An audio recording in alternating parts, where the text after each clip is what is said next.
it stops, no one knows. We're going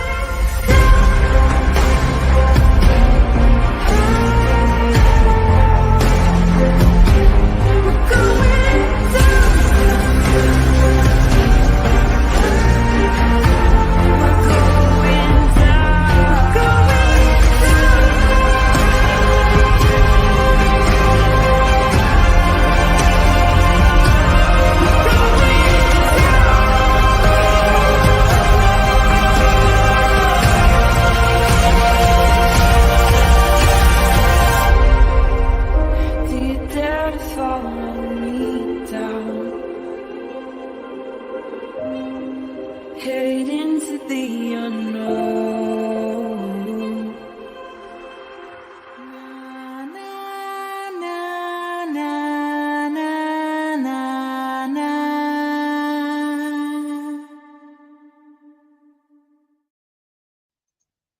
Hi everybody, happy Thanksgiving, happy Halloween, whatever the fuck day it is. Can't even tell what day it is anymore. Happy Halloween, happy Thursday. I hope you guys are all doing well and enjoying your day. Welcome back to Criminality. If this is your first time here, welcome to Criminality. So, we've got a lot to discuss today. I was itching last night to go live again, but I was like, I'm gonna finish watching all the stuff from inside the courtroom before we hit this like head on, because I have so much to say. I have so much to say about yesterday afternoon. So first, let me just make sure that everybody is clear on what we're discussing, because I know I have made it very, very confusing, and because of my schedule. So it's like we're almost doing like a half a day and a half a day. So the live is titled Day 11 of Testimony, which was yesterday's testimony. We're going to cover essentially the second half of yesterday, and then we'll talk about what's going on in court for the first time today. And sorry, the notifications, I do have them on. I'm trying to find this stupid picture. But so we're kind of going like it's like a half and half. And I know it gets confusing for people, because then we also have the issue of other channels that are not calling it the day by testimony. They're calling it the day including jury selection. So to some other people, this is like we're in day 12 of testimony today on October 31st, but some creators are calling it day 15 because they're counting the 3 days of jury selection. And I'm doing it based on the testimony, so it gets a little confusing. So what we're talking about here today is the afternoon of day 11, October 31st of 2024, or no, the afternoon of day 11, October 30th of 2024, and the morning of October 31st, 2024, day number 12. Makes sense? Some creators don't know shit about shit. So I don't know. I think it was Sleuthy. Where the hell is she? That was like, you need to spend more time on Twitter. Ah, fuck, man. They're like, go to Twitter. Twitter will be fun. They'll have fun there, they said. No, I don't have fun there. And some of these people are pissing me off. Like the stupidity of people. I'm like, this reminds me of like old school Facebook. And this is why I don't engage in Facebook groups really anymore. Because there's just some really stupid people in the world. And then you go, how the hell do we have so many stupid people in the world? And then to go, well, like when people are like, oh my gosh, this lady's so amazing. She's so intelligent. She knows everything about everything. And I'm like, what? Her fucking sentence didn't even make any sense. The sentence didn't even make any sense. How in the hell are you saying? I don't get it. Anyway, I don't know. I'm like, go to Twitter. It'll be fun. No, it's not. It's not fun. I mean, some of it's fun. Don't get me wrong. I like the fact that I can respond to everything in a GIF.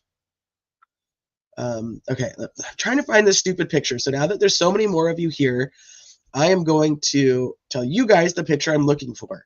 Anybody who has followed this case for like a really long time will know the exact picture I'm talking about. It makes me feel smart.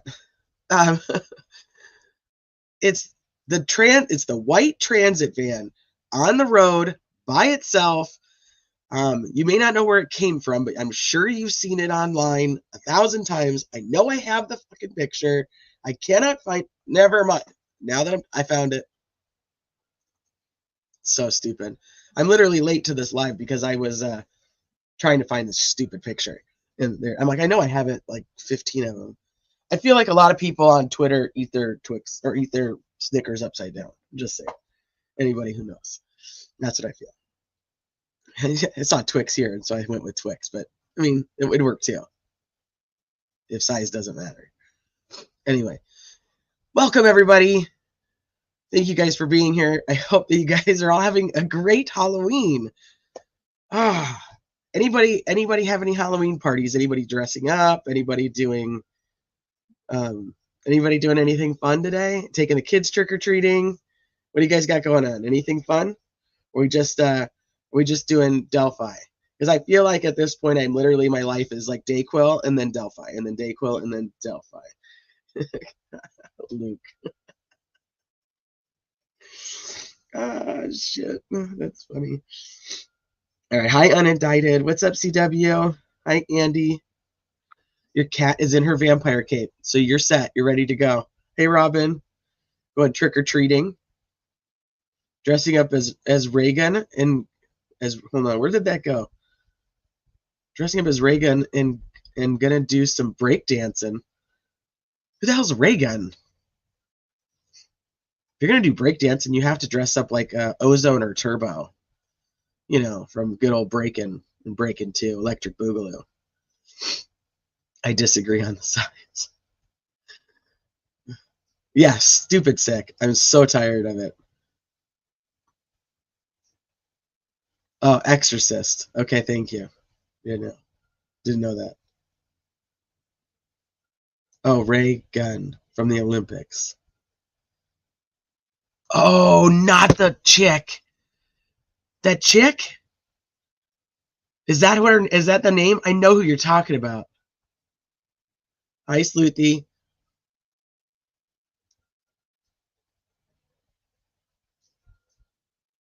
Looks like Ray Gunn.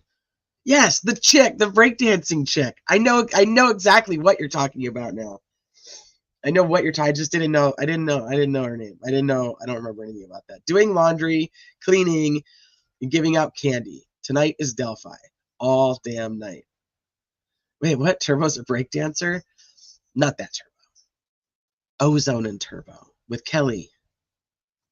Come on, you've got to know what I'm talking about. It's like Electric Boogaloo is like the best breakdancing movie ever in the world. There's things to do besides Delphi, I know. It's pouring rain, turning to snow. Trick-or-treating will not be fun.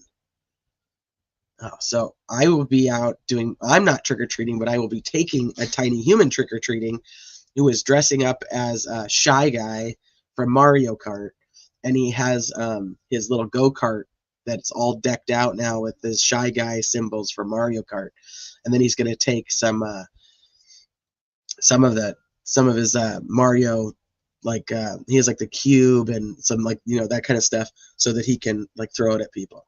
They're stuffed. It's not, you know, he's going to throw it at the people in front of him so he can get into first place. So he's Shy Guy. Yeah, he's a little cutie. Yes, look them up. They're old school. Old school breakdancing movies with Ozone and Turbo and Kelly.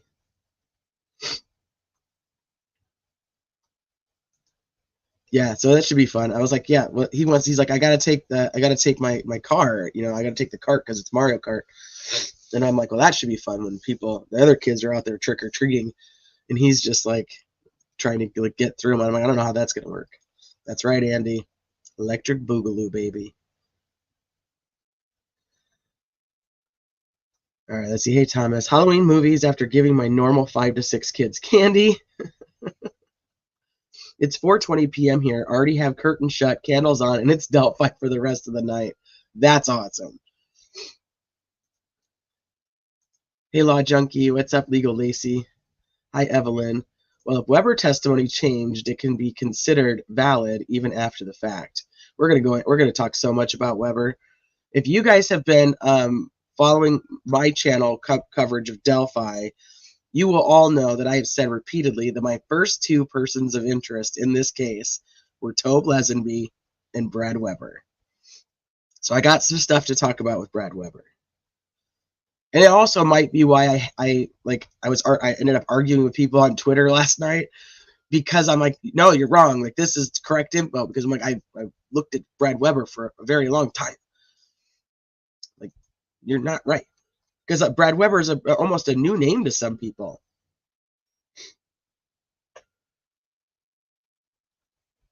Weber is a scary dude. He is a scary dude. He's not like he's not like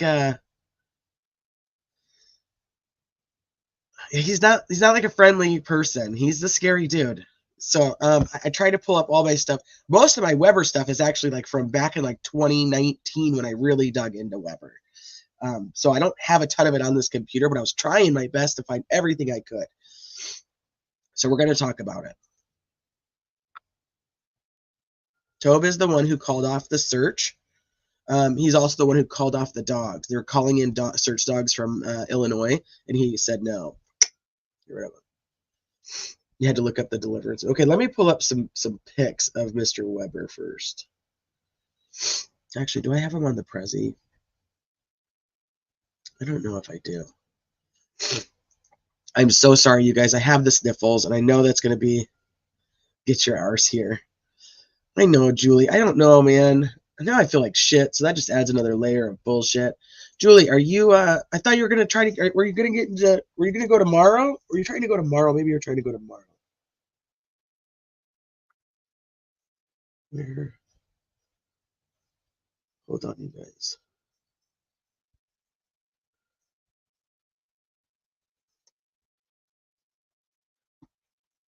Let me see. See, this is what I was trying to get ready before the live, but I didn't. I was like, fuck it. You guys can just hang out with me for a minute. Why I pull up all this stuff. Because I was so lost in trying to figure out that stupid van picture.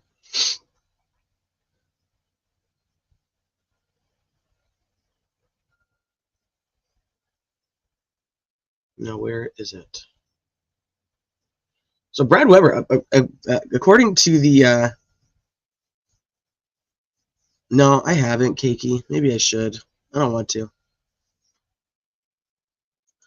22 chairs on the ramp abandoned last night. Did anybody go and remove them?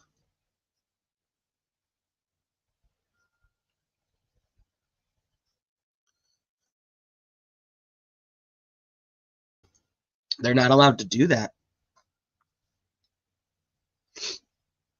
Weber does look like the older bridge guy sketch. I'm trying to get my shit to load over here, so I'm just kind of hanging out with you guys in chat. Weber timeline. Clock out of work at 2:04. Drive home 25 minutes. Could be directly under Monon High Bridge at 2:30. I don't believe he went anywhere after work. Exact time girls are at his road under bridge. So I think that there's two really important things about this Brad Weber situation.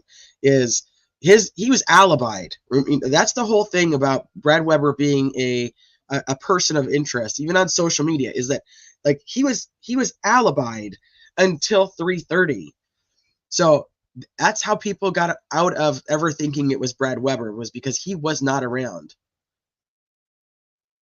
supposedly. So his testimony yesterday, although new to some people, is like a huge deal to others, because wait a minute, you were a main person of interest in this case. They took, okay, so most people probably don't even remember all the conversations we've had about Brad Weber, but he is the one that they took his gun and kept it for like 6 months. They went back to the Weber property and searched that property multiple times with search warrants. So we've only heard in court, in testimony, about the one guy, Catrone or whatever the hell his name was, that testified the first day, that he went out there just to see if Brad Weber had seen anything. Remember, he knocks on his door and he's like, can I look around? And Brad Weber's like, yeah, I was looking around. And he goes to look at the outbuildings, but he doesn't actually go inside of them. You guys remember we heard that testimony? Well, what we haven't heard, and I don't know if the defense is going to end up bringing it up or not, but they went back and searched that property multiple times. Multiple times. They took his gun, kept it for 6 months. when we had the testimony from Melissa Oberg about the guns that she was comparing, and she said that she did have one that was or at least one, and she may have said more, but there was one that was inconclusive. She could not rule it out. That's Weber's fucking gun. So she doesn't say his name on the stand. But that's who she's talking about. So I think a lot of this is like lost, and people are like, there's so many that I've like thinking this is how I ended up arguing, that are like, oh my gosh, this Weber shit is like this is it for Richard Allen. It's done. And I'm like, holy crap, they literally just opened a door to a whole nother avenue of fucking third party. I'm like, there's so many people that are just like, this is it. Richard Allen's guilty. And I get it, because as of right now, the jury doesn't know some of this stuff. But if I know this stuff, then I'm assuming that the defense probably knows a lot of this stuff, and probably way fucking more than I do. And we're not done yet. Are there 3 different Webers? I don't know what you mean by 3 different Webers. So, I'm gonna bring this up for you guys so that, and I'm sorry that I haven't had a chance to say hi to everybody individually, but thank you guys for being here. Hey, Judge Jessica. Hi, holy shnikes. What's up, Carrie? Yeah, he was handed a subpoena like that. There's a reason behind that, and I don't think people should just ignore it. So I'm gonna get to that. I don't want to. Otherwise, I'm gonna skip all over the place, and I'm trying not to do that, even though I know I will. So anybody who's new here who doesn't know that I probably have some type of undiagnosed like ADHD or something. I don't even know. ADD. I don't even know, because I'm all over the fucking place half the time.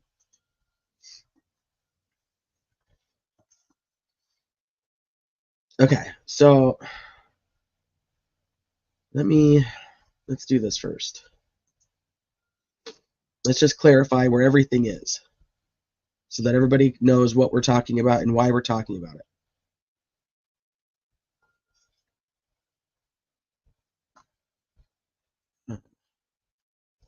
Let's get this to load.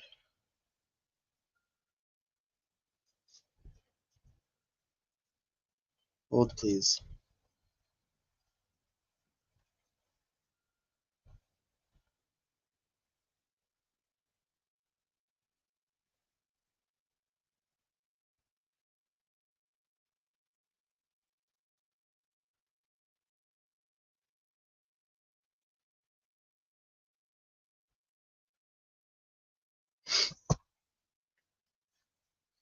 Okay.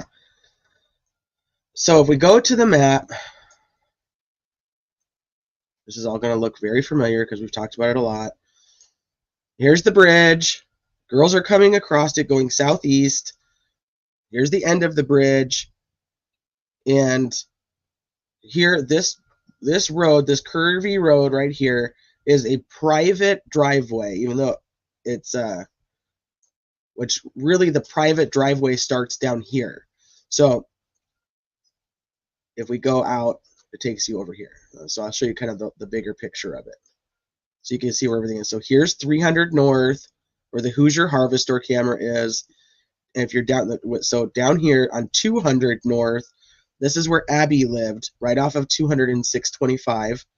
And then if you go down this, there's a few houses, and you go up here to this, it continues, but there's nobody else up here. So it's a driveway that goes up and around underneath the bridge right there, and then over to the Weber's house. This is actually the Sanders house. So when Kay Weber got remarried to her husband with Sanders, it's his property. It was his property. So it's Sanders' property, not technically Weber's, but it is Weber's anyway, because now Brad Weber is the owner of it. So it's very confusing. So you'll hear it called the Sanders Weber's or the Weber Sanders property, just FYI. But for simplistic purposes, we're just calling it the Weber property. But just so you know.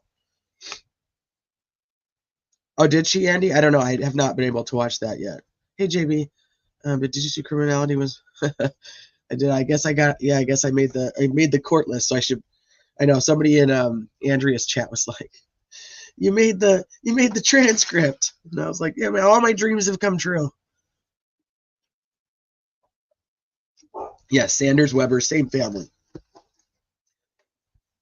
So what we're discussing here is this driveway where it goes underneath the bridge. So everything that we're going to talk about when it comes to the testimony of Walla and the confession admission from Richard Allen to anything that has to do with Brad Weber. I know, it's silly.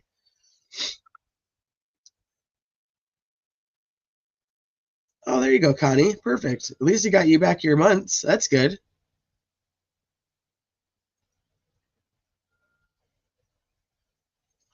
Right. Well, we'll talk about that too.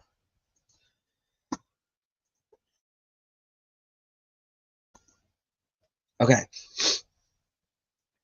So on February 13th, this is Kay's property, and Kay was actually at her other home in Arizona. So she was not here.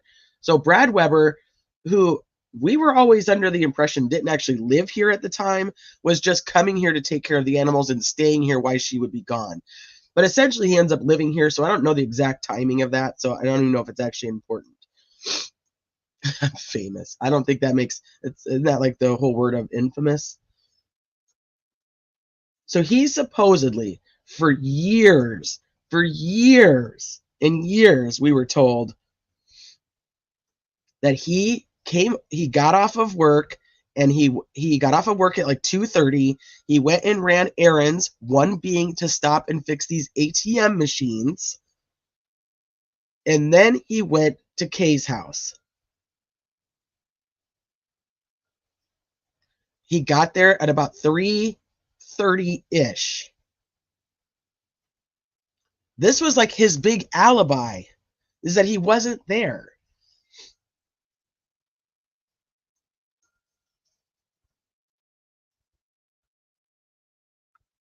Okay, hold on. Let me grab these pictures really quick so I can show you guys this now. So you know where we're talking about. Now we'll look at who we're talking about. Let me just grab them. These are older pics, so these don't really go with what they kind of described for him in the courtroom yesterday. Oh, who's the person? There's a person on Twitter that's like drawing the witnesses. Some of that shit was funny.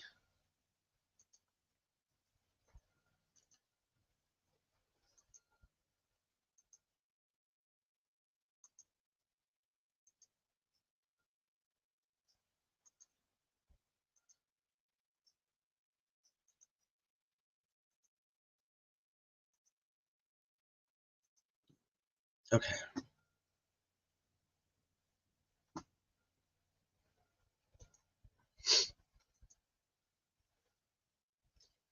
So let's go. This is Brad Weber back closer to time of the crime.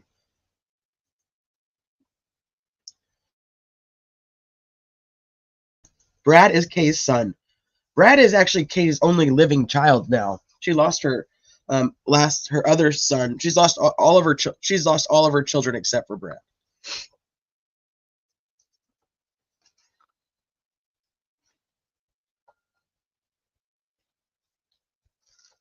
So this is what he looked like back closer to the time of the crime. He's a little fresh shave right here, though. Okay, let me pull up some of the other ones. These are not in any particular time order at this point. This is 2015. Here's the white van. We talked about this in the Delphi chat last night, the Facebook Delphi chat. Catfishing. It's Brad Weber doing some catfishing. Here's your van, which we're gonna look at that too. We'll look at more of the picture of the van. There's another one. I think this is the one I typically show. This is from 2017.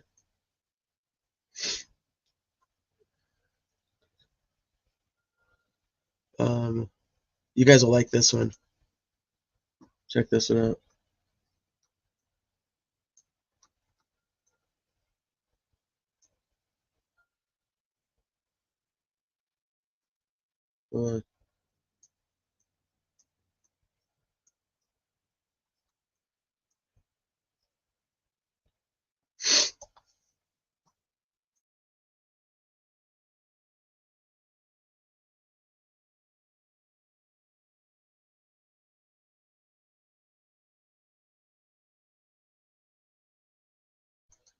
Amber's all, I hate the way men take pictures with fish. Hi, Arnhem.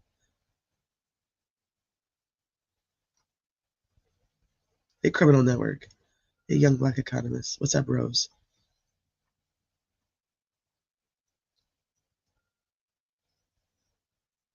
No, not the feet pics.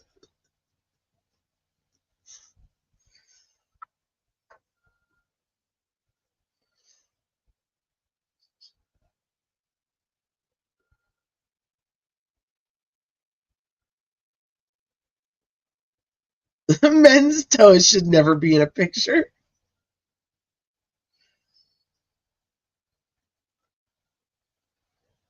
Yeah, I'm trying. I was going to show that one last. Thank you, Sleuth.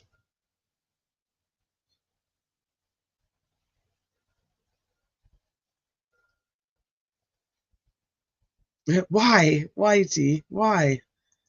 Okay. We'll do this one next.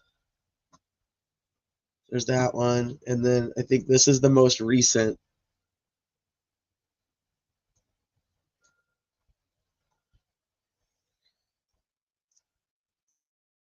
I could tell you that Teresa Liebert's not referring to this dude as beautiful.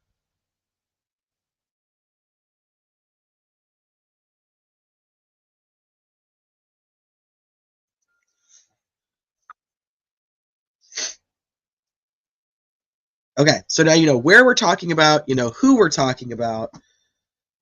Now let's go. We'll go to what we're talking about.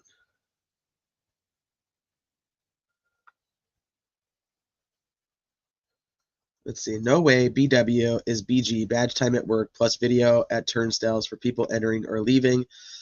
Not saying not involved, but not BG. Hey, Kelly. I can just see the defense trying to say that Brad took his van and took the girls. I mean, it's just dumb. Why would that be dumb?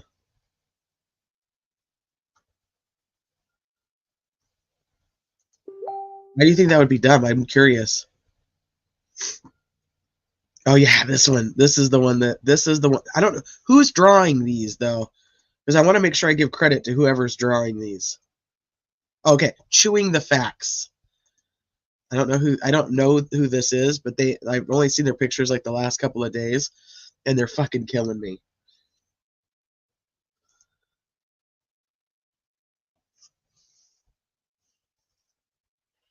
Oh, see, that's interesting that you think that, Kelly. Yeah, I definitely don't agree.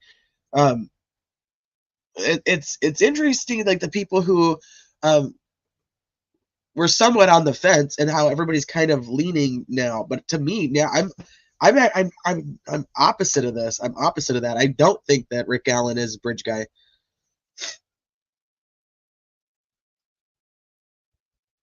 you talking about Kay, Julie? Kay's a really nice lady. Who are we talking about? The microphone is pointed away. They're like, don't talk into the microphone. Both Lawyer Lee and Andrea Burkhart said that Nick and Gull are almost making it so that the witnesses aren't talking directly into the mic because all they're wanting is for it to get picked up for the record, which is what the mic is technically there for. But if they talk into the mic, everybody in the courtroom can hear.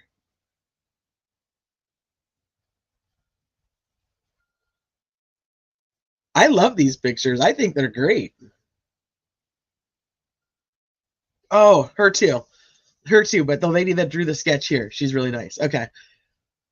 I may know that person is under, I don't know him under that name. The defense should just go up and just be like, me, just turn it a little bit.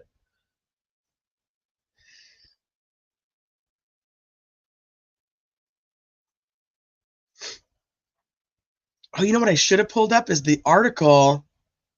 I should have pulled up the articles on when Brad Weber took the two ladies like quote unquote hostage.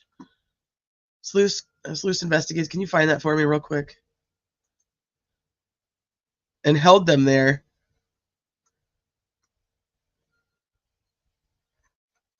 At gunpoint until the cops came.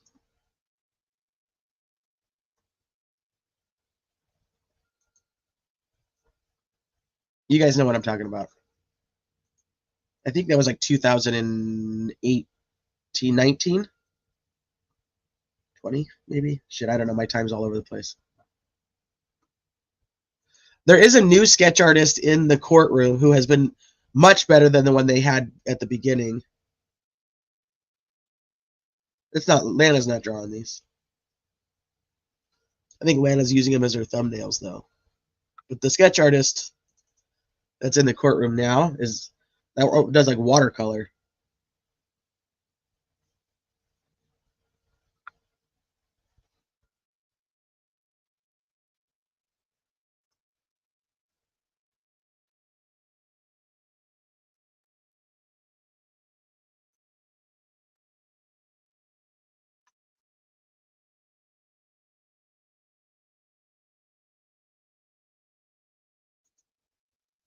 All right, let me see where you guys are at.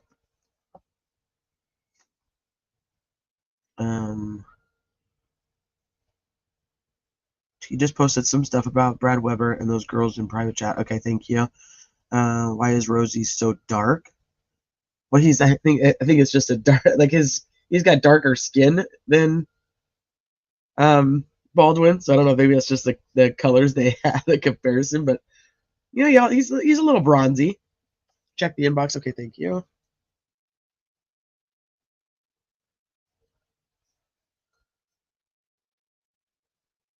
Yeah, these are much better than the other ones that we had. Here, let's compare them. Hold on, I think I still have some of those. Oh yeah, here we go.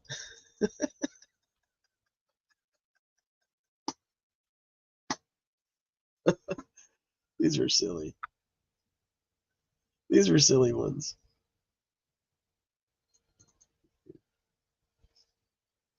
This was the OG sketch artist.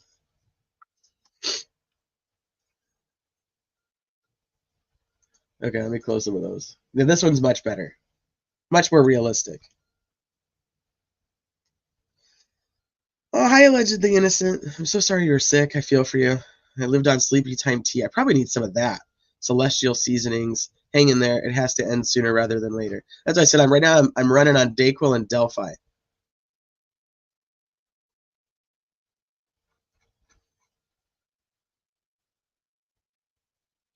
Okay, let me get rid of some of this now.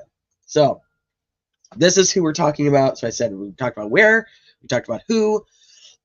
Now let's talk about what.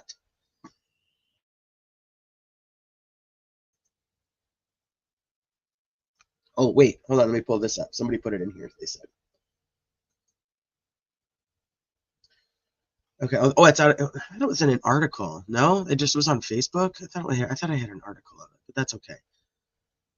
So the original call out of Carroll County regarding the subjects being held against their will on a trail. The girls are okay. Scanner traffic made it sound like they wandered onto someone's property while following GPS on their phone. The property owner and a couple of his buddies found it cool to shut the gate on them and then scare them until the police arrived. These aren't the first women he's reportedly done this to. Dude, he's fucking crazy. You guys are going to see more of what I have to say about why I have interest in him. Let me see. So this is that one.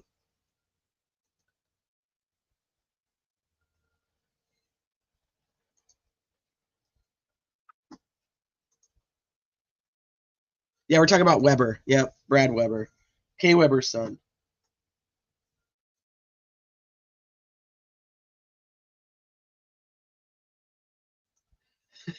DB's like, I'm here for this. Oh my gosh. I have to. Oh, okay. I'm going to go off on a tangent. I have to go off on a tangent. So this has nothing to do with Brad Weber. I have to pull this up, DB. The other day when we were live, somebody was like, you need to go check DB's Twitter because he put out the searches that, you know, Nick McClelland had leaked the Google searches. And so DB had made, if you guys were here for the live, you know exactly what I'm talking about. DB had made this. I'll show you guys again, just so that we're all on the same page here. This is a total side story, nothing to do with Brad Weber, nothing to do with Brad Weber. But I'm sorry, I have to do this. It's so fucking funny. I literally cried laughing, and then anytime anybody responded to me on this post, I couldn't handle it. I could not handle it. This is so fun. This is amazing. It's amazing. So he put this out the other day, and we read through it on here, and I was fucking crying laughing just reading through it. And then Hammy is like making up other ones, and then after our live, Hammy was putting more out there. It was just too funny. So this is obviously not real, right? I mean, so he puts on here, breaking, the prosecutor Nick McClelland does an unofficial press release asking for Richard Allen's Google search history to be admitted in the trial. I have heard this was going to come in and as super serious evidence for 2 years. So then he puts this out, and it's like, here's the quote unquote leaked Google searches, right? Why is Steve Mullen still employed? Is Jerry Holman really a cop?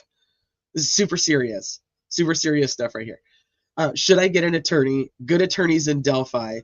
Is it bad to lie about, oh shit, gosh darn it. Is it bad to lie about 2 inches, about height of 2 inches? It is bad to lie about 2 inches though. So if we just want to change that, I'm just letting you guys all know it is bad. It is bad. Hi, Deets. Right now, I'm not talking about Brad. We're on a side mission. We're on a side mission right now, but we're going to go back to Brad. But I have to do this, especially as soon as I saw DB, it just reminded me of it. Monon Highbridge, Best Get Rich, Penny Stocks, and How to Support Horde for Sheriff. And then there was, and Hammy was in here, just added a whole bunch. Deer Creek Fish, Unseasonably Warm Day Today, The Shack Ending Explained. I mean, we were rolling the other day going through these live. All right, hold on. Now you guys, I shouldn't even do this, but I can't help. I cannot do it. I'm so sorry. I just can't not do it. Where did it go, DB? Where is it? Oh, here it is. No, that's not it either. Oh, these are just a bunch of other ones. Where the hell is it? Oh, here it is. Okay, hold on. Oh my God, you guys, I can't even tell you. I can't even tell you how I feel about this.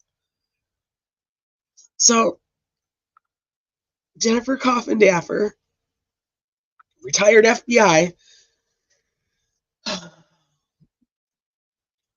I mean, don't get me wrong. I appreciate the fact that she's out here trying to spread some awareness on the Richard Allen case to her following. I get it. I'm like, go for it.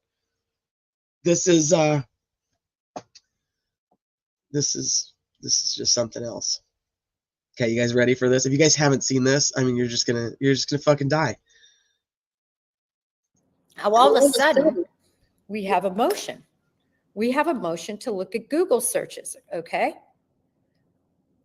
I think I have what the Google searches were for. I think so. I'm going to hold them up here. Don't do it, Jennifer Coffin-Daffer. Don't do it. If I'm wrong, again, please correct me. It's hard to tell because so many people are reporting on this. This is what I think he searched.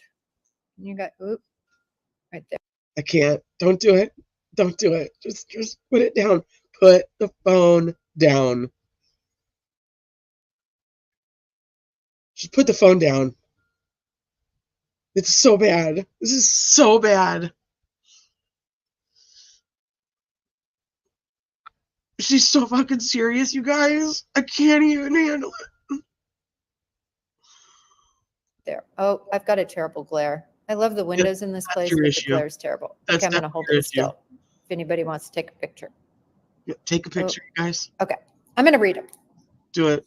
Why is Steve Mullen? Oh my God. So bad. This is so bad. total secondhand embarrassment. I can't. It's so bad. Still employed, right? Steve Mullen ended up being a He's so serious. investigator, I believe, for the the prosecutor's office, not particularly for law enforcement. So that's a question of his. Is Jerry Holman really a cop? That one cracked me up. That told you his impression of his as a law enforcement officer, which I got to tell you, and I've read everything that was said or written regarding his 2 interviews. That is 101 how not to interview. That's right. I mean, that's why I'm like, it's so bad because she's like, she's talking about like how bad Holman is. She's like, that one made me laugh. I chuckled a little bit when I read is Jerry Holman really a cop? Because it's 101 on how to not be a cop. So like, I could totally understand why Richard Allen would be searching that. Like, oh my gosh, please don't do this to yourself. Please don't do this to yourself. Please don't do this to yourself. She totally roasted Holman. So, I mean, it was perfect, but I was like, oh gosh. Then fucking DB, hold on. So DB's like, thank you to @CoffinDapper FBI for elevating the information in that photo.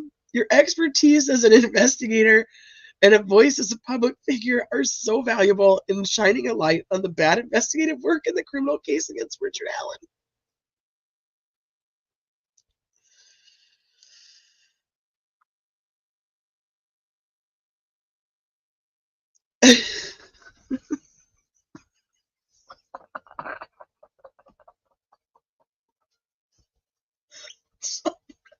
So if anybody wants to watch this in its entirety, please go to Jennifer Coffindaffer's channel, and you can watch her entire analysis on the Google searches that have been leaked to the public. I don't know if she did. I don't know. I don't know if she knows it yet. I don't even know if she knows it yet. Maybe. I'm sure if she bothers to look at the rest of the comment. Well, there's me. I'm just like, what the? No fucking way. No fucking way. No fucking way. One of the mods can drop a link to her live from yesterday. And you can get a link to DB's too. Sleuth Investigates took care of that. Someone just said the van is not in Discovery. So that's what I said. We'll go into this whole van situation because I know that's what you guys are here for. But I couldn't why we're here. Maybe I'll just let it go. If you guys are on Twitter or X or whatever the hell you want to call it, this chick, Cheryl, is fucking driving me crazy. And I need to just walk away, and I can't do it. I'm going to show you guys this. I just can't do it. This is the silliest shit in the world. So this is supposed to be like big time, like, like we should really be paying attention to her because she's, like, here's her bio. Emmy award-winning CSI, National Law Enforcement Officer Hall of Fame inductee. Like, this is the shit from her fucking profile. And so I really shouldn't have gone on this side quest, but we're gonna go back. I promise I'm just gonna do this for a hot minute because I gotta say this. This is just stupid. Richard Allen, in his confession about getting spooked by the white van, just gave us the reason there's no DNA. Nancy Grace and I have been talking about today's revelations. So glad she's boots on the ground along with Susan Hendricks.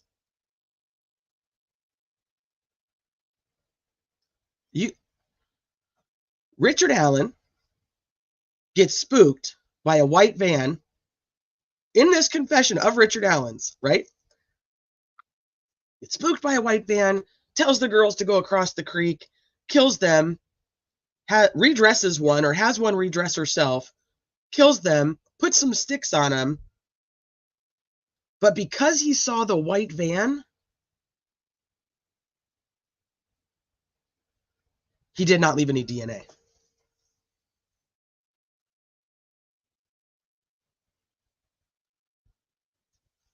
So I'm like, what? Like, are you implying that Brad's van caused the lack of DNA evidence against Rick Allen at the crime scene? What the fuck are you talking about? Because as a award-winning CSI person, seeing a white van doesn't take away DNA from a fucking crime scene. What the hell is that?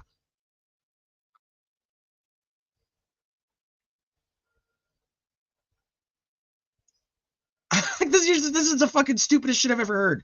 But then it just keeps going, and then we're just there's back and forth in this whole thing. I'm like, this is like one of the dumbest conversations I've ever had in my whole life. And you would think that with somebody who's so intelligent, you know, award-winning and Hall of Fame bullshit, that they would actually know what the hell they're talking about. I'm like, I can't. I can't. I think it was Catastrophe that actually said something in the comments like, somebody just asked about Nancy Grace. I don't look at Nancy Grace for, or I don't listen to Nancy Grace to get the factual information. The problem with Nancy Grace is that some people do. Nancy Grace to me is an entertainer. So she takes like a case, and if you listen to her to like learn about a case and get all the facts behind it, you're wasting your time. But if you listen to her for what she is, as an entertainer in the law field, she hasn't practiced law in just fucking years. So I think Catastrophe is the one who asked Cheryl, who's friends with Nancy, like, I get it. I get that, like, Nancy is more of an entertainment, you know, type of person at this point. So she's not necessarily, you know, she's putting out things and boasting them for the entertainment value. So she asked, like, Cheryl, like, is that what you're doing now? Like, is that how we're supposed to take? Because this isn't factual information. This is just spitting bullshit out onto a fucking platform. So is she more like Nancy Grace, where we should just be looking at her as an entertainer? Because this is not factual information. This doesn't even fucking make sense.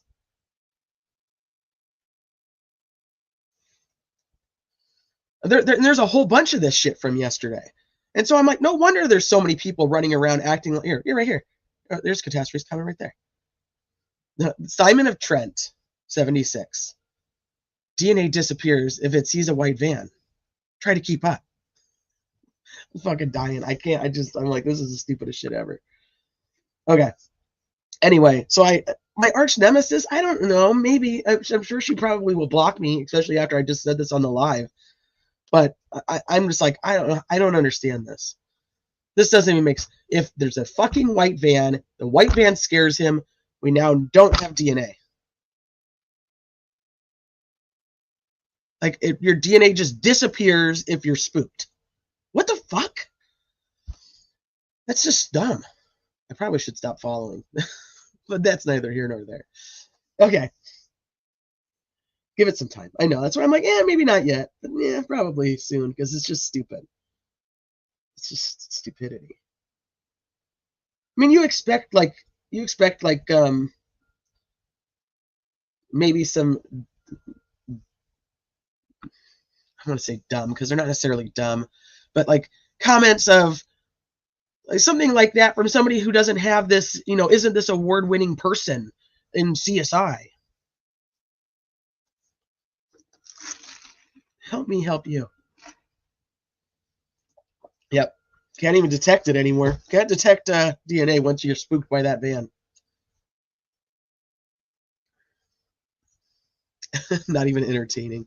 I think, well, because we have, Nancy Grace and I have history with Pacey Anthony's case. So I think I just kind of I have that. Okay. So Brad Weber. Now, the biggest thing is about this confession. Let's go back to that. So we know where, we know who. Now let's go back to what.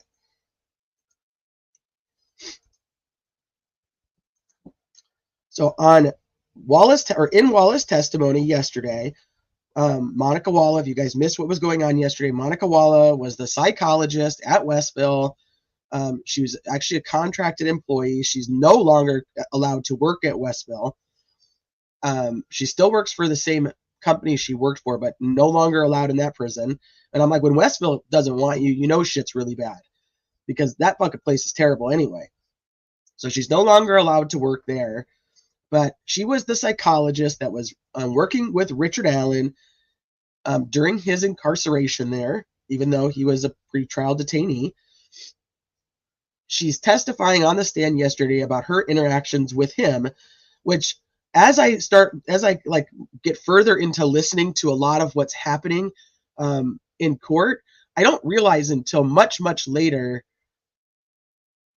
that she's actually, a lot of the things she's saying are she's being relayed to and what she's reading off of these companion charts. Some of it's not even her firsthand info.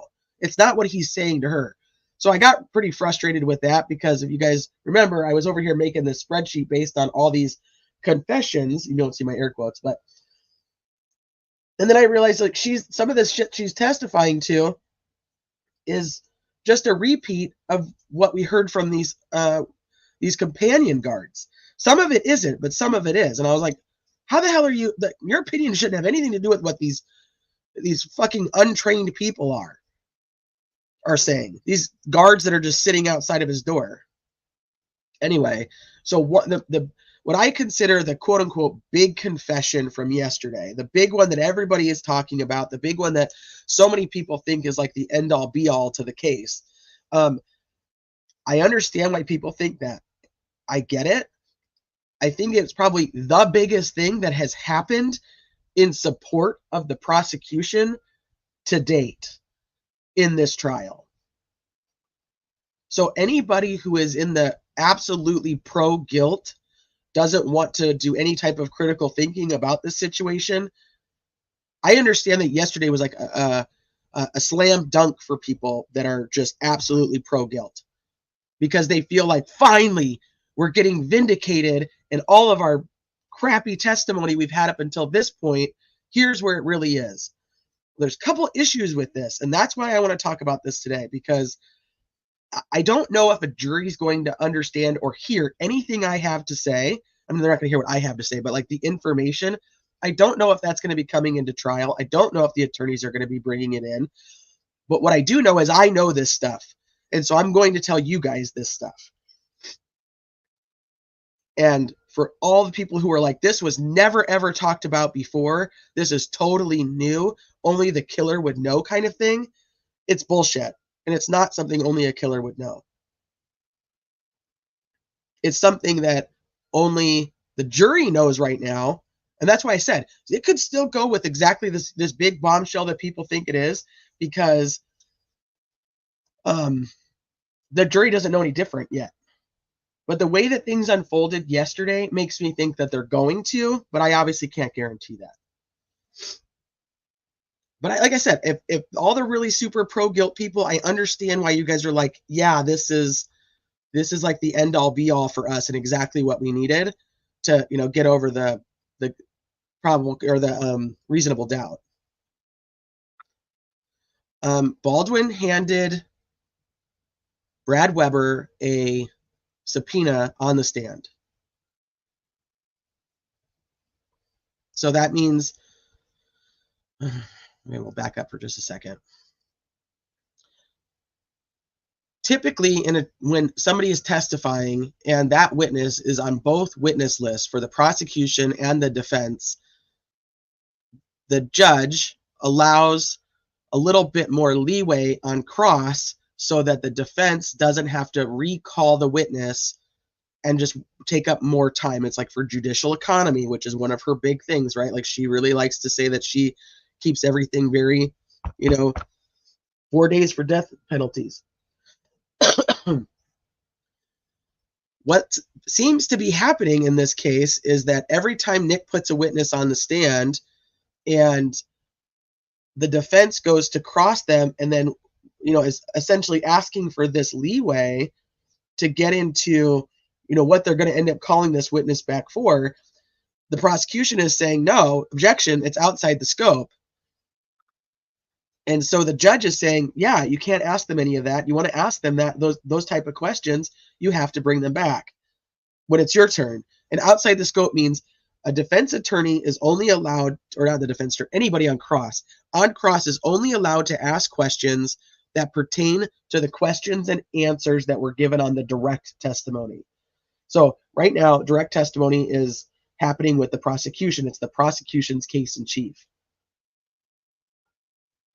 So anything the defense wants to ask that's outside of what's already been asked, or follow up on the questions and answers already given, the judge is deeming outside the scope. Now, if you guys are watching any of the LawTube stuff with Bob and Lawyer Lee and Andrea, all of them are essentially telling you guys about impeachment and what impeachment means. I think every one of them I've heard has brought this up. So no matter which legal side you're getting your analysis from, when a witness is caught not telling the truth or changing their story, the opposite side is allowed to present the evidence that shows that they're not telling the truth or that they've changed their story to impeach the witness. Well, apparently, according to people in the courtroom, that seems to be considered outside the scope for Goal and the prosecution. So it's becoming very confusing that they can't even impeach the witnesses, essentially show the jury that they're lying and that their stories have changed, and now they have to bring them back to be able to do this outside the scope thing. And not every witness, obviously, but so it's kind of flowing that way. So what happens yesterday is we have Walla on the stand, who's, like I was telling you guys, is the psychologist, blah, blah, blah. We're going to go back to her in a minute. We get Mullen that's on the stand. We'll talk about him later. And then after that, and when we had talked about this on yesterday's live, if you guys were here for that, when we were we had heard about the whole confession with the white van. And I was like, ultimately, it doesn't matter if we don't get a Brad Weber on the stand, right?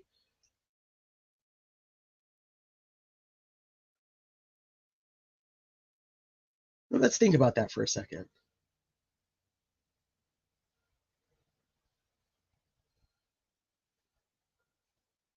He doesn't say it's Brad Weber's van. So how would the public have known it was Brad Weber's van? How would we have known that before lunchtime, before Brad Weber took the stand? Right? I mean, that should probably be just the first indicator that this is not a new theory. But anyway, so when we stopped talking about it at lunchtime, so Brad Weber takes the stand yesterday afternoon, and he comes up, and the prosecutor's like, here's your time card. This is when you got off. What you used to work at Subaru. It's a whole nother fucking rabbit hole. We'll try. Somebody remind me about Subaru, and we'll go down that rabbit hole if we have time today.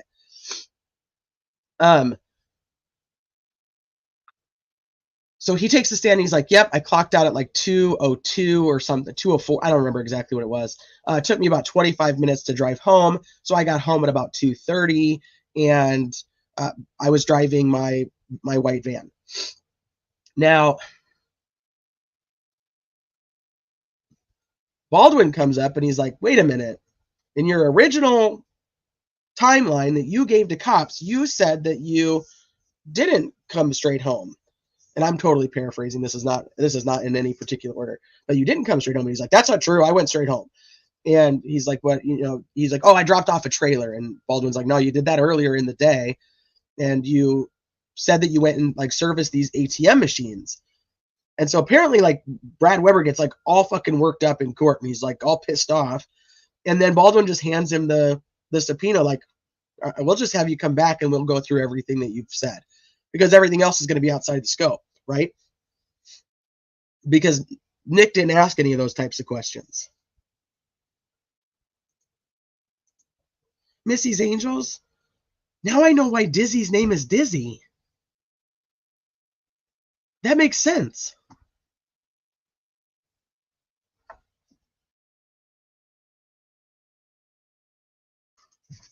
Okay, so years ago, and for any of you guys who like to be on Reddit, years and years ago, multiple people were talking about that the locals, it came out that the cops were looking for a white van. That was a huge thing at the beginning of the case. Cops are looking for a white van. That's what they're looking for. So Walla's testimony is that on May 3rd, her and Rick are having this conversation where he says that on the 13th, he went to his mom's house. He didn't want to go to lunch. He went and picked up a 6-pack of beer, drinks 3 of them, saves 3 for later, bundles up, and goes to the bridge. He sees the girls, follows them, wanted to rape them, but saw a van, got scared, killed the girls, and put branches on them. Oh, something happens with his gun, and he thinks that's when the bullet fell out. That was over by the bridge. I apologize. He left, avoiding the trail, went to his car, and carried on with his life.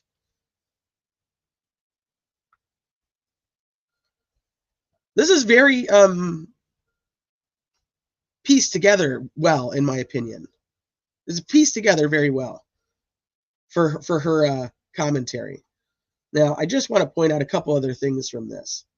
During this same interview, he's telling her that he's really upset and he doesn't want to miss Easter. Remember, it's May 3rd. Doesn't want to miss Easter. And he thinks that things are being stolen from his property bag. Things that he has are missing. And she's like, no, nobody has that. Nobody has that. Like, you're not taking your stuff. None of that. Okay? May 3rd. Easter was on the 9th of April. He's worried he's going to miss Easter. He has no fucking idea what time, what day it is. Anyway, so the day before this, I guess I should back up for anybody who wasn't here yesterday, because we talked about it yesterday. They started giving him involuntary injections of Haldol on April 14th. So in her conversation she's having with him the day before, on May 2nd, the day before this, the quote unquote big confession, right? He's asking her for a drug test because he thinks he's being drugged. He thinks they're drugging him and he doesn't know it. He has the conversation with her. I killed Abby and Libby. I do not want to die, but I'm going to kill myself by jumping off of my sink. Somebody should let the other inmates into my cell to let them kill me. By the way, I killed my whole family and my best friend. He's not going to kill himself because he's a coward. But I want a drug test because I think somebody's drugging me.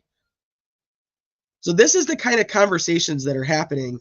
And then there's this conversation, and he's worried he's going to miss Easter.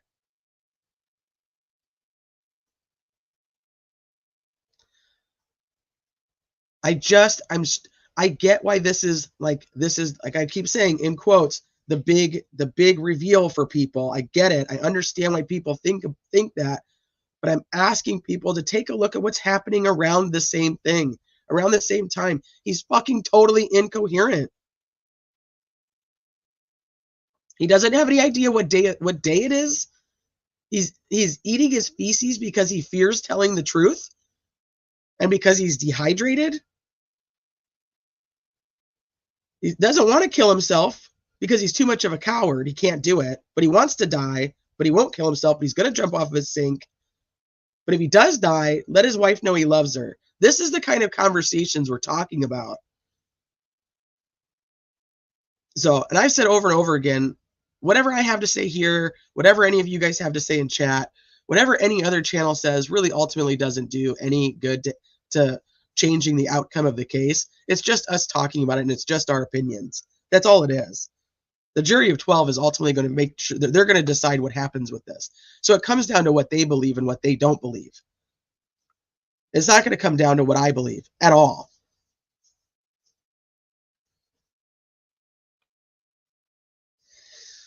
So let's go. So years ago, we have this whole, like, everybody's on the hunt for this white van.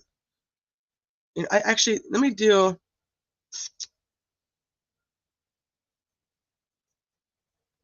How many people in the chat, maybe I should just do a poll.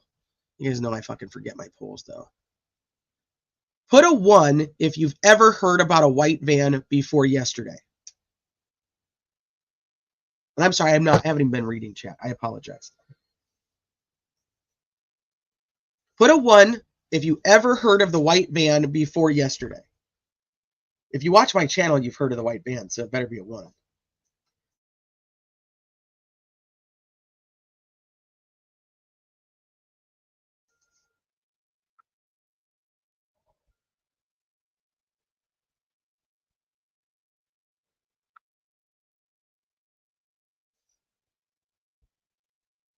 A lot of ones. Couple twos.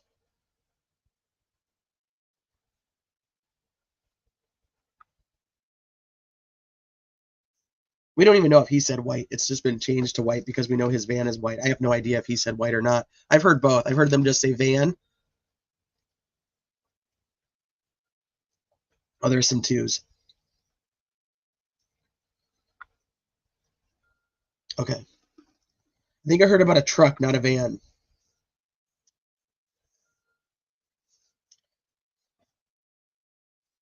Oh, and a white Dodge Dart. Also a white car with paper plates. We've heard a lot about that.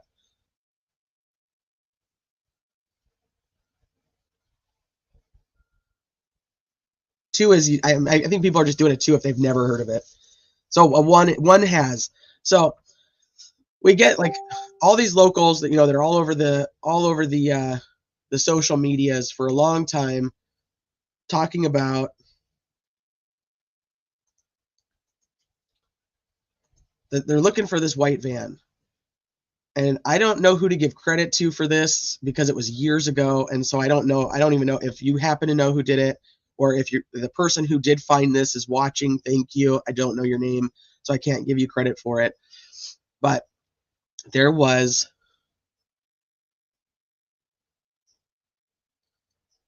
when you guys see this, you might very well remember what I'm talking about. There was a white van found. You guys remember this? I voted for both because I just like to vote.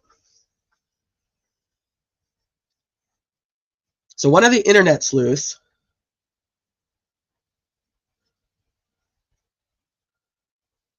you remember this? Remember this? This is not the van. This is not the van in question for Brad Weber. What I'm trying to show you is how this story has evolved for years. That this isn't new.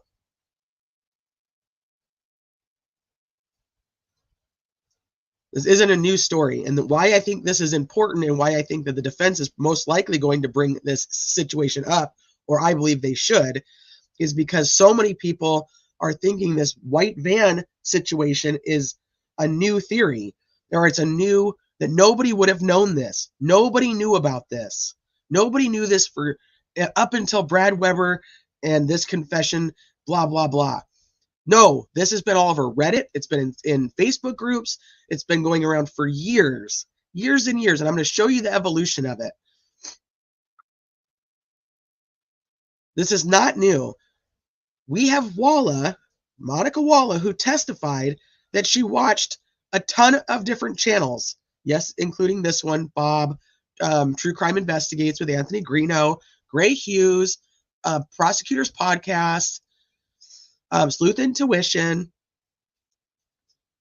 and she was in a ton of Facebook groups. A ton of Facebook groups. This is not a new case to her. She didn't just start following the case when Richard Allen got arrested. She's followed the case for years, long before an arrest. The reason that she was investigated was because she was using her credentials to look into information about Keegan Kline. Because she was so interested in the case, she wanted to know if he was connected. Now, Daily Mail, which a lot of people are like, fuck Daily Mail, they lie. Daily Mail reported that she was actually telling people inside information. I think I closed that article, but I could show it to you. That she was telling podcasters and people on social media information that she was learning from using her credentials online. I'm not in court, and I didn't hear anybody else say that, so I don't know if that was testified to or how it went. But we do know that she is no longer allowed to work at Westville.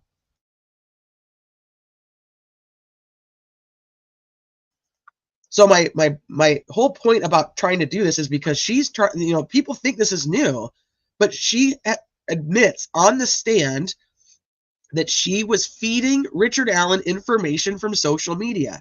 Now, she says that it was information about like how he had support, and that, there were people who, were, rooting for him or whatever. I don't know how you can rule out the fact that she's not telling him anything that she's ever heard before.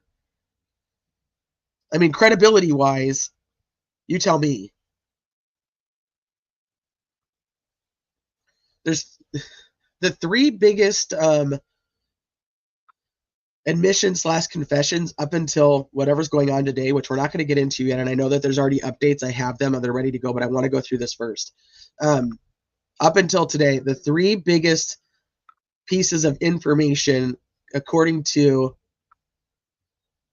well, do I still have that? Maybe I do have the screenshot. Oh, I do have the screenshot. Thank you. I have that on my computer. I had the article up though too. So here, this is the Daily Mail one. The three people who have testified in court up until today that had the any type of details only the killer would know: Monica Walla, the warden, and a correction officer named Fisher, all of whom are no longer employed at Westville Correctional Facility, all fired for ethical violations.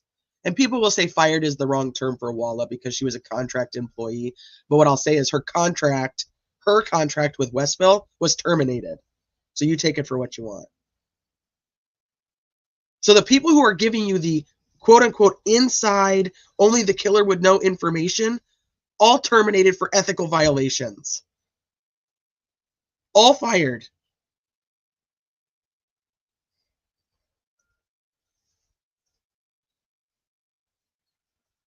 But I know that doesn't mean something to some people. People are like, well, too bad, he's still the killer. I don't care. Okay, well, don't sit on my fucking jury. That's all I have to say. So anyway, back in the day, this is old ass screenshot. So the person who did this and found this information, I don't know who you are, but thank you for finding it many years ago. The Indiana Packers plant was under construction. If you guys, okay, I guess I should go back to the map first before I tell you guys. Indiana Packers plant, under construction. Indiana Packers plant right here. So here's your crime scene up here. Here's your Indiana Packers plant. This was under construction by this Tippmann construction company. And what they do on their website is they stream all their construction sites. So you can see how the projects are coming along. So there's completed projects. You guys can see this kind of stuff, right? So somebody, like I said, Tippmann, Tippmann. They also have it on YouTube.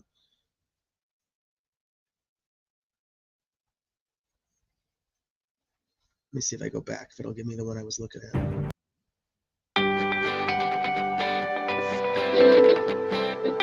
Unit. Indiana Packers plant.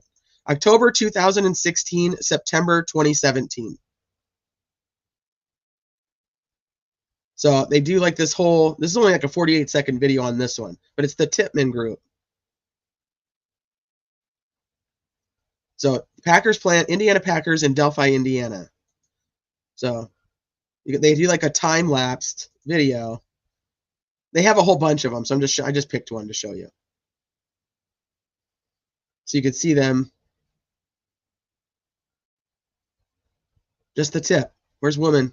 Woman with just the tip. There it is.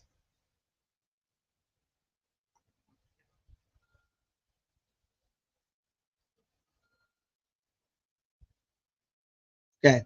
So this is where this comes from. This is where we get this screenshot of a white van. Now, a big thing about that is, oh shit, I should have brought that up too to go through this story.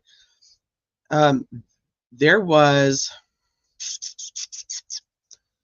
maybe somebody in my Facebook chat. Can one of you guys find the screenshot of the cop walking into the police department with the Indiana Packers boots?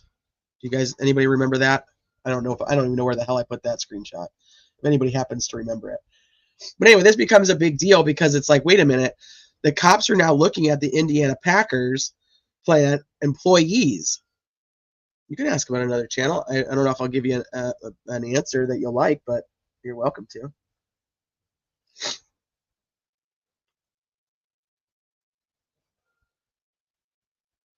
Yeah, see, Law Junkie, it's not true. That's my problem with this. I don't know why they keep saying that.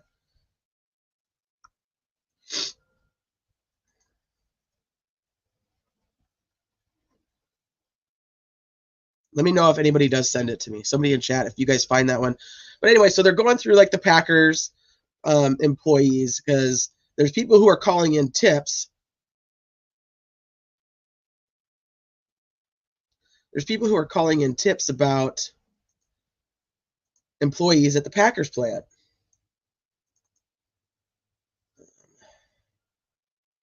Let me see.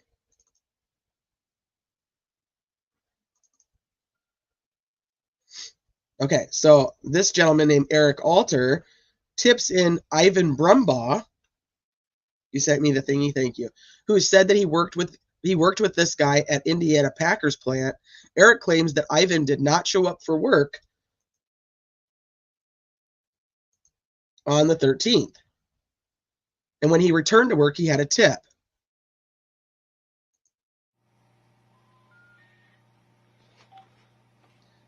Not all of this is the most important to having anything to do with the Brad Weber stuff. Like I said, I'm trying to show you the evolution of who's live.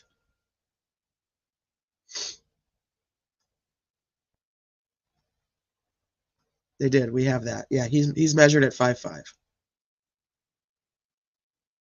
Hey, Delphi After Dark, what's up?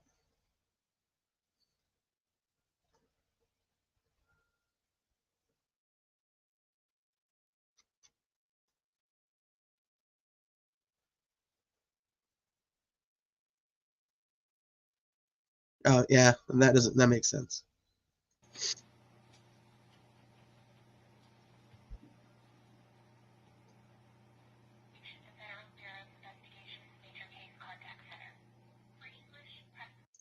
Can you hear that?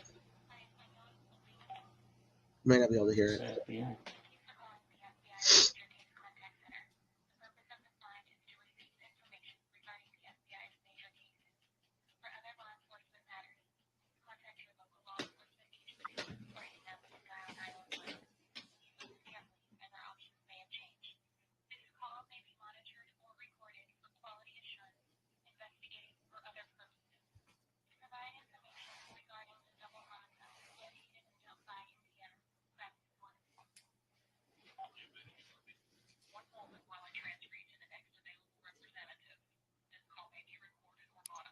Someone wrote the great user saying it.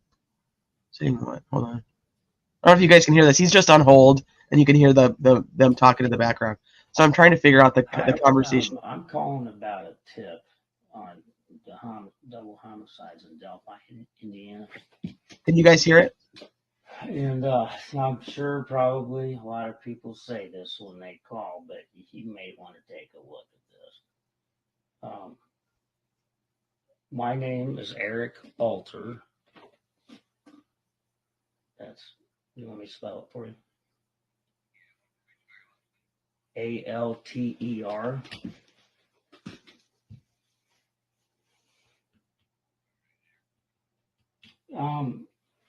I'll try to. I just recently started looking at some of the stuff on the internet, and it occurred to me that I think I know this character. Okay, first off, I'm going to give you this name. It's Ivan, Ivan, Ivan, Brumbauch,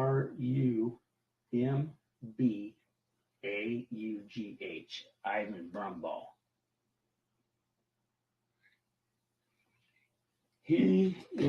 I was a co-worker with him several years ago at a place called IBP. It's Tyson's now in Logansport, Indiana. Excuse me.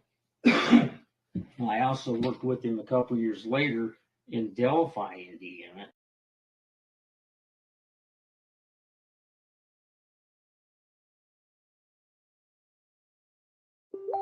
Hold on, I think it froze for some reason.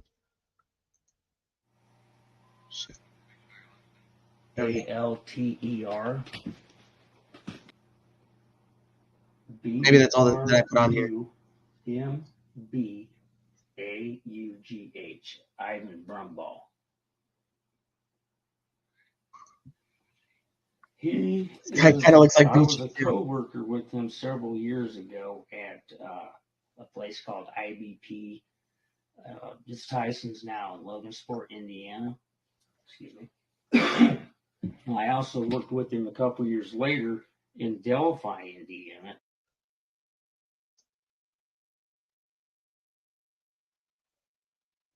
Hold on. I don't know. I don't know. I'm not following the conversation in chat very well. So, anyway, this is what he has to say isn't overly important. What I wanted to say is that they are tipping the people in based on the Indiana Packers plant, and part of that has to do with evidence. Police still sweeping Delphi for evidence in the murders. Police brought these boots in to analyze, not key evidence at this point, according to this news source. Well, people were like, these are Indiana Packers boots. There was a ton of speculation about the Packers plant. Hey, Lynn, there's a video all about Ivan. Oh yeah, there's tons of them. I guess I don't want to get too far into Ivan. I'm just trying to show the path of this whole, how we get where we are in this, that this is not just new information that's coming out now. It might not be in Discovery. I don't know. I've never fucking seen Discovery. But what I can tell you is it has been on social media. It has been on social media for a long time. It's Jim Wagner. Thank you, Kathy. This is Ivan Brumbaugh. But like I said, he's not the purpose of my story here. Did I close that? Please tell me I didn't close it. No, I didn't. Okay. Now, a few weeks ago, this is just one video that I grabbed of my own. A few weeks ago, I did a live called A Tale of Two Theories. Don't know if you guys watched it. If you didn't, it's okay. I forgive you. You're still welcome here now. But this was before the trial started. So what I did in this video was put out my two theories based on any information I had gathered over the years. There was nothing to do with what I thought that the prosecution or the defense was going to bring up. It was just my theories of my information I had gathered. That was it. So the first hour or 2 hours of this video, I go through why I think Richard Allen acted alone and how the crime would have occurred, Richard Allen acting alone. Okay. Then I think it was like the next 2 hours, I go through why I think third-party culprits, doesn't have to specifically be the ones named in the Franks memo, but why I think third-party culprits and a group of people did it, and my theory behind that, and how I think it went down. You guys are welcome to go back and watch it. I won't stop you from doing that, but I wanted to play this part for you guys because this was prior to trial. Sorry, I'm just saying. Let me know you can hear it. So anyway, so we know that Derek is over here. He is calling. I think that You guys can hear that, right?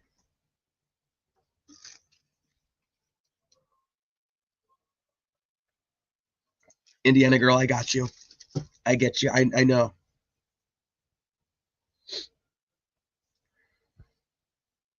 Okay, you guys can hear it. there is something that's happening at this time also with hold on, let me get back. Let's go over here.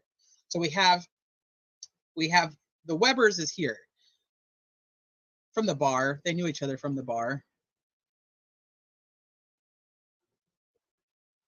Hammy. The Webbers is here. So Kay Weber, it's actually the Sanders, but most people know it by the Webbers, so we're going to stick with that. So Kay Weber is actually in Arizona at the time of the crime, but her son Brad is coming and going through here. He actually is driving to come home right about the 3:15-ish time frame. So if he's coming home, and you can see, we know this from Doug Rice, when Doug Rice visited the Weber house, you can actually see the crime scene from the property of the Webbers. So which would mean that if you can see the crime scene, if you're at the crime scene, you can also see the Webbers. So Brad and at Kay Weber's house, there is a white van. If you guys have ever fallen down the white van theory, or rabbit holes, there was plenty of talk about a white van. If anybody remembers that, there was a couple different white vans, but this kind of just throws in with it that Brad Weber and the Weber's property did have a white van also. So the possibility that at this time you have Derek, who's now out on the hunt, calling and trying to get a hold of. Wait, did I just say that they had a white van in the white van theory? Is that what I said in that video?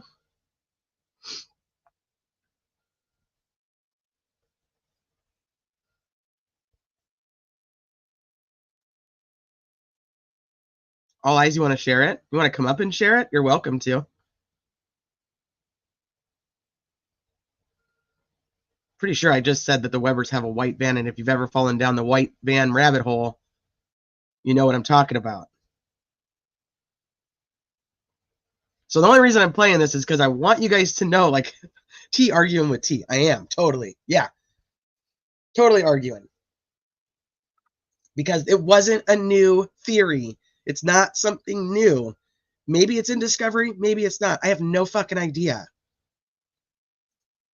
But what I can tell you is I have talked about Brad Weber on this channel. I have 140 videos on Delphi.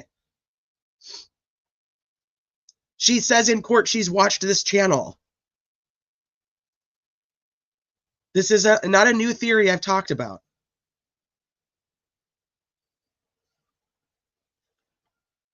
So somebody's talking about the other pictures. Okay, so let's do that. Let me go there. So this is the drone video when they're flying over looking for the girl. So you guys remember the drone cam, and then they had the helicopter.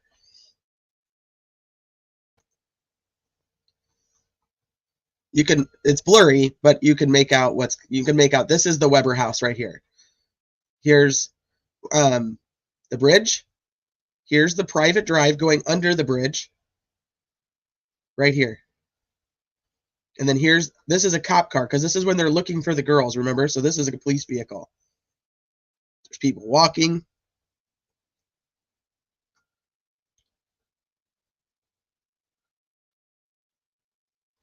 So, white van.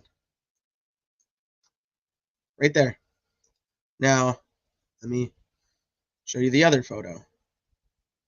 If I can find it.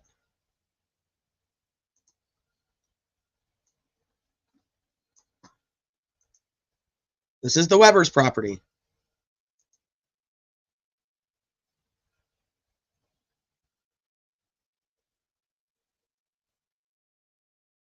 There's the white van. There's also other vehicles. Chevy. It's just a few days before trial started, so I'm going to say it's like October 11th-ish. It's called The Tale of Two Theories.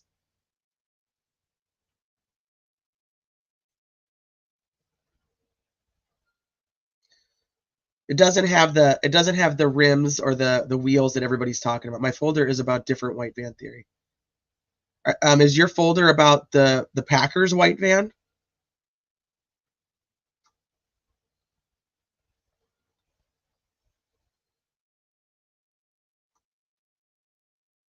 Right, it's a van with windows. Well, I don't know what white van you got going on.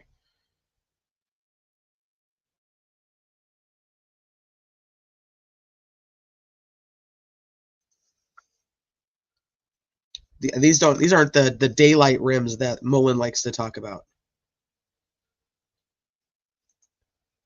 The only reason I showed you guys the Packers white van is to show you the evolution of how this theory continued to grow, because they were looking for this white van.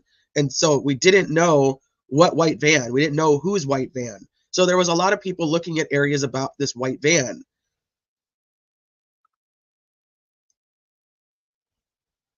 Let me pull up. Let me go to All Eyes real quick.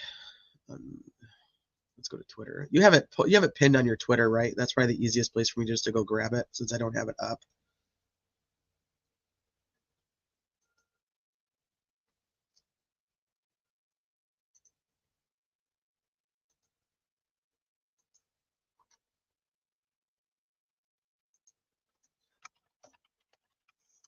Let's see what white van situation you got going on, because that could very well.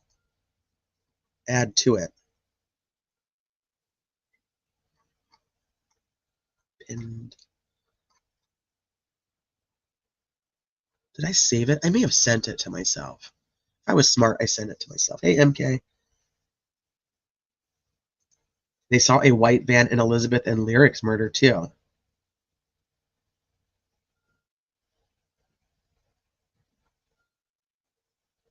DM'd it. Thank you.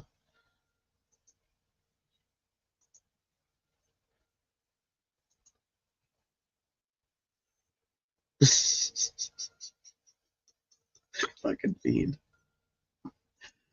That shit's funny. Okay. A guy with a white cargo van. White cargo van. Let's take a look at this real quick. um,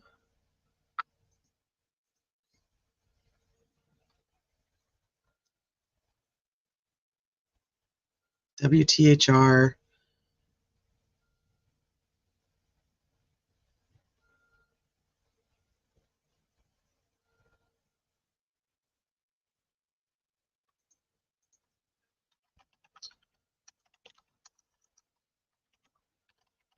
Hold on.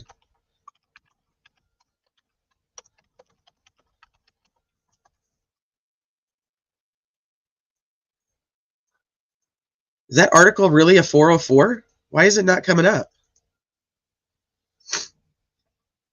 All right. Hold, please. I hate showing Facebook because it just, everything always pops up. Why is this article? This article's gone, All Eyes? Another one gone? Police just released this photo of a man seen on the trail where 2 Delphi teenagers disappeared and were later found murdered. If you recognize this subject, call Indiana State Police or the Carroll County Sheriff's Office. You can remain anonymous. Or is it something from the chat here?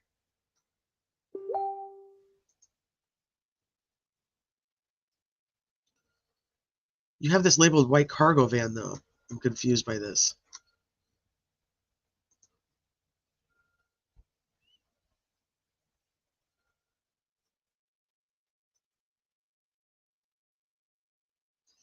Hey, Veronica.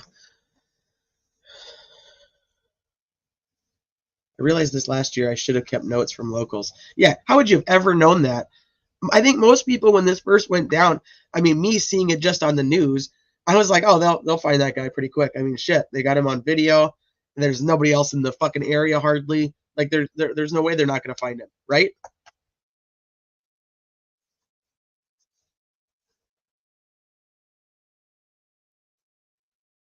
So many, I know, so many rabbit holes. So many. It's like this case is just forever a rabbit hole. My friend Christine, I swear she solves this case like when we would go through it, like when we were going through it daily back in like 2019, 2020, she'd like solve it every other day. She's like, all right, I got a new solve. This is who I think did it. And now that like the trial's here, she's like, okay, I've got a new solve. We'd always make fun of her because she'd solve this case all the time.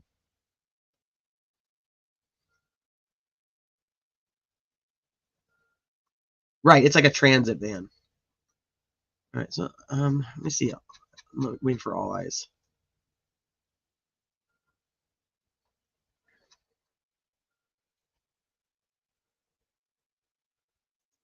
Yep. I feel you on that one.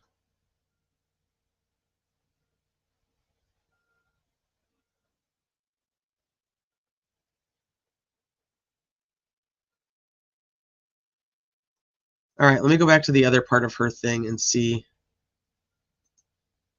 what this is. A guy with a white cargo van. This is from, there's a post going around about a guy in that area with a white cargo van with no windows that's trying to pick up kids. Oh, okay. Okay, I see what you're saying. Yeah, a white cargo van with no windows in Cass County. Okay, so a whole nother white van. You know what? Did I fucking leave that open or did I close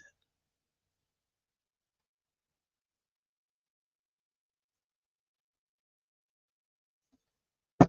Hold on, I wonder if I can get it back up.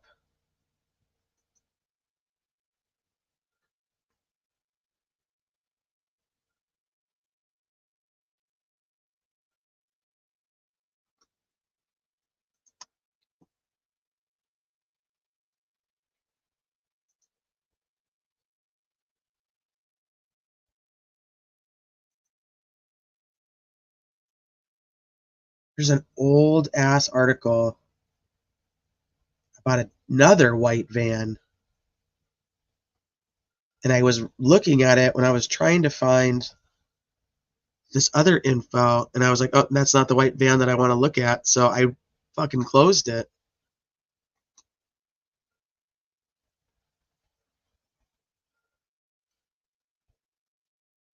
I don't know if I could find it again. I literally just had it up not that long ago. Knowing me, I wouldn't have closed it, but apparently I did.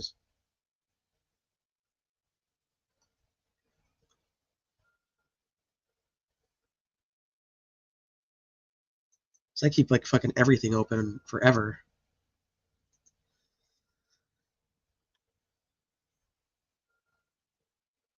All right. I don't know. I don't know what I did with it.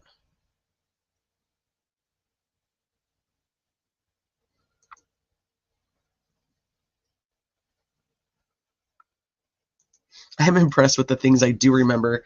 It hasn't been false besides when the unspent round was found and the halo. Where'd that come from? Oh yes, perfect. I needed these. I'll take those. Thank you for sending me those pictures.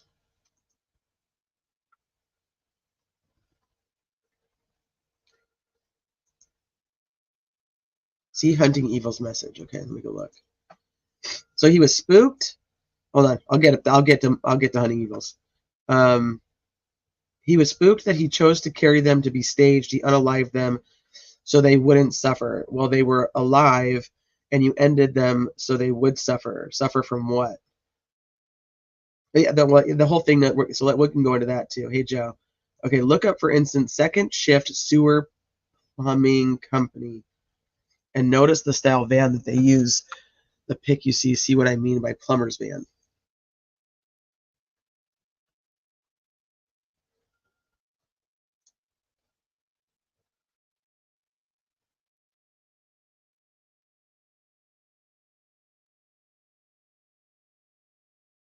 Yeah, let me know what you find on that, All Eyes. Maybe is it in the comment section of that Facebook post? Because that might be the case, but the article itself does not come up.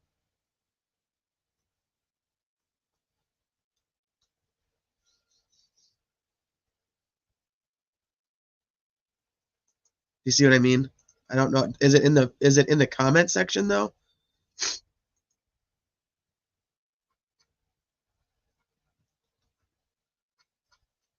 I think there's like 50,000 comments on this post.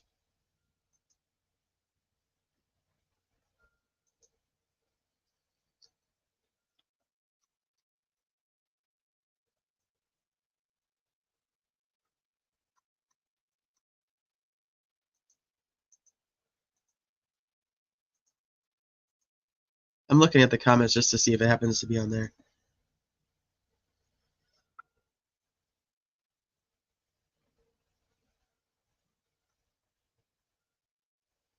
Okay, so anyway, like I said, was saying like the whole thing about this was the evolution into bridge guy into Weber's van. I'm pulling up a picture of bridge guy. Shit, I shouldn't even talk. Is that Brad Weber in the picture? Here? I don't know. Maybe. I don't know. I don't actually know the answer to that. So there was a huge, when people were trying to figure out this jacket, there was this, let me see if I can grab that now.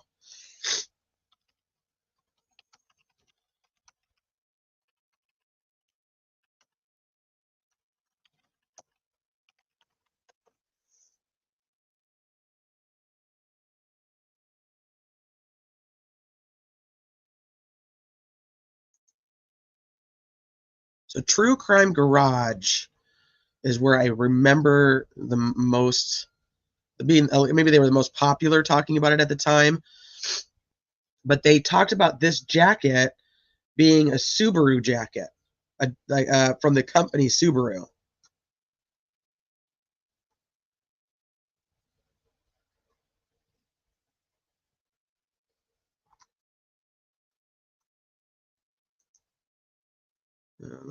I'm just trying to find the.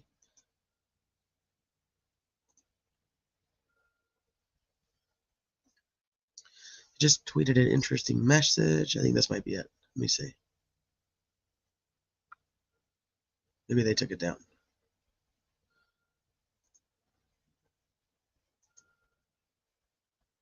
Oh, it's on their Instagram.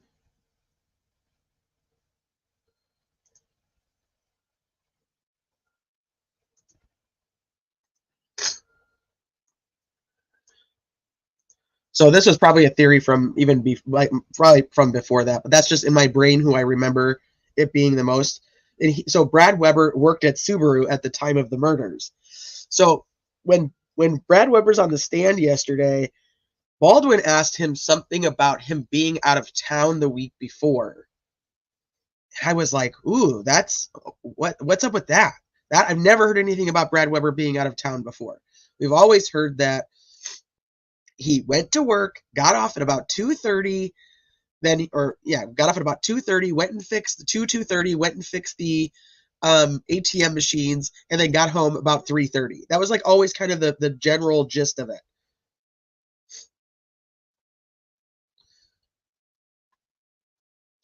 So many speculated for years that the jacket that the bridge guy was wearing was this Subaru jacket.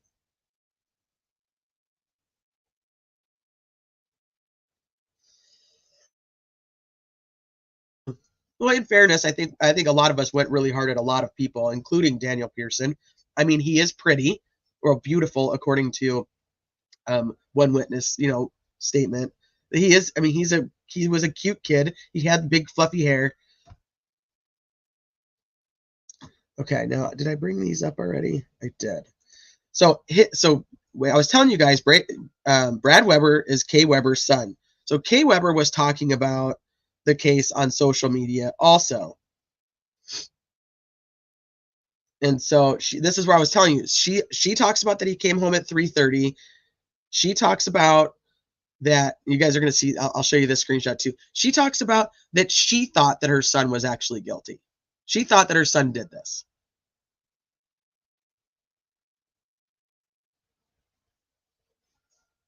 Weber does have quads, yes.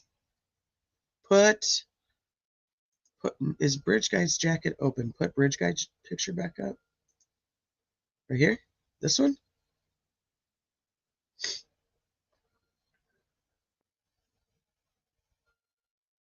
And Weber's gun could not. Yes, Weber's gun was taken and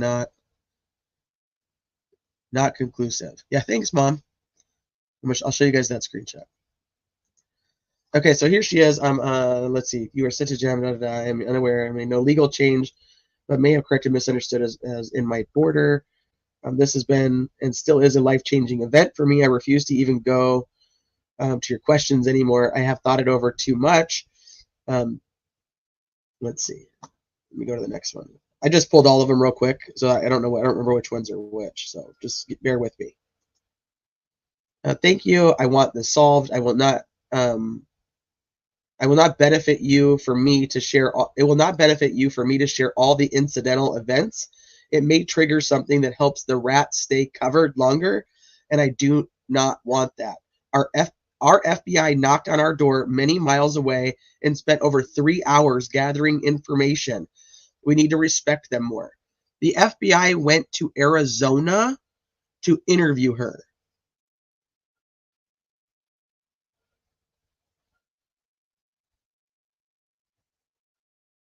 They are good. My family is on their team and your team. Let's keep searching.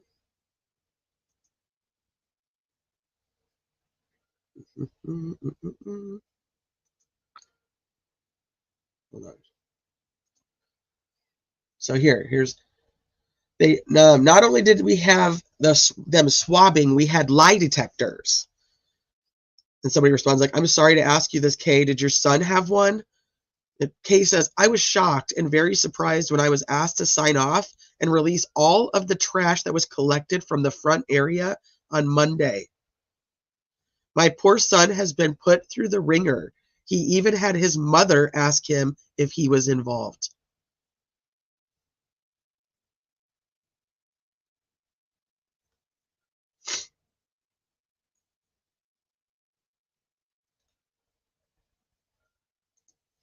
This person responds with, "Why would you rush home before the bodies were even found? The murder was a shock to everyone, something no one could imagine happening in this small town on that safe path. Even the relatives of the girls were still thinking the girls would still be found safe. As someone who just lived near, I would have thought, oh, that's the beginning of a teen mayhem, especially with the girls. They will be giving them gray hair in no time for sure.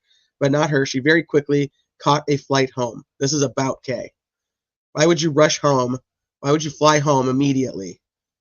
That was somebody talking about Kay because she came back from Arizona because she thought her son had something to do with that.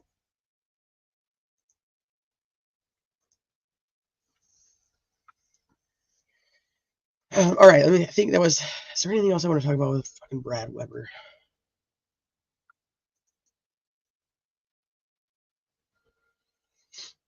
Anything else we should talk about with Brad Weber? Anything that I'm missing from yesterday that we should make sure I touch on, that I said I was going to touch on and maybe I forgot to? I don't feel good, so that very well could happen.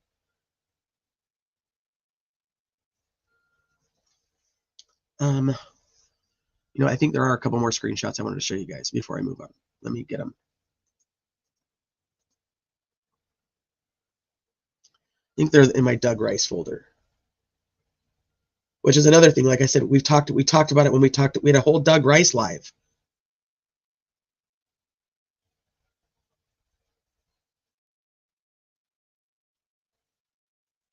Come on, Doug Rice, where are you?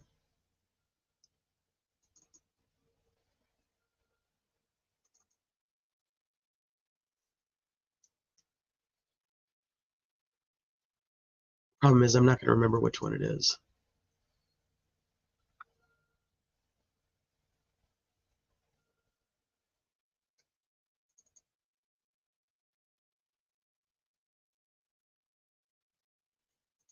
Just bear with me for a hot minute. I'm going to try to find it.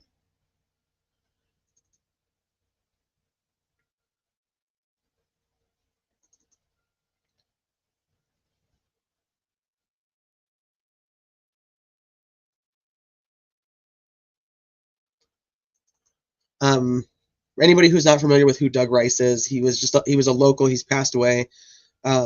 He was a local doing his own little mini Delphi investigation, and he'd go around and he'd talk to anybody who would talk to him.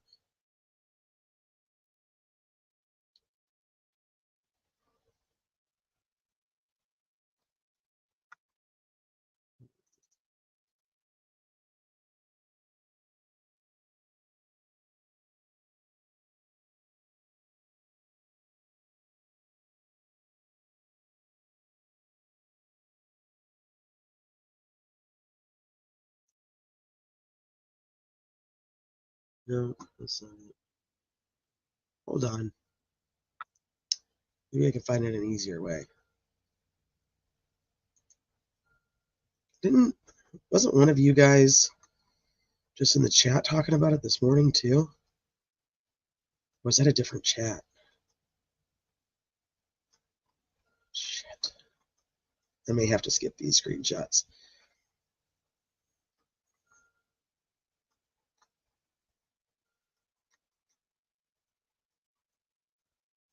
Talk amongst yourselves. Entertain yourselves for a hot moment.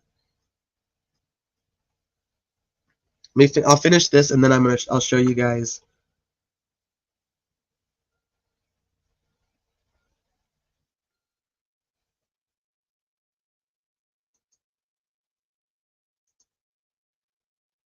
We'll start going through today's if I don't get all this shit together.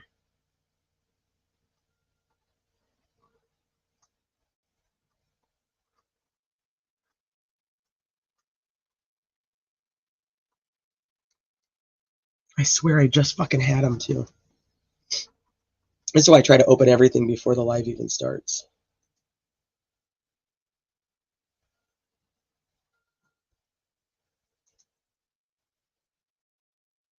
Somebody in my Criminality Delphi Facebook chat, can you guys bump that message for me?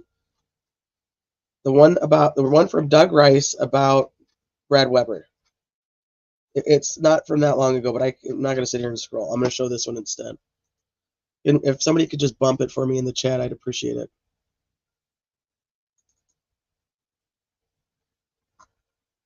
So this was just somebody who was talking about working at Subaru after this whole situation. Yeah, I worked at Subaru, same place as Brad Weber, for 12 years, and they don't have you clock in or clock out per se. You or a team leader write your time on a paper that gets turned in weekly. They also go by 6-minute increments, so 5:41 and 2:02 are neither possible.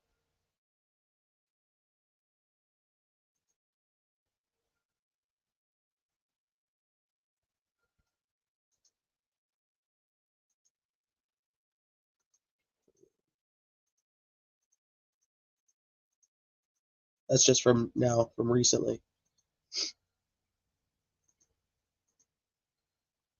Come on, you fucking thing.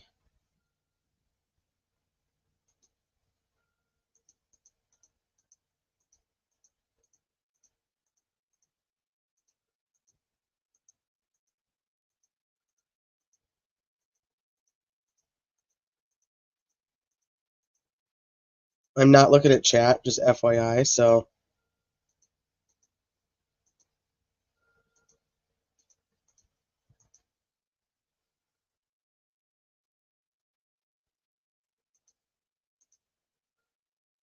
here it is. I found him.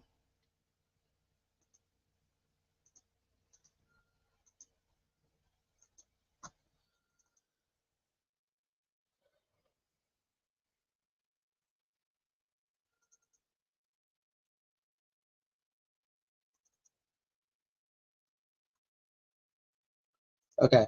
So Doug Rice, the older lady that lives at the south end told a very different story to Kay Weber. This is actually about Teresa Liebert. That's who she's talking about. So Teresa, if you guys remember, Teresa Liebert's the one with the weird sketch of that looks kind of like Elvis Fields.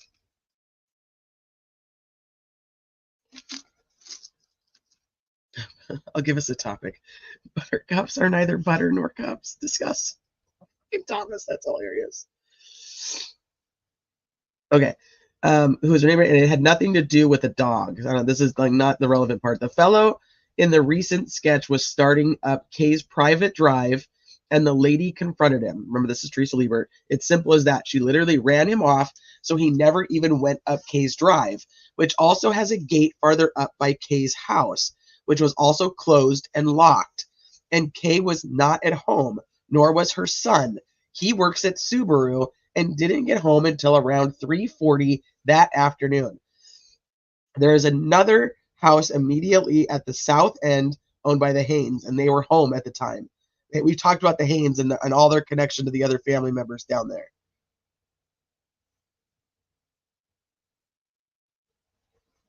And then this one is, it's like, you got so much shit open, go close it.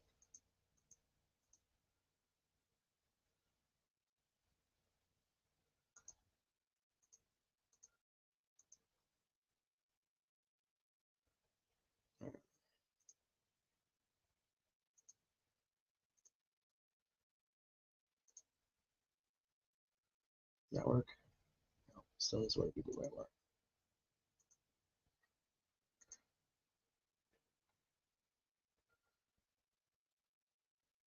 Here it is. The owner's son, Brad, was at work. However, he arrived home shortly after 3:30. So no one was home around 2:30 when BG and the girls likely crossed the creek. I think Kay, you know what, I don't want to say because I'm not 100%, but I think I think she has another home around that area, but I think she pretty much just stays in Arizona now. But don't quote me on that. I probably shouldn't even say it because I don't know.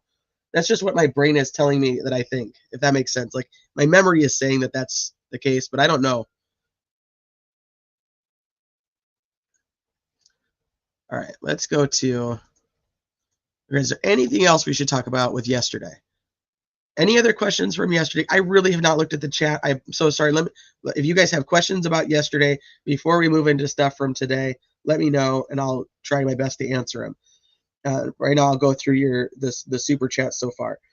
So Dreamy, hi Dreamy, is Gold hoping the defense runs out of time?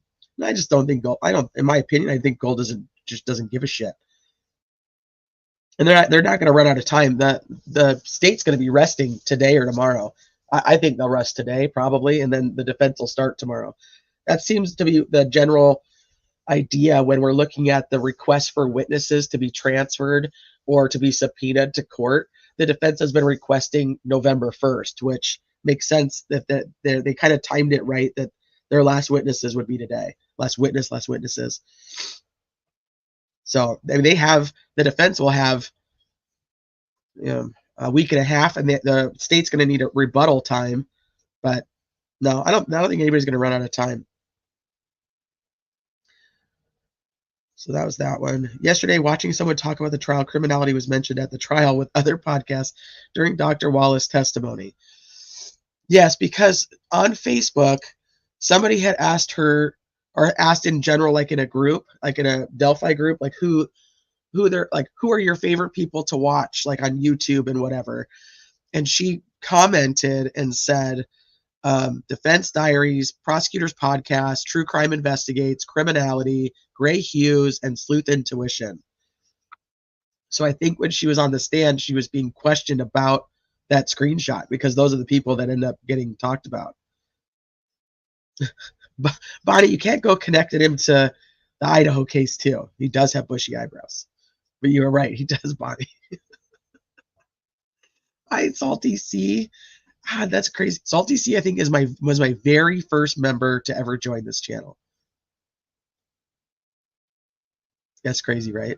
Andrew, my Prince Charming over here, always comes in and spoils me. Scully, 5 months. Connie, 6 months. Like, this is crazy. Thank you guys so much for your support.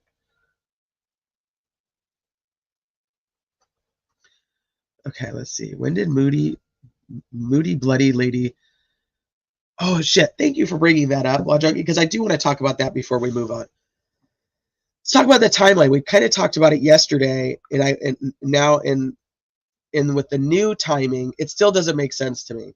I still think Sarah Carbaugh is bullshit. I just don't think she has anything to do with anything. I just don't. You remember me? That was a long time ago now, huh? It's definitely been longer, Deets. Yeah, remember with the other lady back in the day. Back in the day. Yep. Autumn, you've been around forever too.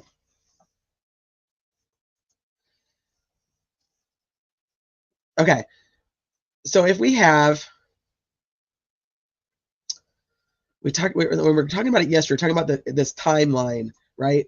So it comes up, we know Bridge Guy videos at 2:13, ends in the 2:14 time frame, right?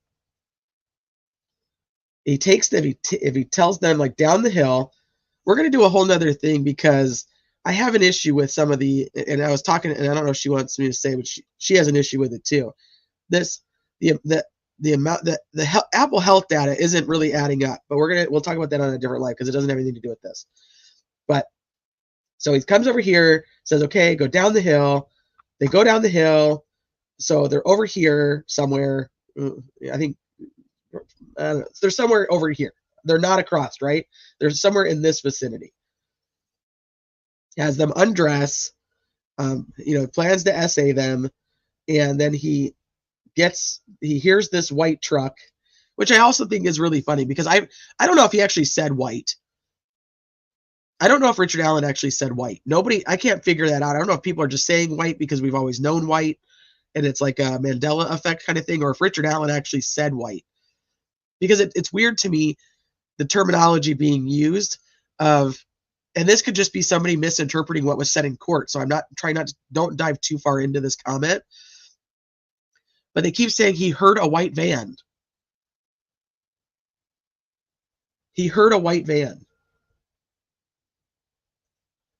Now, I just want you to think about, like, when you say you saw something or you heard something, if you hear something, you don't typically describe the color. You see something, you describe the color. So I like I said, that could just be being misreported from people in the courtroom. But I've heard it a couple of times, and people are typing it on Twitter, and I'm like, you don't hear a white van. You see it. So, like I said, don't dig too far into it, but it is what it is. Okay, so he's over here, and the white van comes and spooks him. So he decides he's out of time. and this van is coming at what, 2:30, right? That's the state's new theory. This white van's coming at 2:30. So he's 2:14 to 2:30. He has them right here and has them undress. So for 16 minutes, he's got them at gunpoint, having them undress, according to state's theory now, right? He freaks out because there's somebody in the area.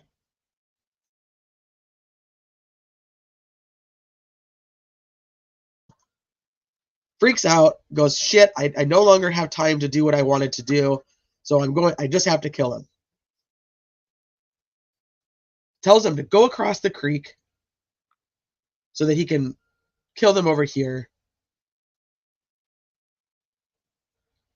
Let's go how much time we think this might be. So this is 2:30. They get across the creek. Remember, the phone no longer moves after 2:32. So in this state's theory, the phone is done. The phone is at the crime scene at 2:32. 2:32. Kills them. Either he has to have Abby redress, or he redresses Abby, one or the other. Kills them, and then puts the sticks on them, according to him, puts the branches on them. Oh, God, that was another fucking thing. He said the word branches instead of sticks or twigs. I'm like, oh, my God. We know he's guilty because he said the word branches in his confession. You fucking so stupid. And not sticks and twigs. So 2:32, the phone is not moving. Cleans Abby. Possibly restrains her. We don't really know because we know that at some point she's got something around her mouth or the lower part of her mouth. So all this has to happen in this amount of time. But remember, he's spooked and he's freaked out because there's somebody here. He saw somebody.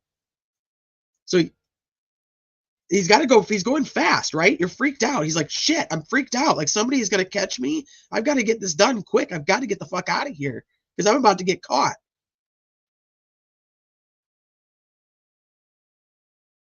Wait, he's not seen going to his car until 3:57? Till 3:57?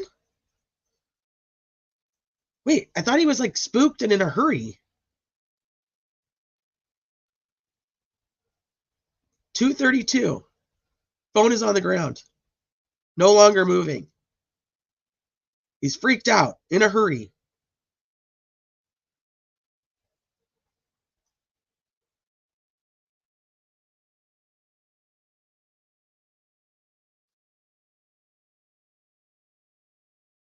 Hold on, what did Hunting say?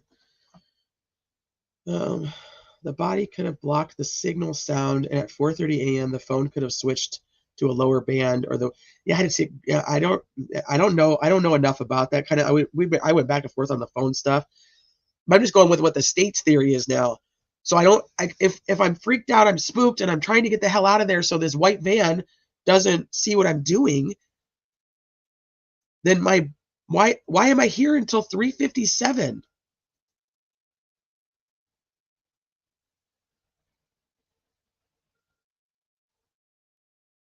If you're spooked, you leave. You don't redress one of the victims.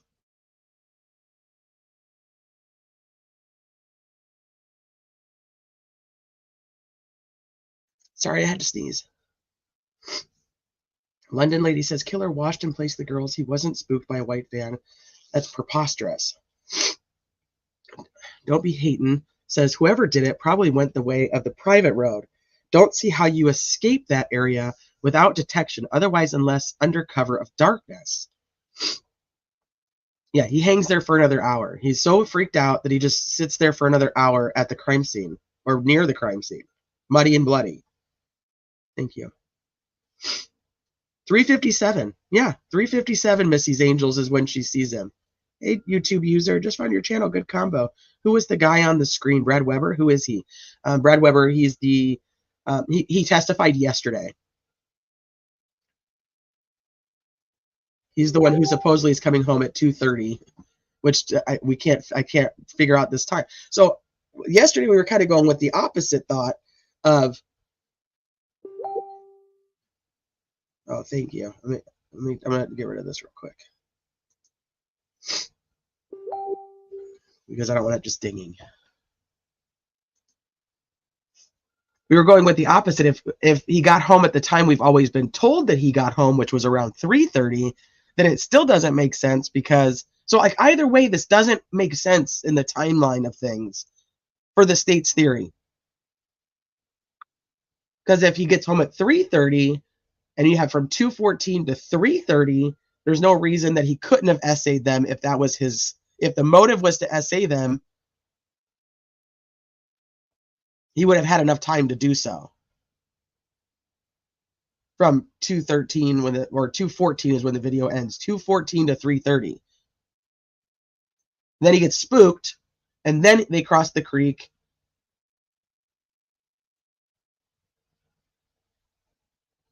He kills them quickly and then leaves because he's freaked out. So 3:30 doesn't make sense though because now we have a phone that's moving and stops moving at 2:32. Does he have the phone turned off over here? Does it not track the movement then? Do you see what I'm saying? Like I can't make that work. Now, ironically, and I don't want to go too far into my theory because it's neither here nor there. Jury's not listening to me. But you guys, if you've watched my channel, you know there's Daniel Pearson and his girlfriend are walking to the Monon High Bridge. Originally, he stated that he saw a man who was walking along the trail and came out onto the trail right around the crossing here at around 3:15.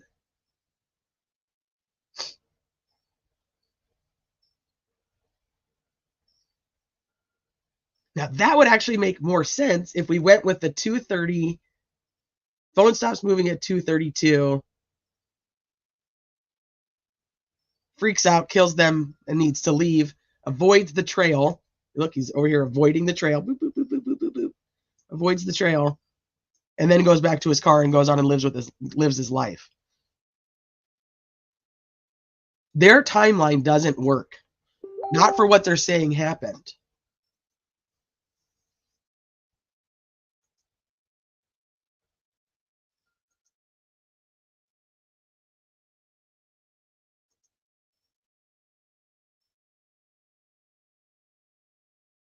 All right, let me see if there's anything else that we needed to talk. I forgot I wanted to talk about that because it doesn't make sense. Freaks out, but then stays over there for over an hour. 2:32 to 3:57. 2:32, 3:57. 2:32, 3:57. But he's freaked out and scared and runs away. I don't know. I'm not buying it.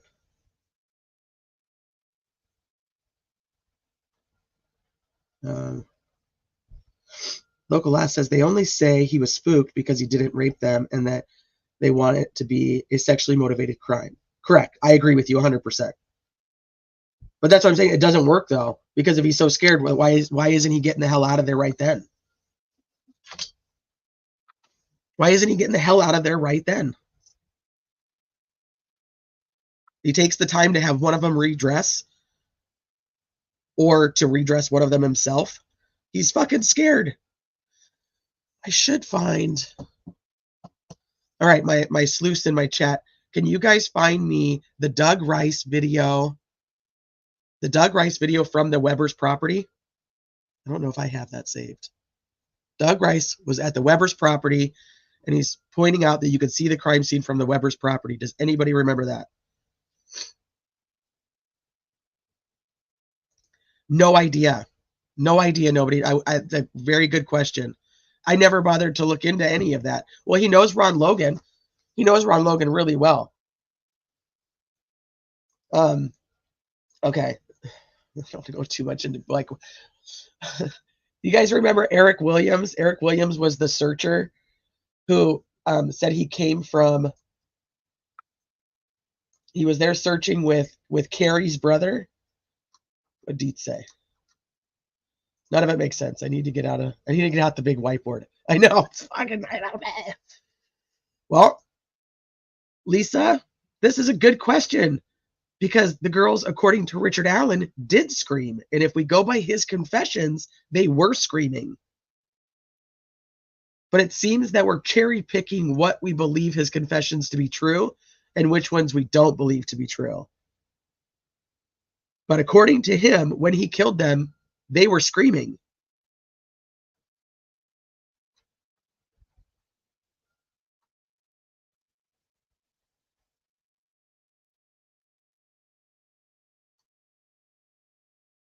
If somebody finds that video and can send it to me, that would be great. Let me know that you sent it, though, because I tried to close everything down so I don't have it open. So Eric Williams is searching, and he comes up this path over here. This is where he's searching for the girls. Before he gets to the bridge, he comes this direction going northwest, and in this area is where he finds all the bones, the carcasses, like the animal bones, all kinds of just random shit. I'll go pull it up for you.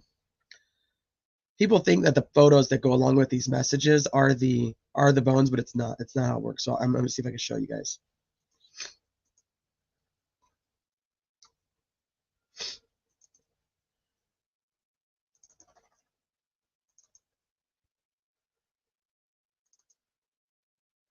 So this is Eric Williams. These photos right here, people think are the ones of that Eric Williams found. They're not. It's who he's talking to. The person he's talking to is responding, saying they've seen these types of things. So just if you guys see that out on the streets, just want to see if I can find.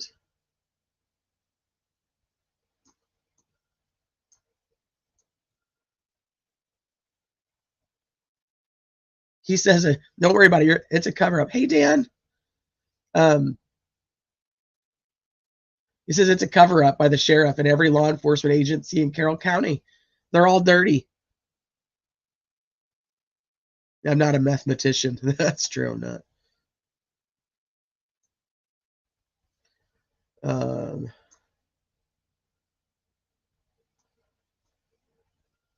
Trying to find his.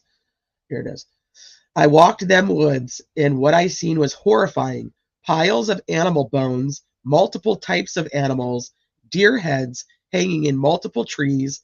This crime was practiced on animals and led to human life. All the evidence is or was there.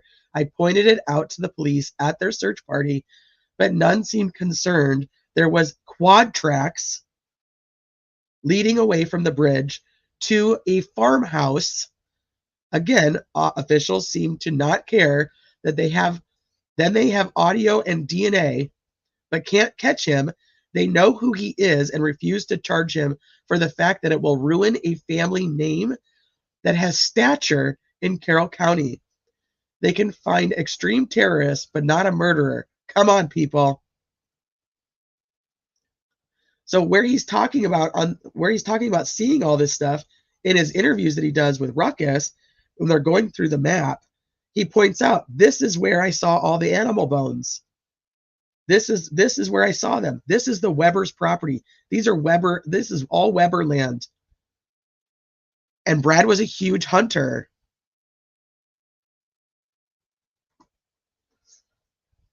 Lynette says that you think it's bullshit? Which part? Which part do you think is bullshit? I'd love to know. Please share. Please enlighten us. Right back at you, Dan.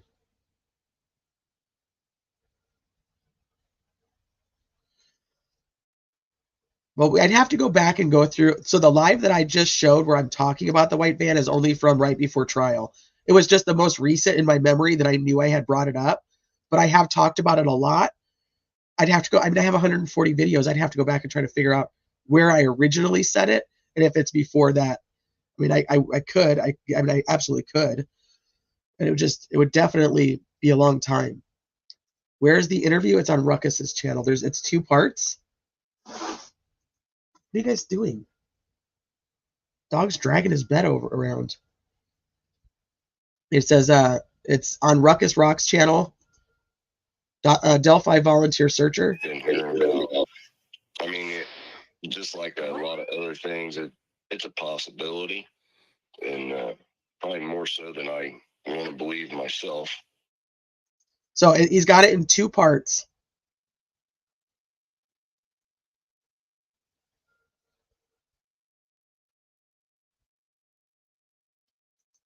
But you don't believe Eric Williams?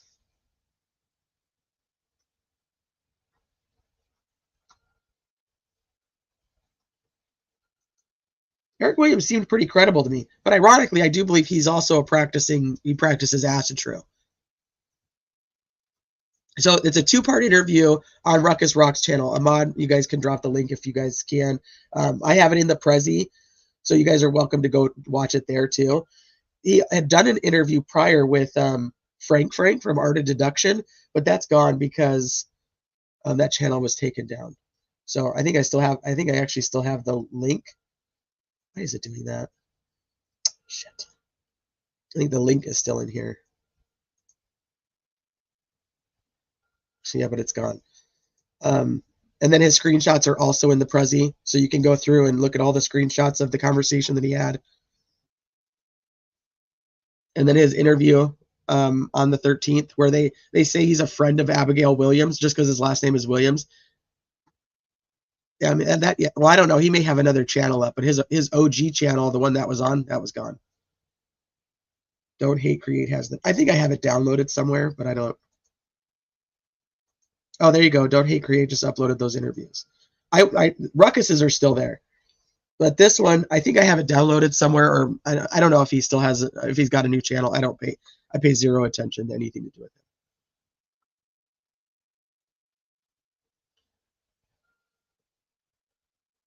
Yeah, the 4-wheeler track thing was a big deal to him. Hi, Johnny.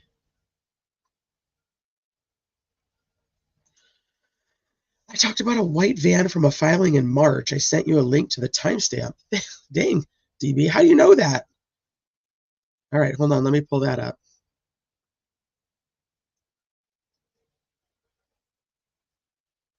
The fuck's my Discord? There it is.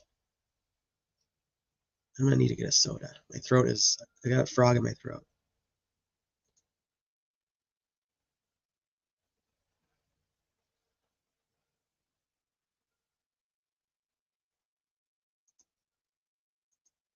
DB, you got like notes of all my lives?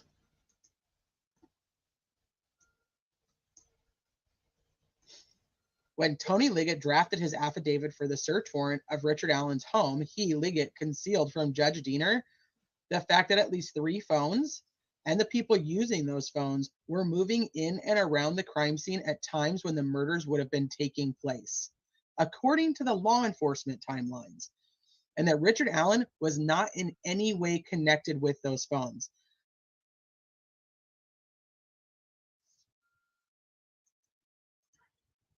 This is if he's connected to the phones, why wouldn't the defense know that?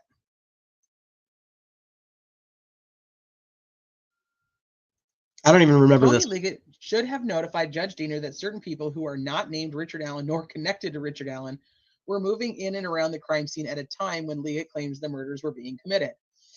It is reasonable to conclude that if Tony Liggett had notified Judge Diener that certain people not named Richard Allen nor connected to Richard Allen were moving in and around the crime scene, then Judge Diener would not have signed the affidavit, especially based upon the paucity of evidence otherwise contained in the affidavit connecting Richard Allen to the murders.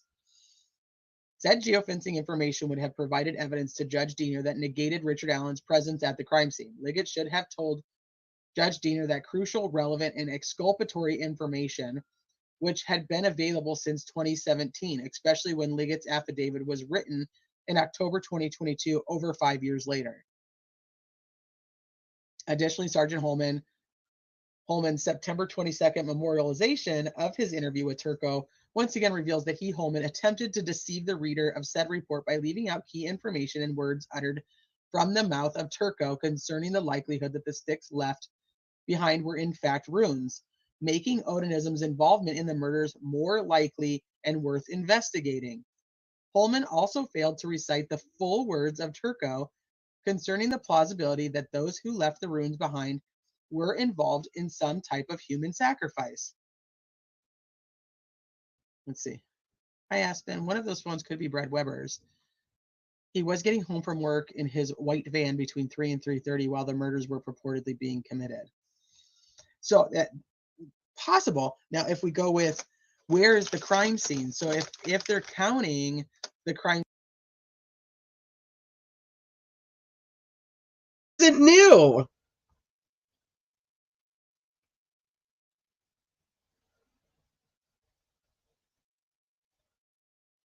It's not like I didn't even make up the theory. It was known for a long time.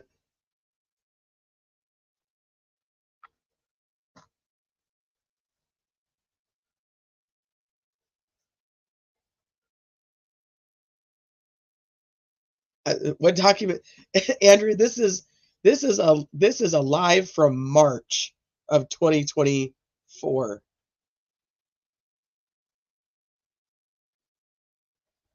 I don't even remember. I don't even know what document this. It was rain. It was apparently raining documents at this time.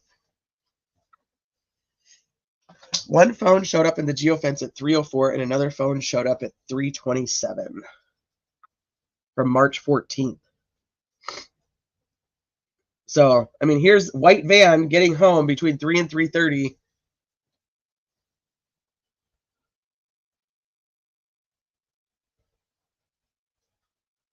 No idea. I can't even remember what I had for breakfast today.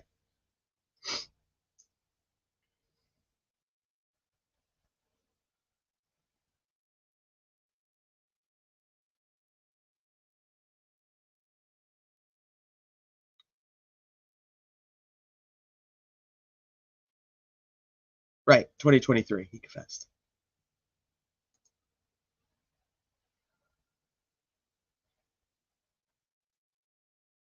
Right, yeah. This is from 2024.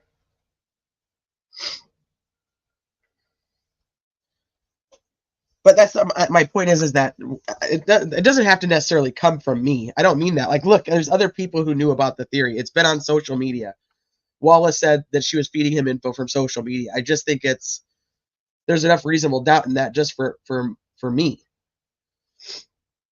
Okay, now I think we're good with everything from yesterday. I think that catches. Oh, we could talk about Mullen and his that he came through.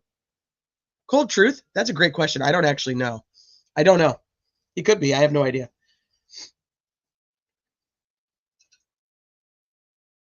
But we know that he had a bunch of weird shit out in his own yard with a lot of weird stuff.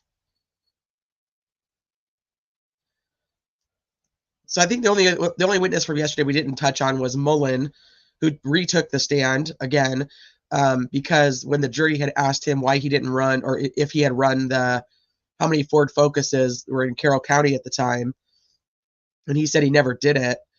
And this is all just based on memory that I'm going to relay this information to you, so my number might be off on the cross. But when Nick is questioning him, he says that only one person in Carroll County owned a 2016 Ford Focus SE, a black Ford Focus SE.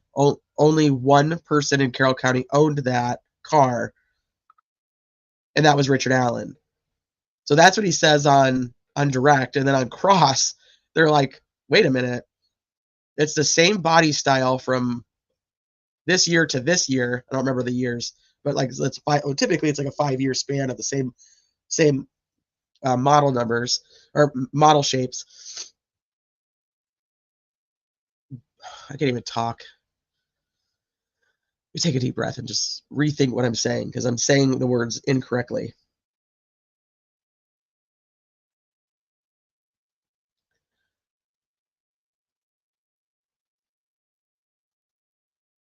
(2011 to 2016), Kitty says, same body style for that model of that car, number one, and then other cars they could not find. This is another argument I had with Cheryl on Twitter. She was like, they ID'd his car, and there's only one of them. And I'm like, that's not what fucking happened. They could not, they had no VIN number. They can't see the VIN number. They can't see the license plate. They can't see the driver.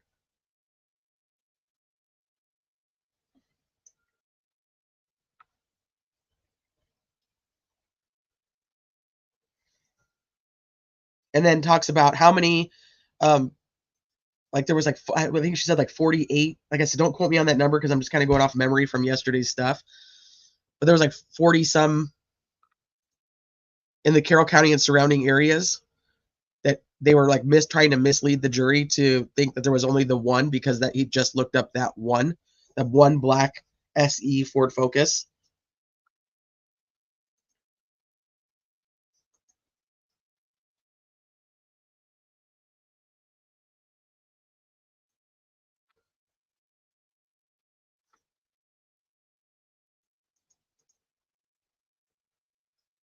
All right.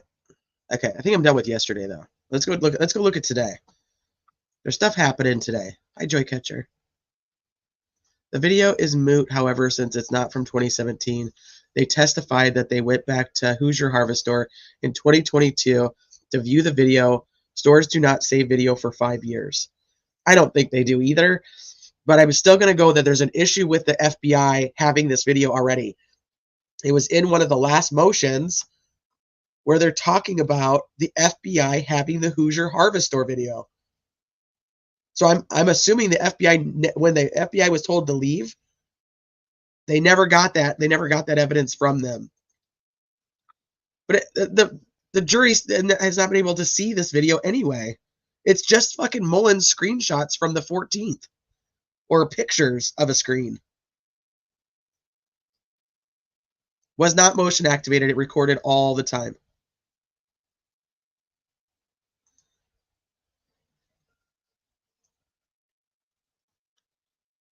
All right, let's pull up some stuff from today.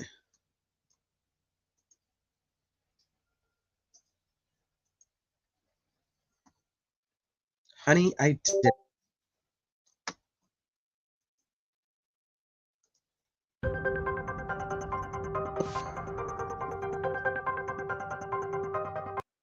hate all the ads and shit.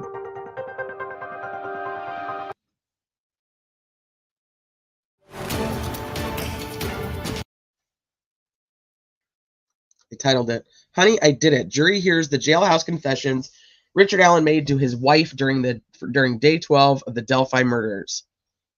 So now we're on Halloween. This is the information coming out today.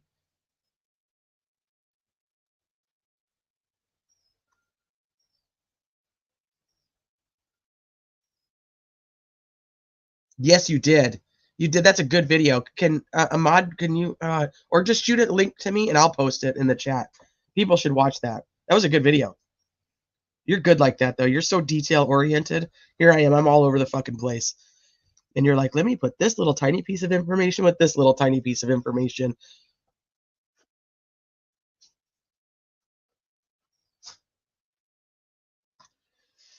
All right, so Harshman should be on the stand. Harshman is the one who was tasked with listening to all of the phone calls, watching the video.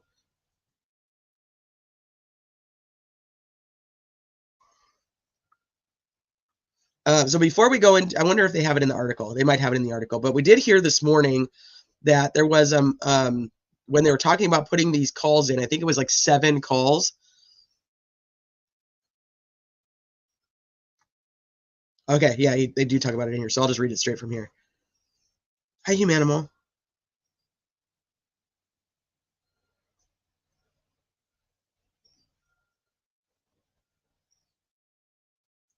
A lot of shit in his yard with a lot of weird stuff. Do you mean K. Weber Sanders Stations of the Cross? I might have missed. I think that's probably who we were talking about. And that's what we're talking about is when Eric Williams saw all this stuff on Weber's property. Thank you, Dietz. Okay, so they enter the courtroom. They're talking about entering the jailhouse calls with Janice and Kathy. We've heard a lot about these up to this point too. That was like the first big drop of a confession was these.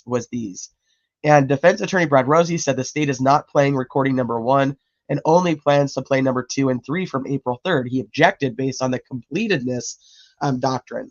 So those 3 recordings were from 3 calls on that date. The first, from 3:12 a.m. that day, is from Richard Allen to his mother, Janice Allen. In that call, there are no incriminating statements from Richard Allen. He says he doesn't know how much longer he could stay lucid and is losing his mind. He professes his innocence.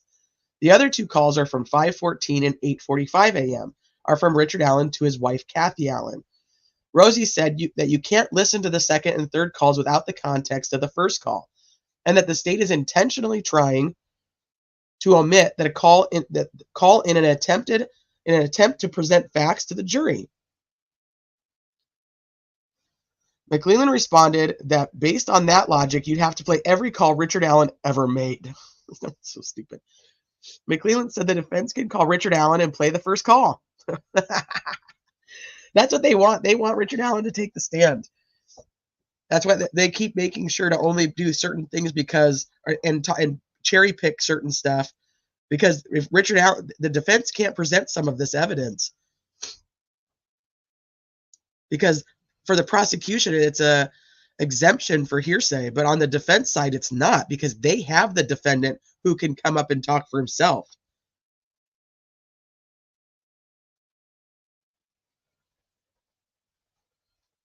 So they're doing tricks of the trade. It's their job. So it's not like he's not doing anything wrong, but it just kind of shows that they are doing. They're like, no, put Richard on the stand, and then you guys can play the other call. Rosie responded, that's unfair to expect Allen to waive his right not to testify due to the state's unwillingness to follow evidentiary rules. It's one of those situations where you play all or you play none. Gold said she doesn't believe the doctrine of completedness applies because each of the 2 calls would be played from the beginning to the end. Baldwin said Allen references the earlier call in his later calls. Gold said she was sticking with her decision to allow the jury to hear only calls 2 and 3.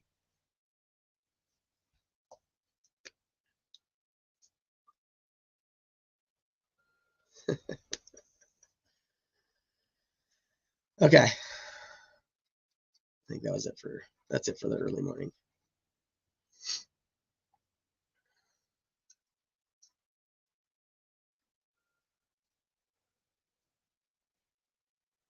Okay, so they call Brian Harshman. He's their 40th witness. He's been with ISP for 30 years. He started in on the Delphi case in April of 2020. He monitored Allen's calls from the county jail, Department of Corrections, and Cass County Jail. That included telephone calls, video chats, and texts. Harshman reviewed about 700 Richard Allen calls. Jeez. He said most were around 30 minutes and that he spent an unsurmountable amount of time listening to calls from Richard Allen to his wife and mother.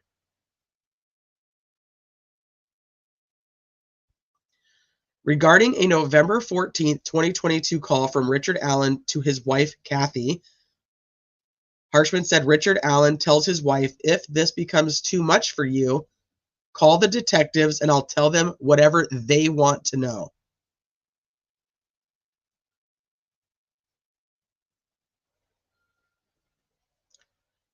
The call from Richard Allen to his wife, Kathy, is approximately 5 minutes. Richard says, I love you, and is crying. He sounds distraught. He tells Kathy, I don't want you to worry about me. He says, I'm sorry, 3 times while crying. He also says, I fucked up. If anything happens, I'll see you in the next life and take care of the family. Kit Hanley has 3 calls.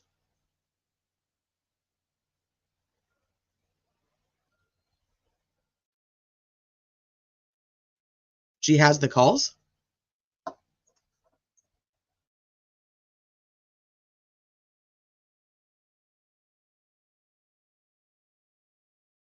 I think I need clarity on that.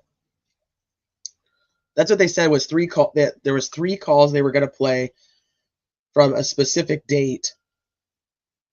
They're only talking about that one date. She posted them on X. Oh, she has the calls?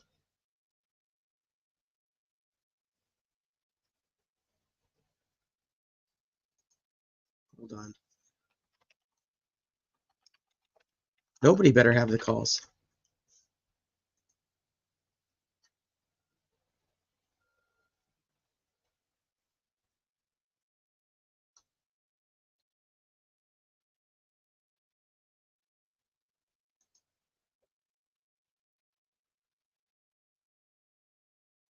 Like the audio?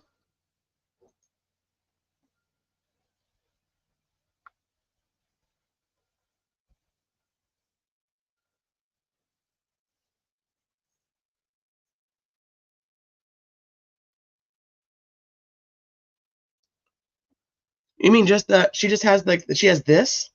Because this is what I see on there. Is just this part. Not, she doesn't have the actual calls, like we can't go listen to them, right? Okay, yeah, okay, perfect. That's what we're going over that anyway. Okay, I got you. We're on the same page. Okay, so that was November 14th. Now on April 2nd, there's a call from Richard Allen to his mother, Janice. That's approximately 9 minutes. Harshman said Allen confesses to killing Abby and Libby and tells his mother he has found Jesus and God. During the call, Allen initially sounds upbeat and positive and asks his mother if she is going to church that day. Allen then cries and asks his mother, "Did Kathy tell you? I told her that I accepted the Lord Jesus Christ as my Savior." He also says, "I've got a family that's always going to love me no matter what. And I know we're all going to be back together eventually." He also says, "I didn't accept God into my life until March 21st. Okay. April 3rd, a call to his wife, approximately 3.5 minutes.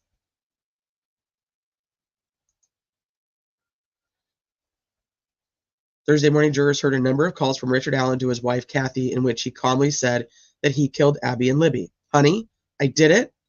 I killed Abby and Libby," Allen said during one of the calls. Kathy Allen repeated to her husband for him not to say that, but he continued to state he killed the girls on the call. Like, did you say it over and over and over again? Like the same thing? May 10th, Richard Allen to his wife, Kathy, approximately 5 minutes.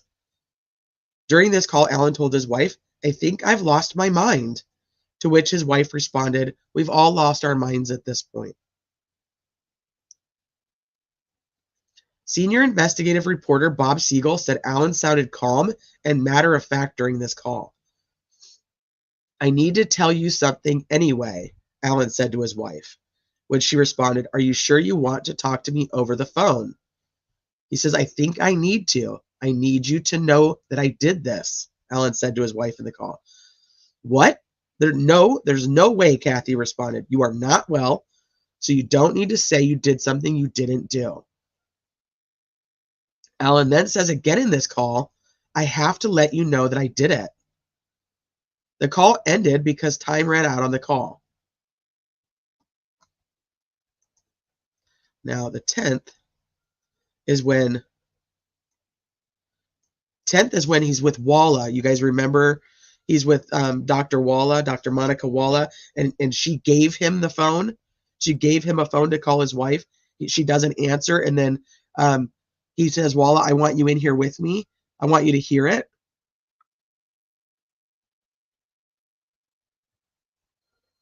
And then afterward, he says, "She doesn't believe me." And then he says, "I didn't do everything I said I did, but I did kill Abby and Libby." So, all right, let's go back. We'll go back over here. So just time-wise, we know where this call is, the one that is with Walla in the room. Okay, call ran out of time. Another May 10th call from Richard Allen to his wife, approximately 5 minutes. Maybe the first one did answer, and this is the one where she's not in the room. They've gone back and forth on this information about that she gave him the phone, she left the room, that she didn't, the call didn't go through, or something like that. And then I think her testimony from the 3-day hearing to this hearing is not the same. But I'm not sure. So maybe this is the one where she's in the room now. "I may have to spend the rest of my life here," Allen said to his wife on this call, as she can be heard crying. "I don't understand. I just got to know everybody is still going to love me." Allen confesses to the crimes again in this call. "It's okay, honey. I did it. I did it, baby." Allen can be heard telling his wife, "I killed Abby and Libby." Allen is heard asking his wife if she's always going to love him, with her crying and saying, "I love you." Okay, June 5th, call from Richard Allen to his wife, 7 minutes. Senior investigative reporter Bob Siegel noted Alan sounds depressed in this call, noting it as a very quiet call. In the call, Alan talks about losing his mind and ends the call with, "But you know that I've done it, right?"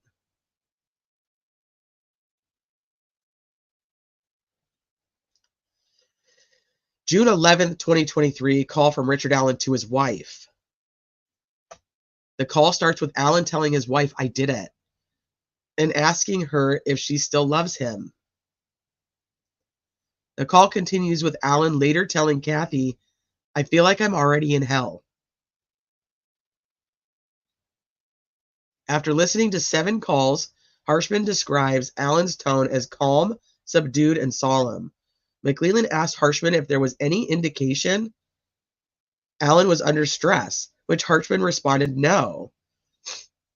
Referring back to testimony from Dr. Monica Walla, who treated Alan while he was at Westville Correctional Facility, Harshman said what stood out to him from Alan's alleged confession to Walla was the detail where he said he was scared when he saw a face. These fucking reporters, I swear to gosh. Yesterday it was a man, and then it's a van, and now it's a fan. It's a typo, but I have to laugh at it because it just goes along with everything else that's happening. When he saw a van. What does this have anything to do with the confessions on the calls though? Why is he asking Harshman about this? This isn't from the calls. All right. All right, then they take their break. Okay.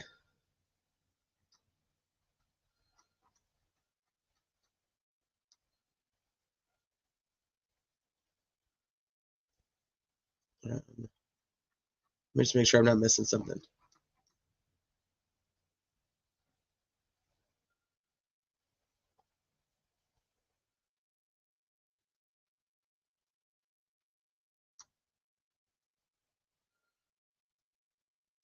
Okay, so after break, they get it. That's what I can only tell from here. That's what it looks like. So it starts back after break. In the call, this is a call on May 17th from Richard Allen to his mother, Janice. In the call, Allen asked his mother if his wife, Kathy, told her that he did it. His mother said, "We're not going to discuss this."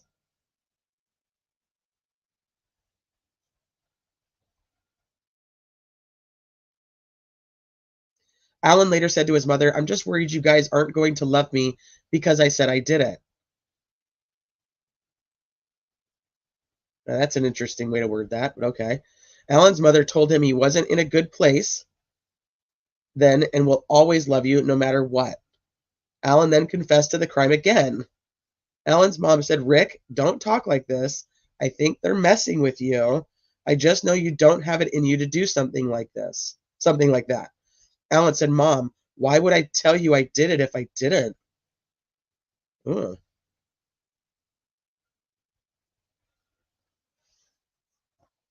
During redirect, oh shit. Okay, I missed a section. I apologize. All right, so this is I screwed up on the timing here. Harshman said video from the Cass County. Okay, during redirect, McClellan asked Harshman if he had ever seen Allen violent. Harshman said video from Cass County Jail shows Allen screaming loudly, irately, pounding on the doors of his cell and telling the guards he's going to fucking kill them. What? The defense objected to mentioning this video because they said it was not revealed in discovery or shared with them. Gull issued a break to allow the defense to watch the video.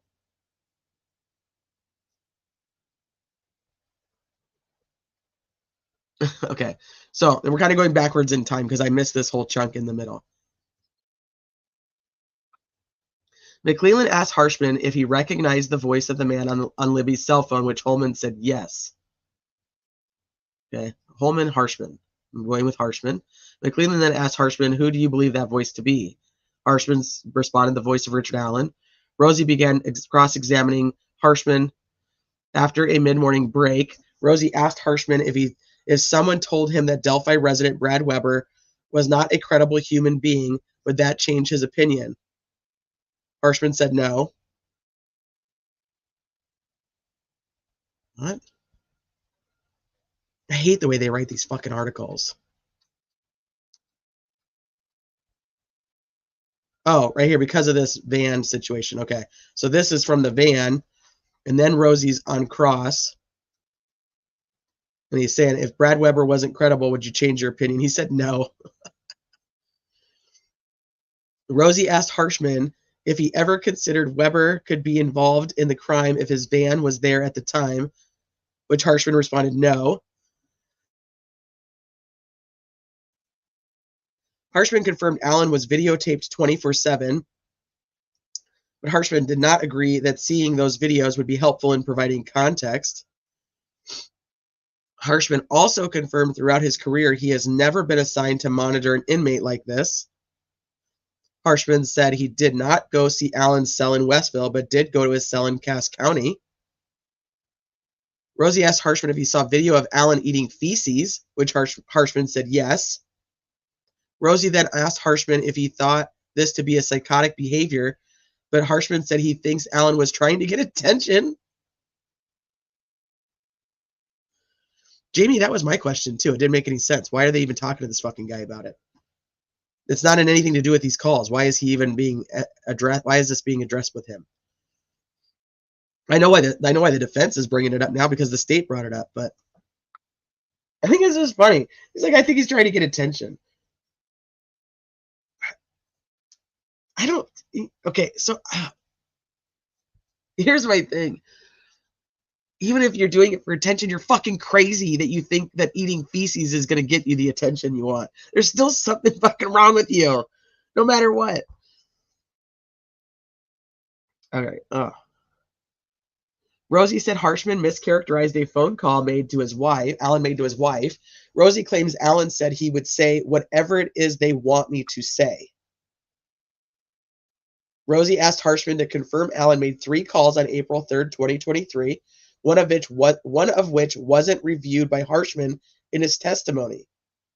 That call was allegedly made to Allen's parents.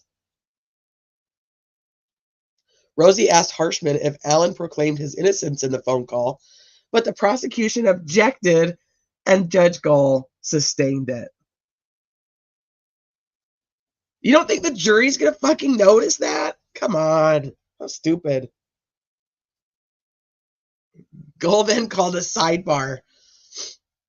Of course. Rosie said Allen made 700 phone calls while in solitary confinement for 2 years. Then we came back up to the top. See, I messed it up. In the call, Allen asked his mother if his wife told her that he did it. Okay, we read that. So then it comes back up here. All right, let's see.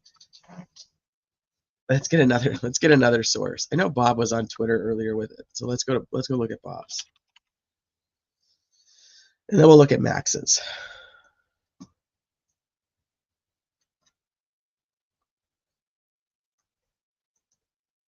Okay, the state's final witness, ISP Brian Harshman, has been on the stand all morning. He's the phone guy who listened to 700 hours. Is it 700 hours or 700 calls? I think it's 700 calls. I don't know. Of surveilled phone calls from Richard Allen to his wife and mother. The state played 7 calls that contained some form of admission. All calls contain Allen telling his wife that he thinks he has lost his mind at some point in the conversation. Really? So even the ones where he's saying, I did it, I think I've lost my mind? All right. I will detail as much as possible in tonight's live. Rosie just finished his cross, which focused on many different issues, including the one fact that wasn't contained in the discovery, which is the van pulling up and scaring RA. The state has one more call to play this afternoon that they tried to play this morning, but had the wrong call queued up. And then the state will rest.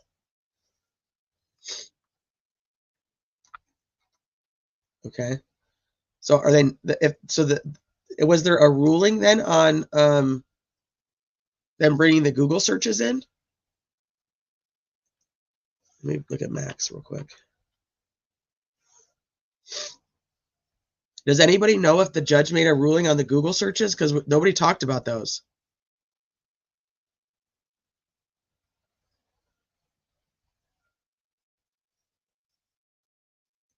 Let me see. Max Lewis reports that Brad Rosie said Harshman crossed that the van was mentioned hundreds of times in discovery, which Alan would have received. Okay. Yeah, we're going to look at Max's right now. Max is probably one of the most accurate reporters that I've seen covering it as the reporter journalist side, though.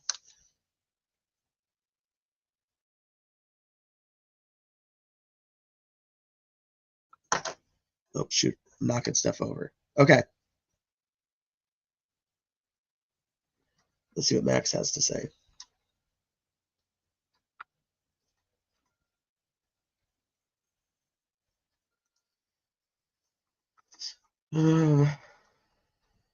Okay. This is the lunch update. Started this morning by playing phone calls Richard Allen made while in prison to his family. Master Trooper Brian Harshman testified that he listened to more than 700 of Richard Allen's calls. In a call on November 14th, 2020 with his wife, Allen said to his wife that if it ever became too much for her, then he'll call the detectives and tell them whatever they want to know. Allen's wife was in the courtroom and began crying and put her head down. Next was the call to his mom on April 2nd, where he speaks about finding God and says the Lord Jesus Christ is his Savior. Then a call with his wife from April 3rd. I killed Abby Libby. His wife said, no, you didn't. And he says, yes, I did. Max says, or his wife asked him why he would say that. And he said, because maybe I did. Oh, fuck me.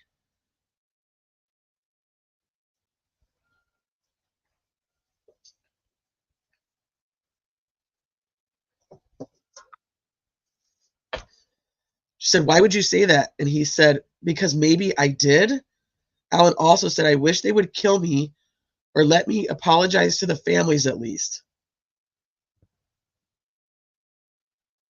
Then came a call from May 10th, 2023. Allen told his wife, I think I'm losing my mind. Wait, May 10th, that's the same. This is the Walla one. He then said, I need you to know that I did this, and I'm definitely losing my mind now. He told his wife, I had a dream that I needed to let you go. During a call later that day, Allen begins to say, if I get the electric chair, and his wife interrupts him and says, no.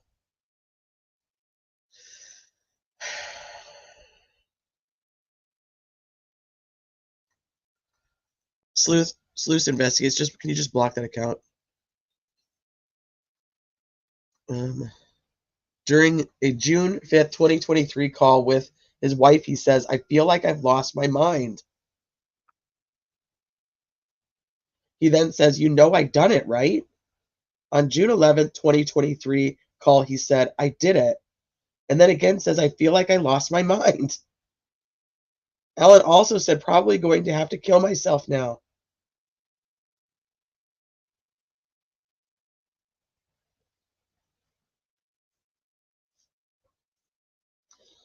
Okay, Harshman said he believes Richard Allen's voice is the same as Bridge Guy. What the fuck? How does Harshman have any...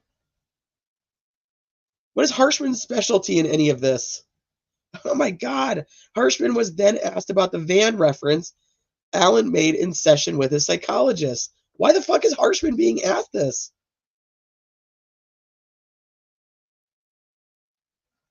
Talk about, like, not the person who has anything to do with any of these things. Harshman didn't see Dr. Walla's report until this past August.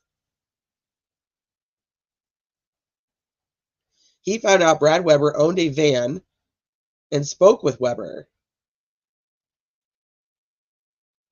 Okay, hold on. Now let's see.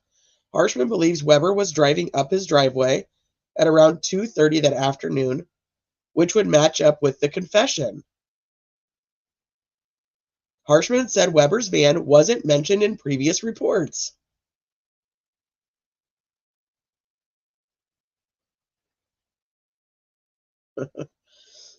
Wait. Okay, hold on. Harshman is saying, like, when he was working the case that he actually, like, interviewed Weber. That it should. Why wouldn't it be in a report then? Of course it would be in a report. This would all be in a report if Harshman wasn't doing any of this. This doesn't even make sense. Okay, let's keep going because some of this is answering my own commentary. He spoke to. Wait, he's saying that he spoke to Weber in August, like a couple of months ago. No, he's saying he saw Walla's report in August.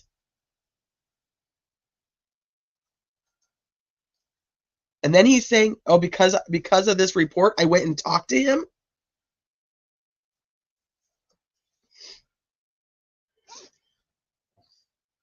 I don't necessarily agree with you, Gray. I don't disagree with you, but I don't agree with you either. I think this could still go two ways. And I will say this about the confessions. I've said it plenty of times. You have these random ass 60 whatever confessions of just saying, I killed Abby and Libby. I killed Abby and Libby. I killed Abby and Libby. And now you even have these ones to his family. He's like, well, maybe I did do it. I'm losing my mind. I don't know. We can't hear them. So I still see it can go either way.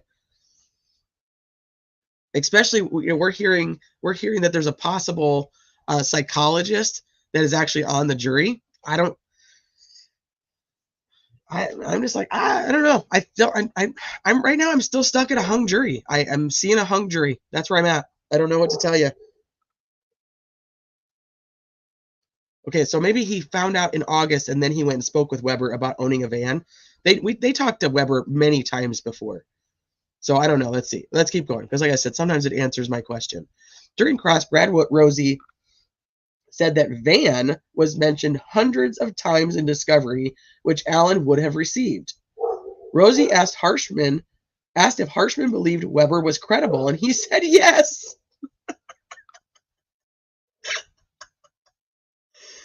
Fucking A, his own mom thought he was involved. Oh, shit. Defense indicated yesterday that they might have evidence to contradict Weber's story. Rosie brought up that Allen was psychotic when making those statements and was receiving Haldol shots. He suggested that Haldol would have affected his speech. He also pointed out that Harshman has no training in psychology or speech patterns. Yeah, that's why I don't know why they're asking him about Bridge Guy. That doesn't even fucking make sense to me. Not to mention it's so enhanced. I don't know how anybody isn't realizing that at this point. That is so enhanced it doesn't fucking match anybody. Rosie, and they told us that on the stand in the trial. Rosie also asked about problems with Allen's specific confession, such as the bullet falling out of the gun before the girls were taken down the hill. Rosie pointed out that Harshman was essentially surveilling Allen all the time. This was a problem I had yesterday. Was his big confession is that the bullet fell out of the gun over by the bridge, and I did see that there's a couple like really pro guilters that are saying, well, he must have lost 2 bullets. Then they should go back and check the crime scene. Rosie tried to bring up a call Allen made earlier in the day on April 3rd, where he proclaimed his innocence and said he felt like he was in Guantanamo Bay.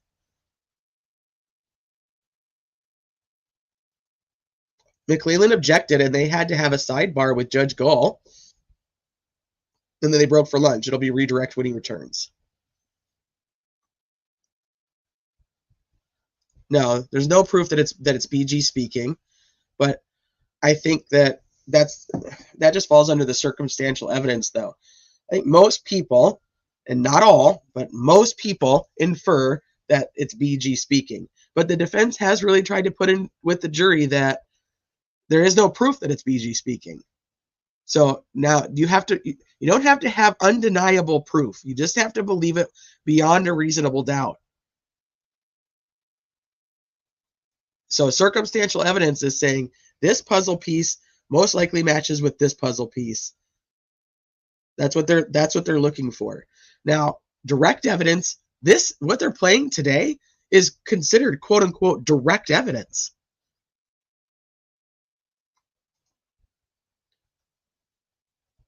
But I do think it's kind of interesting that there's the one from November, which is just him saying, like, if you can't handle all this, I'll just tell them whatever they want to know. That's very different than I'll just tell them whatever I did. I'll just tell them the truth. I'll tell them what I did. That's not the same thing. That's, to me, that's not a confession.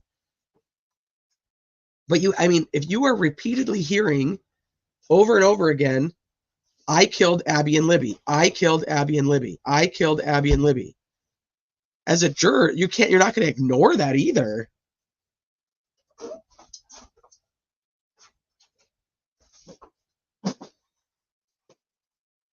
All right, let's check another source real quick. I'm just saying, like, I don't think that whether you're pro guilt or whether you're pro innocence or anything, I just don't, you can't discount that you have 12 people sitting there that could interpret this however they want to. You understand what I mean? Like, they're the ones who are going to have to come up with the conclusions. I'm very interested because the jury just has such intelligent fucking questions for these people. I'm very interested in what questions they're going to ask Harshman. Like, hey, Harshman. No, he should not. Nobody should ever take the stand. No, I will, Lynn, I will really pretty much die on that hill. No, innocent, guilty, always get an attorney, never take the stand. I don't care if you're innocent or guilty. Don't do it.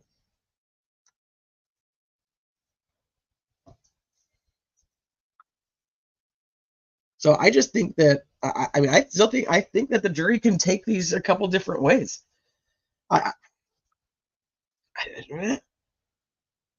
You got somebody who says repeatedly, I killed Abby Libby.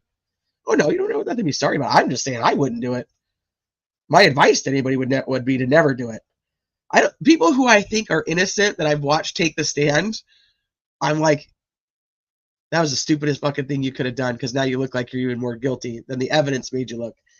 And I still think they're innocent, but I know, like, I'm like, you look like a fucking narcissist. Sarah Boone is a narcissist, so she's a fucking idiot.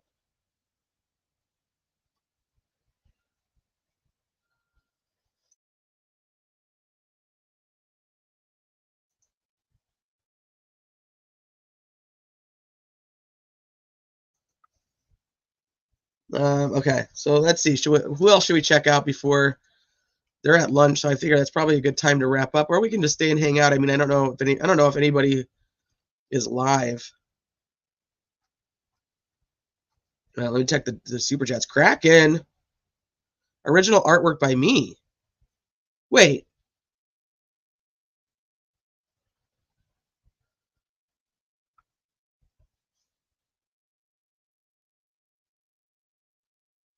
Original artwork by me. Justice for Abby and Libby. Shit, how did I miss this then? Kraken, are you talking about the Brad Weber drawing? Kraken, are you still here? Fuck, how did I miss this when it came in?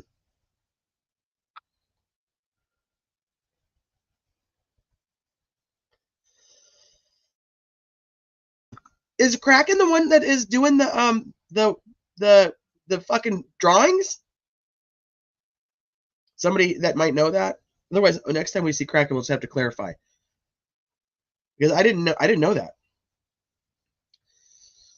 Have they proven that RA is BG? I haven't seen evidence to support that. Yeah, I'm really struggling with this whole thing. So, like, that where I'm at with this trial, if I had to sit on a jury right now, if you said, okay, you're on the jury just from what we know publicly, because obviously we're not sitting in the courtroom, so we can only go off of what is being relayed to us, unfortunately. If I had to go off of that, and I sat in that jury room right now, I'm voting not guilty. Yeah, Jessica. Love those drawings. I'm going not guilty. I'm going that I do not believe that this man did it beyond a reasonable doubt. To me, the state has proven that a horrible crime was committed, that there is a guy on the bridge, that we don't even know how tall the guy is. They didn't spend any money to figure out who the guy is, how tall the guy is. The witnesses, all these eyewitnesses did not see Richard Allen, and all these eyewitnesses describe somebody who doesn't even look like Richard Allen. So they've proven to me horrible crime committed. They've proven to me the eyewitnesses saw somebody, not Richard Allen. They've proven to me that they have no DNA, no nothing. I shouldn't even say DNA. No nothing. It doesn't even have to be DNA. No evidence of Richard Allen at the crime scene. No evidence of the girls at Richard Allen's. Like, he took nothing with them. No hairs from Richard Allen. These clothes that he supposedly admits to wearing, right? What? There's no DNA on those. There's no nothing on any of this.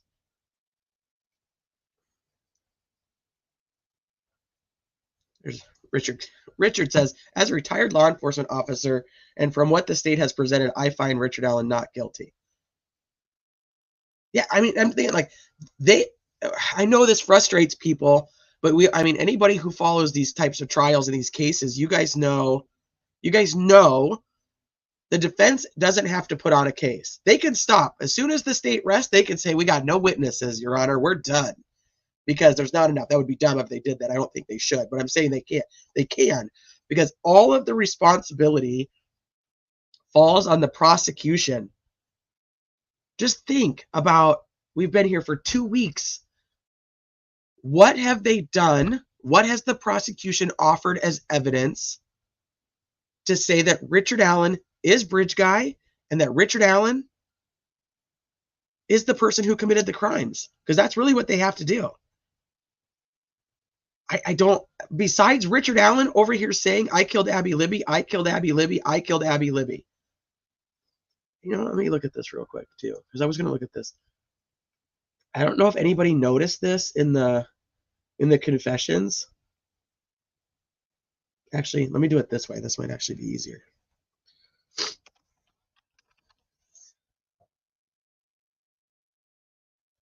Can you guys see that okay?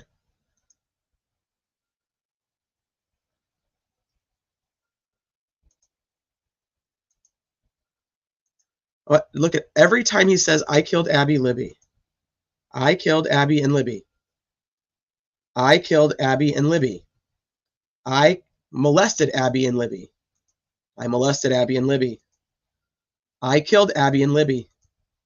I killed Abby Libby. I want to give my Bible to the families of Abby or Libby. Abby Libby. I killed Abby Libby. You guys see anything with this? I want to confess to killing Abby and Libby. I am ready to officially confess to killing Abby and Libby. Do I make you mad? I killed Abby and Libby. I killed Abby and Libby. I killed Abby and Libby. I did kill Abby and Libby. Tells Kathy, I killed Abby and Libby. I killed Abby and Libby.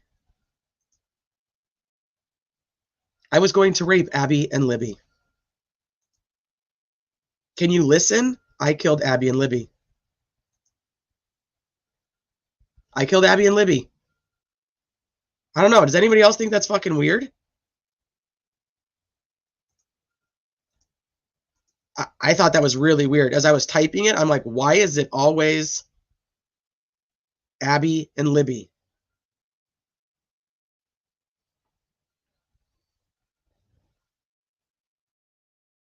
I don't know. I just thought it was really. It brought. I don't. You could take it for whatever you want. You could think it means whatever. I don't know. I just thought it was really fucking weird.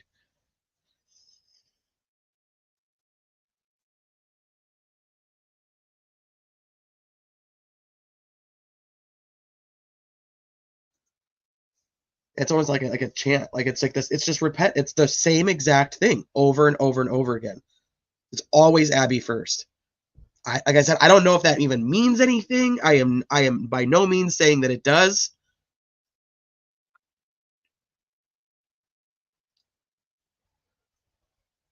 No, great, but that's not true. What you're saying isn't true. He didn't say he was there from 1:30 to 3:30. They played what Richard Allen said. Richard Allen said that he was there at about noon. He left his mom's house at 11:15, drove home, got a jacket, went through town, went to the bridge at around noon. You're saying what Dan Doolin said. He described things only the killer would know. Nobody has been, I have listened to everybody's coverage that I possibly can. Tell me one thing Richard Allen said that only the killer would know. I've been waiting. This is what I've been waiting for. To get my ass off of this fucking fence. Tell me, anybody who's here, tell me what was said that only the killer would know. Not the bullshit that they try to put into his confessions later, like, oh, the only that this must be the murder weapon because Richard Allen said it was. No. Fucking Emmy did not even think about that being a murder weapon. Wasn't even included in what they were thinking until after they were deposed, until after Richard Allen confessed. That's not something only a killer would know. So that is bullshit. This whole van thing, I just proved in this live, not something only a killer would know. We all fucking knew it. It was a social media theory. I would tell somebody, please, I'm asking, I'm begging you, tell me what Richard Allen confessed to that only the killer would know. I've been waiting for it. I'm waiting for it. This is what I've asked for. This is my final question in this case. I had 5 major questions going into why I sat on this fence. Most of them have been answered, except for this one. Nobody can tell me. What did Richard Allen confess to that only the killer would know? I want to know. So if you're on replay and you're listening to this and you've made it 3 hours and 12 minutes into this live and you have the answer, please put it in my comment section.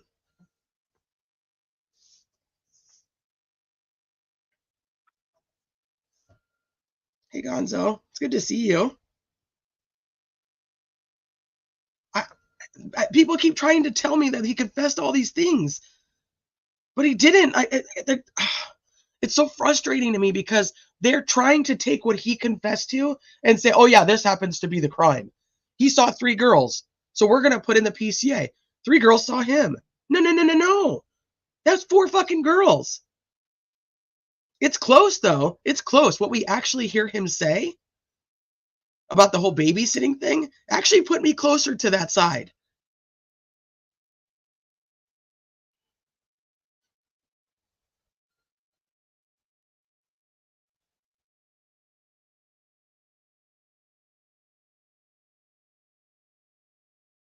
Hold on, let me see. Please correct me or confirm. I always thought box cutters were blades, not serrated at all. So they do make serrated box cutters. I can only tell you from my experience as a retail manager for over 20 years, fabric uses blades that are serrated.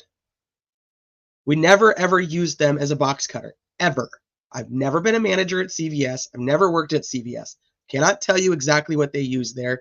We looked up standard issued box cutters for CVS, and they're a blade, but they have safety precautions on them with the little side angle. Like I'd have to show you a bunch of different box cutters, but there are serrated blades, but they're not standard issued for a regular box cutter in retail, in any retail I've ever worked at. And he worked at Walmart for 10 years, so I worked at Walmart for many years. We didn't get those. Ironically, we actually worked very close together at Walmart, which is just fucking, it's another weird thing. We didn't work at the same store, but there is box cutters that are serrated.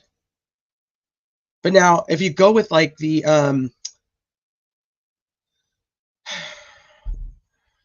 profiling of the crime, I guess, if you will, typically one killer doesn't use multiple weapons. So if we say that the ME is absolutely accurate and one is serrated and one is not, you're still looking at 2 killers. I don't know.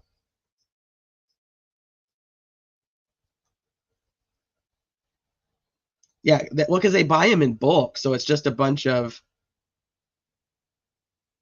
they want to be cost effective. They're not looking at anything fancy.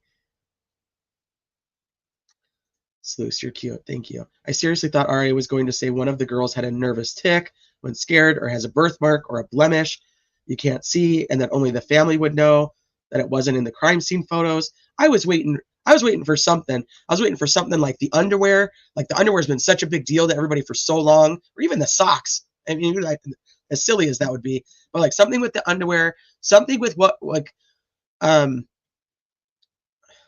knowing like what happened with Abby. Like, why is all these confessions? Why isn't there anything that's like, I really loved Abby because I knew Abby through Anna, and I'm really sorry for Anna. Why did he take such different care of Abby versus Libby? Even that something along those lines in the confession would have helped me go the other way.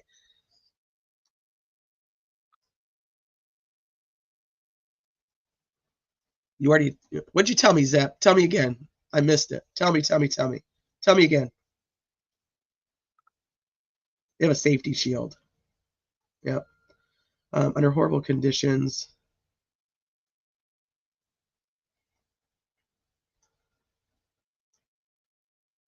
The state didn't prove their bullshit case against RA. Just hope the jury sees that. This could be enough for a juror. And I don't want to diminish that, because I do think that there could be somebody in there who's like, absolutely, why is this guy fucking saying he did it over and over and over again if he didn't fucking do it? Like, come on. Like, I think there could be that, which is why I'm stuck on it. I'm not like, oh, fucking Richard Allen's being acquitted.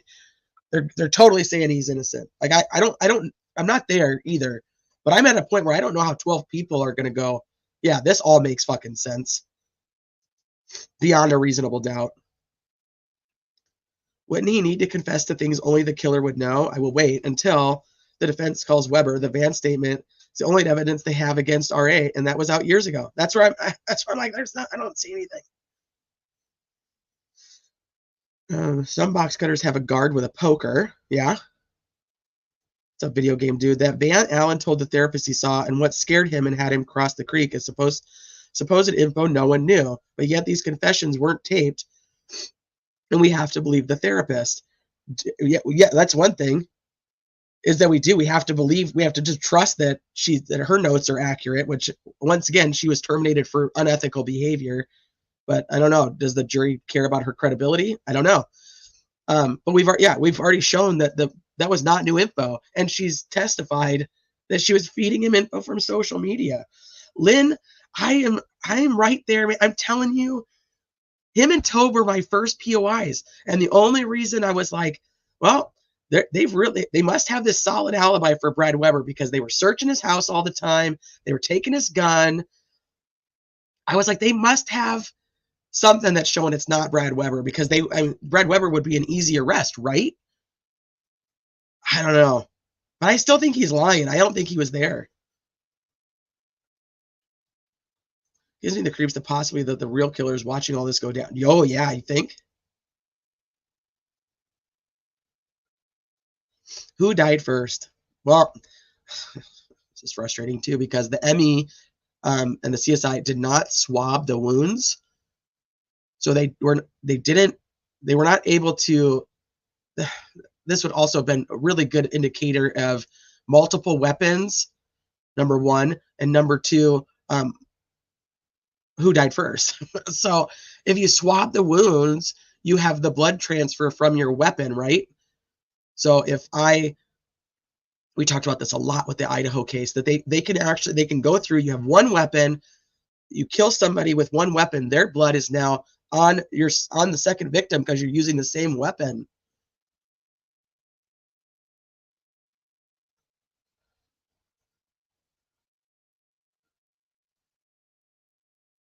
They didn't swab them. Did Zep ever come back, or am I too far behind in comments to the answer? Are they done now? They were at lunch last I checked, Loxy. So many did not care. Yeah. I was waiting for him to say one of the girls said something to him that only the family would understand. That's a good one too. Just, I don't know, this repeated, I killed Abby, Libby, I killed Abby and Libby, I killed Abby and Libby. I don't know. Remember in a hearing, he supposedly talked only about Abby at Wabash, but we haven't heard about that again. No, the confession at Wabash, that guard took the stand, Bedwall. Doesn't say anything about just Abby. I'm sorry for what I did. I'm sorry for killing those girls. He testified that Richard Allen was awake and crying while talking to himself. And then on cross-examination, the defense came up and was like, hey, you said that you told us in your deposition that he was curled up in the fetal position on his bed. Like, you're saying now he's just up and walking around and crying and talking to himself? You told us he was curled up in his bed. And he's like, oh, yeah, I guess I did. I don't know. This is what we're not in their courtroom, so I don't know. But here it says, I'm sorry for killing those girls. Yeah, nothing about just the Abby one. Why is the state still investigating a month or two ago? Like sending in DNA for testing and interviewing Brad Weber, and then and Mullen going to pull how many Ford Focuses are in the area.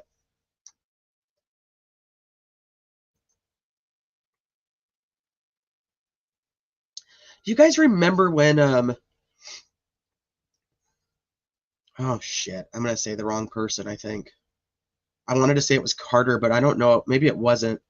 Some of you guys that have followed this for a long time, you'll probably remember what I'm talking about. They said, like, you're going to be surprised by who, like, the perpetrator is based on, like, their stature in the community. Oh, I'm misquoting it. And I think it was...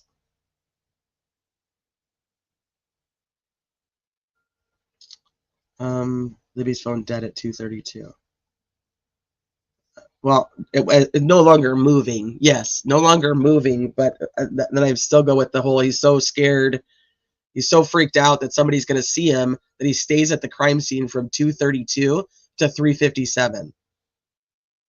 So it kind of goes against the whole freaked out and scared thing. It also goes against his confession, which is that he killed them and then got out of there. Put the branches on him and got out of there.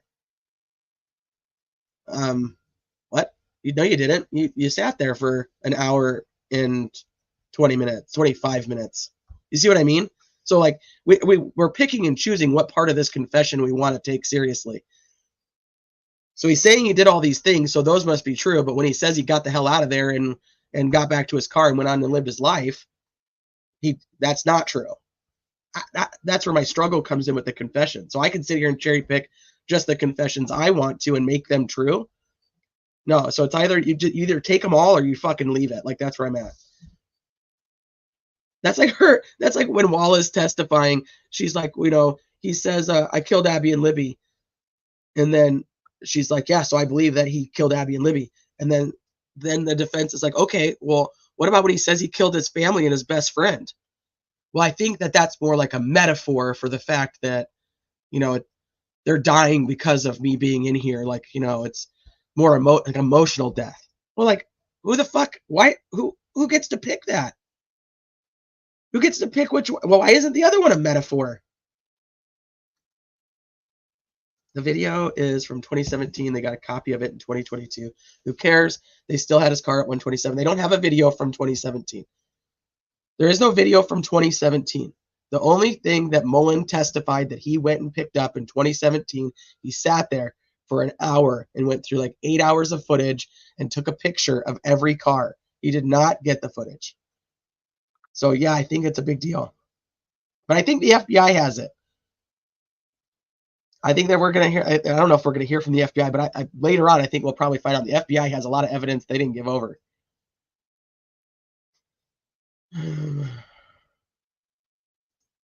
Remember in a hearing, he supposedly talked about Abby.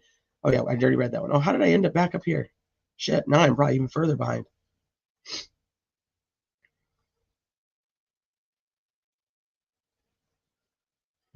How can you trust hearsay as a confession and then the Van statement was hearsay? That's wild.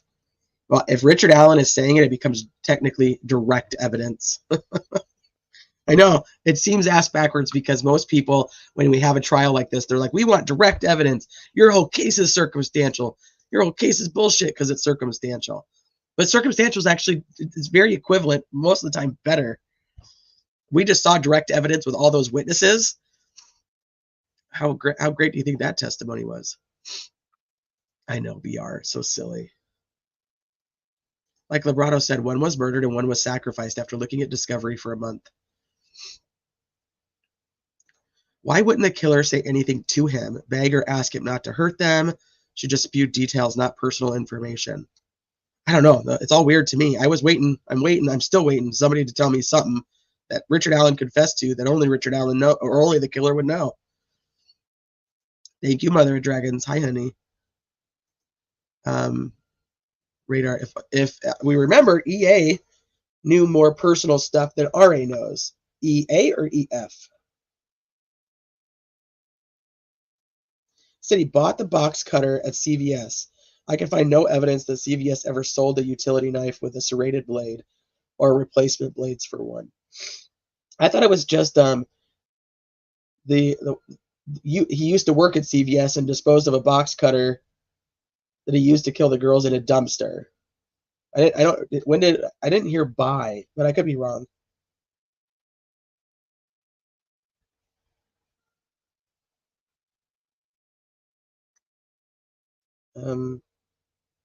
No, I don't need him to say that, but it doesn't make sense then for him to wait there. But I think I'm really behind on comments, so I probably already answered that for you.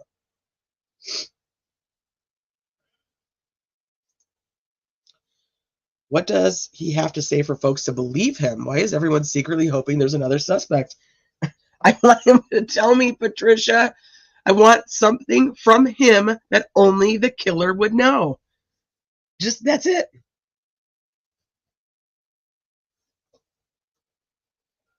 Just something only the killer would know. Not this repeated, I killed Abby Libby. I killed Abby and Libby. I killed Abby and Libby. I killed Abby and Libby. I killed Abby and Libby. I killed Abby and Libby. Holy shnikes. Oh my gosh. Autumn is talking about swabbing the wounds. I know I'm like way behind then. Okay, I'm so sorry. What if you had 2 box cutters?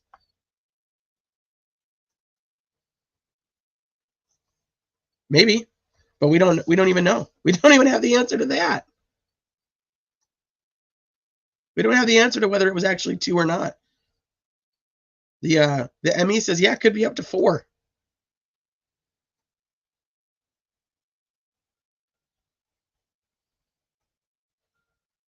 That's where I'm at too, Michelle. I absolutely agree. I don't need him to tell the whole truth. I just need him to tell something. Something only the killer would know. Only the killer would know. Give me that.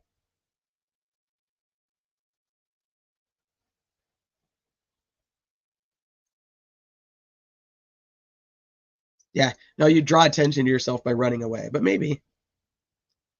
Where is Doug Carter?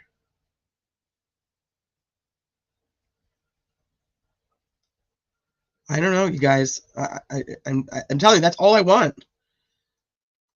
Tell me something only the killer would know. Even after looking at Discovery, he's still not saying things only the killer would know. Because we all knew it.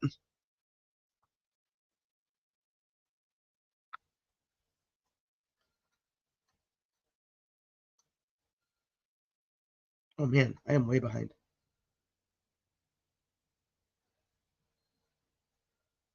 I'm going to skip ahead. So I'm really sorry if I missed some of the stuff.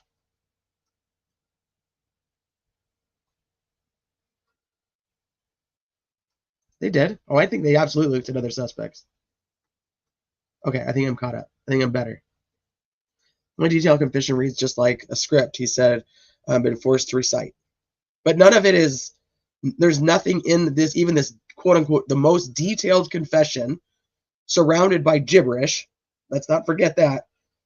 Most detailed confession surrounded by gibberish still doesn't say any facts that only the killer would know.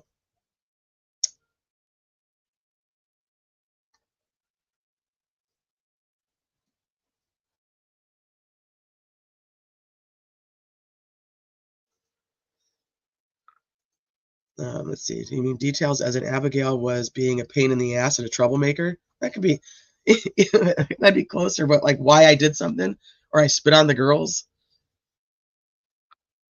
It's simple. RA killed the girls around 2:32 after being spooked. He left immediately and was misidentified. Oh, see, there you go. You can't do that. You can't just go picking and choosing.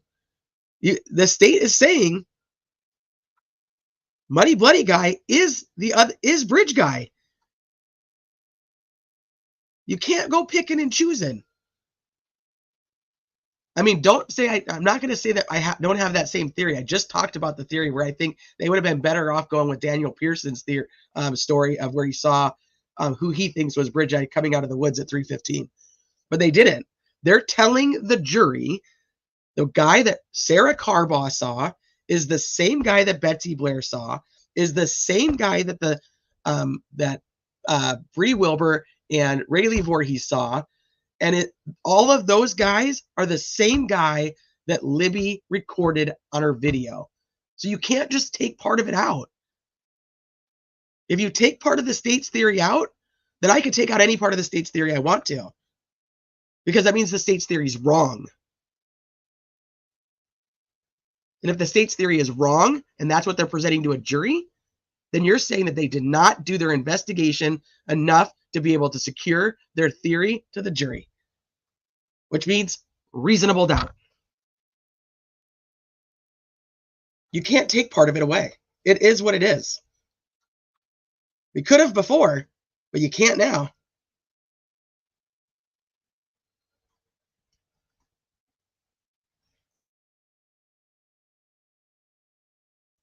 Yeah, where's the beer can? Give me a beer can that was out at the scene. I'd love that.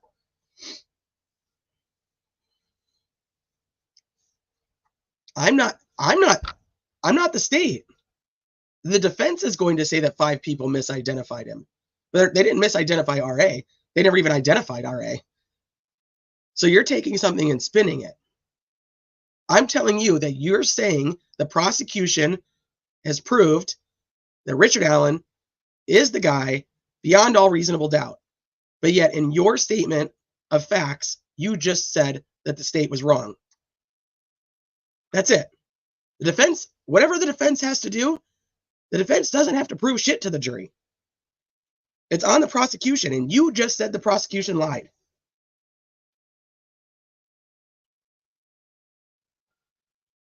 Only Rick knew about this white van. Okay, you got to go back and watch the whole beginning of my video. I just proved to everybody we've all known about the white van for a long fucking time. That's not new information, and it's not something only a killer would know. We've all known about that. We've all known about a white van. Now, 2:30, I think you're going to see an impeachment on that, but that's neither here nor there. The scarf in the creek, the one that didn't get tested because it didn't have anything to do with the crime. I don't know if you're talking about that one. The unspent round was found between the girls. Yeah, junk science. We're going to hear that too. Yeah, why didn't they ever fucking measure him? So you're telling me that at 2:30, he gets spooked by Brad Weber. 2:32, the girls are across the creek and the phone no longer moves. He kills them because he's so afraid that he's going to get caught. And he stays at the crime scene from 2:32 to 3:57. 2:32 to 3:57. Then you're saying his confession can't be true because he says he killed him and fucking left. But we know he doesn't stay there till 3:57 because he's fucking scared, right? That's the whole point.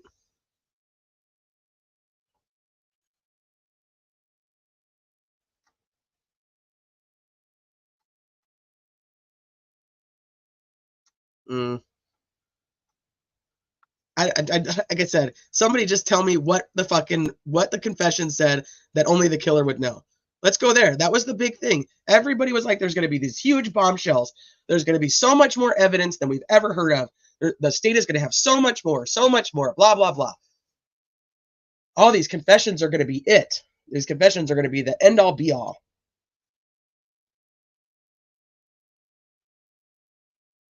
I agree with you, Gray. There would have been people on the road. He would have walked by Derek German, Tara German, possibly Cody, depending on whose version of when they got there you believe. He would have walked by all of them, and he would have been seen on the Hoosier Harvest story. Don't get me wrong. I think Sarah Carbaugh's crap.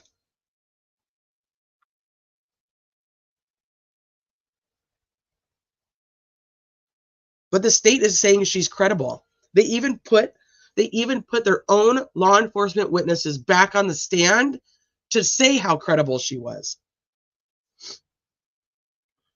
Did Brad Weber come home at 2:30 and we thought 3:30? Well, I think that's kind of the big question at this point now. We've all been told 3:30 forever that he got home at 3:30, which was the whole original part would have been that the white van spooked Richard Allen while Richard Allen was at the crime scene doing whatever he was doing over there, or any of the killers, Richard Allen or anybody that you want to think it is. And then that's why Richard Allen or the killer, whomever you think it is, bounces from the crime scene and is seen by Sarah Carbaugh at 3:57. Now, Brad Weber takes the stand and says, oh, I left at 2:02 from work or whatever the hell it is, 2:01, 2:02. And I got home 25 minutes later, so I got home at about 2:30. Well, this works in the quote-unquote confession timeline, which to me it still doesn't work, but that's neither here nor there. But the defense is going to have his statements from the beginning.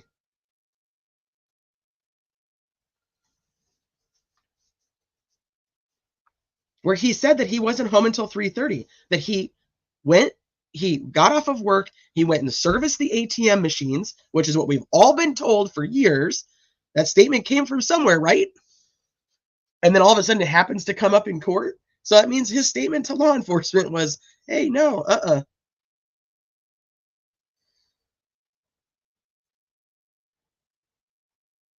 Yeah, I agree with you. I agree with you there. That's why I said they should have actually gone with Daniel Pearson.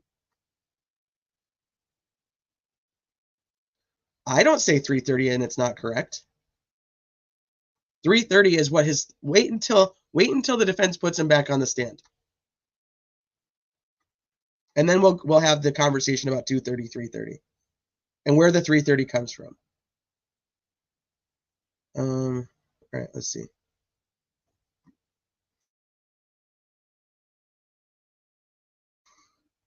It wasn't there a gym. There was a Jimmy John's left there. Jimmy John's cup left there. Did anybody ever find we were talking about this yesterday? What the IGG was done on? A couple of you guys were going to look for that source yesterday. Look up who wears green bandanas. Lynn, can you? Sometimes I get behind on chat and then I don't know exactly what you're referring to, and that's my fault. But you're all cool. I don't know if I even answered your question, but if you ask it again, I'll look for it right now because now I'm caught up on chat. But sometimes if I go back and I just see that, I'm like, oh shit, I don't know what the hell you're talking about. Yeah. I had the live up about geofencing earlier. Yeah, that was the one. That was the one that DB sent where I apparently was talking about the white van. So that one was from March of 2024. The confession isn't Walla from me. I'm not trying to say that. I mean, I think it's interesting that it was one of the channels she watched, but the confession doesn't have to do with me. It just has to, my point to the whole thing was, we've talked about it for years. The white van stuff is not new. Brad Weber owning a white van is not new. It's not something only a killer would know.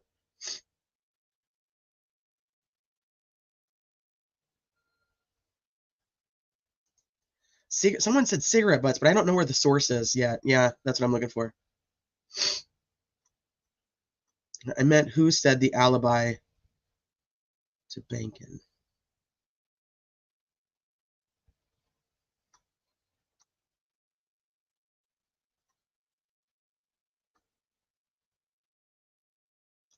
Many don't realize that the Haldol itself can cause hallucinations and cause someone to lose their mind. Go ahead and look up the side effects on the internet. Well, I think that this is where I think the state's going to come in. Or not the state. I think the defense is going to come in with an expert and say, like, look, this is what happens to people.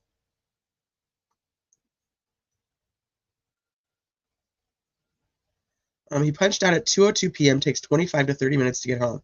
So it was information only the killer would know. I think that you're missing my point with that.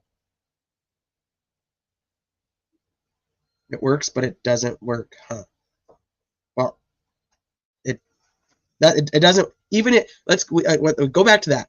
Your theory of him coming home at 2:30, not yours, the state's theory, I should say, coming home at 2:30 and scaring him, puts the killer in this confession that we're believing, makes this killer, Richard Allen, who says, I left the crime, I killed them and I bounced. I killed them and I left. I went back to my car and I went home and lived my life. But you're saying that, like, we're saying that can't be true because he'd have to have stayed at the crime scene from 2:32 to 3:57 based on the state's theory, based on the state's witnesses. So you can't believe part of the confession and not, or we can't just take out these people who are, the state is saying, are okay, here's your bookends. Remember, they call them like the bookends. You've got your Betsy Blair to your Sarah Carbaugh.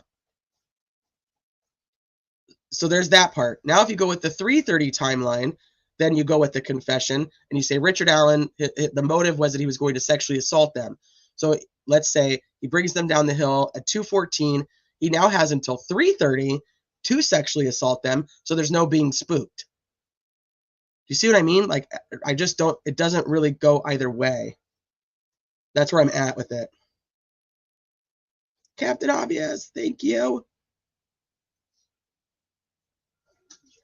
Hold on real quick.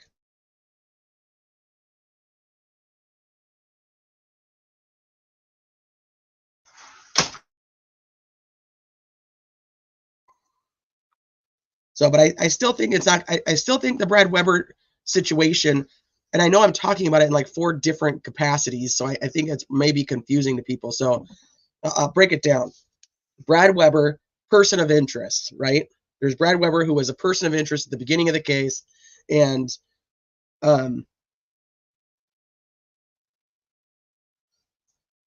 they take his gun, they search his house. His mom even thinks he's responsible. So we've had that conversation. Now we talk about Brad Weber, the quote unquote witness from 2017, and the statements that he made in 2017 about being there at 3:30. And then we try to fit those into the timeline and to Richard Allen's confessions to see if that works. Doesn't work. Then you take the new testimony of the 2:30 and you go, okay, you're home at 2:30 and you spook him, so he hurries up and leaves, but yet he stays at the crime scene until 3:57 according to the state. So, but I think we're going to see an impeachment here anyway, because I'm going to go with 98.9% sure that the story we've heard all these years literally is exactly what Baldwin started him on cross with, of you didn't go straight home after work. You went and serviced the ATM machines, literally what we've been told forever. I think we're gonna see something on cross. There's a reason he served him a subpoena sitting on the stand. So Brad Weber, the 2:30 doesn't make sense. Brad Weber in all these different categories is the conversation we're having. I think they've kind of overlapped into maybe becoming like one story, if that makes sense, by the end of this live. But we've kind of covered them in different aspects of it. But now that we're kind of going back and forth, it's a little bit different. T. Read Carroll's comment. Okay, hold on. Wait, Greeno was shouting at Richard Allen's wife in the courtroom? No. Really? I don't know if I believe that. I can't believe the muddy guy. Oh, I don't believe the muddy guy. I agree with you.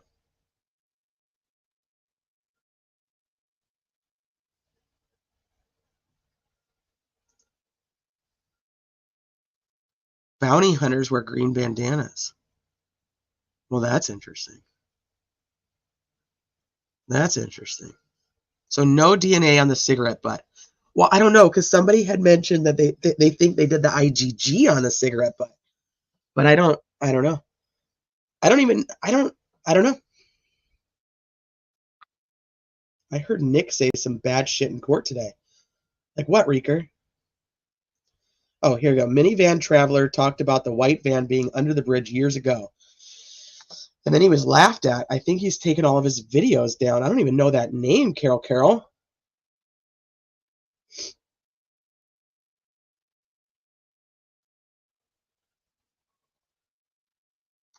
Jackie Johnson, Ron Logan asked for an alibi.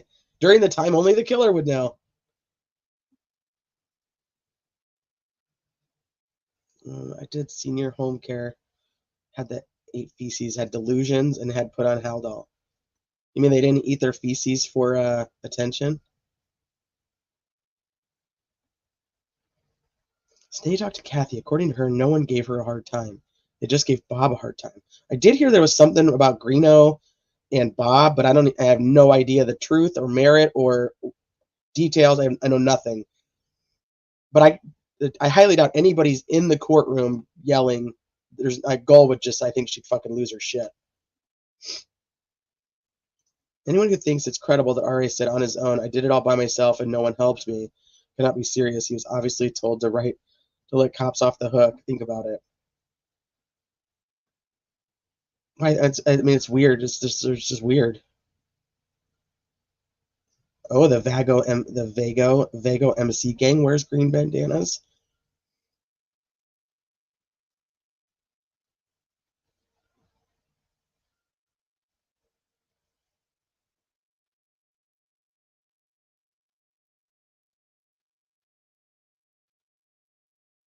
I'm just reading through. Gull told Nick he couldn't present something, but then turned around and asked a question about it to make it known. I think you might actually be talking about Rosie. I think you might be talking about the defense, but maybe something else happened. But from my understanding, maybe, I don't know. Tell me more, Reeker. Tell me more. Oh, Andy, thank you so much.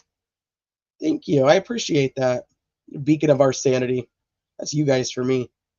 Graham says Weber is a part of this. Hey, ducking felonies. My dog took me on a walk last night when it was like 25 degrees. Can't believe some lady I didn't know existed until this case gets to decide whether or not me and many other citizens are allowed to see this case live. I know. Like, what a power trip. Hi, Dr. Vonda. Greeno and Marv were harassing her. I think I heard that. I heard something about that yesterday, but I don't know. I don't know. I haven't dug too much into it, so I don't know. I think nobody should be harassing Kathy Allen. I think that's ridiculous.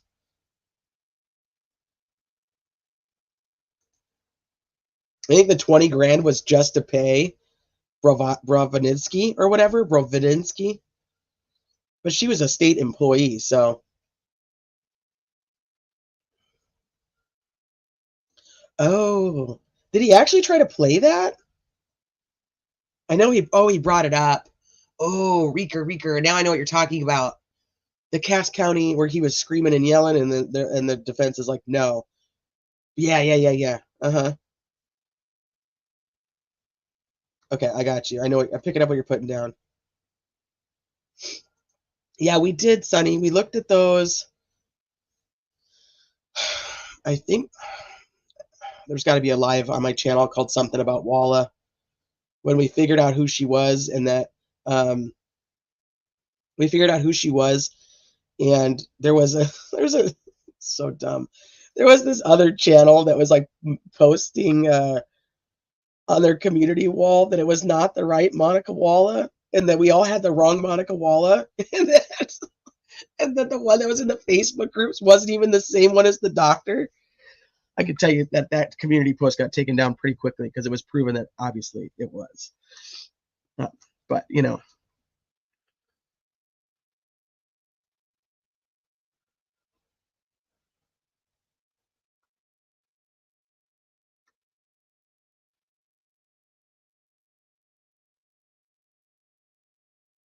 Are we going to hear about the Google searches? Is Google going to let those come in? You know what? They should have been back. Let's see if there is any update before we an update from after lunch, because there's We've not heard any ruling on whether the Google searches are coming in. And I don't think Harshman would be the one that's going to testify to those. Are they going to release the BG video after trial? That's a good question. I was told that it's who fucking knows, really. Let's just be real about it. Who fucking knows what they're going to release? I was told that after trial, we would have access to all the evidence that was going to be all the public evidence, like anything that didn't need the redactions or whatnot, that we would be able to get it. Then the media got mad because the media was apparently told the same thing. And so the media went to the judge and was like, hey, we should have access to this stuff. So then what she did was she puts the evidence, the exhibits out on a table essentially, but only the credentialed media can come in and look at it for 15 minutes after each day of trial.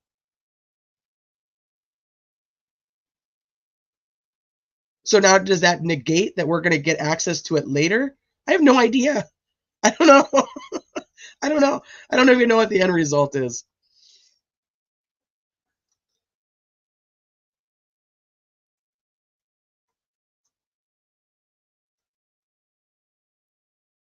RNM thinks Nick's trying to get a mistrial. Whatever it takes so the defense can't. No, I don't think so. I mean, maybe. I don't think so. Someone told me green, I was dead.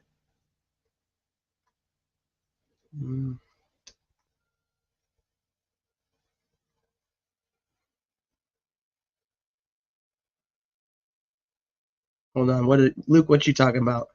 Did you say something up here?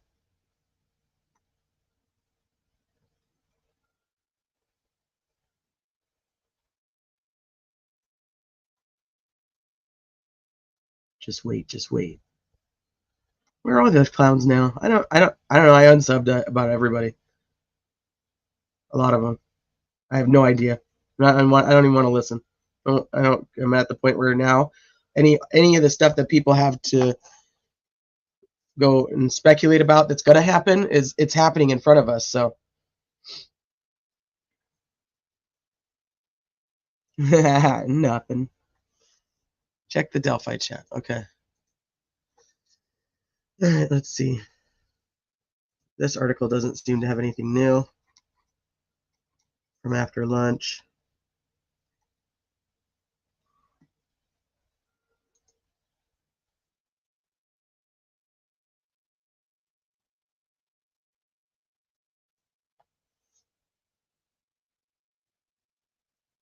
Oh, this one goes along. This screenshot, Sluice Investigates, kind of goes along with what All Eyes was talking about.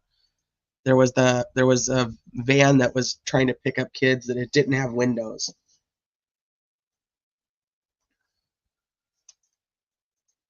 Let me see what else was in here. Oh, maybe that's not even the right chat. Hold on. Ooh, Barbara McDonald. According to the state's 40th witness, Master Trooper Harshman ISP. Hold on, let's just go over to Twitter so you guys can see it.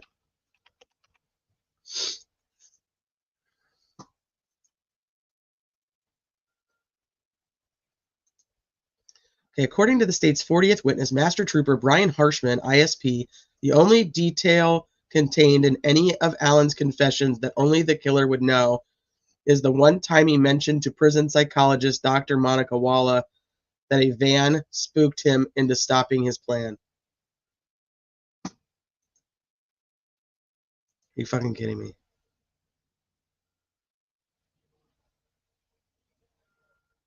you fucking kidding me?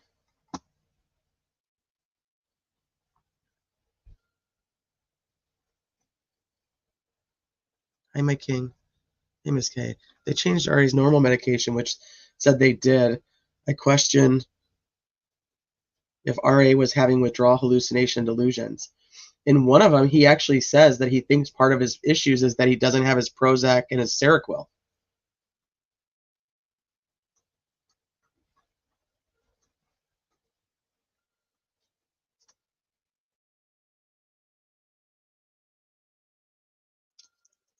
Well, there goes that. They stopping his plan to S.A. Abby and Libby, and that's fucking Fiend tagged me. Fiend's like, oh, fucking Teresa, get in here. To S.A. Abby and Libby, and that's when they crossed the creek and he killed them. The witness says the van belongs to Brad Weber, who lives at the south end of the bridge, and he arrived home between 2:27 and 2:30 on 2/13. That's based off of Weber clocking out of work at the Subaru plant.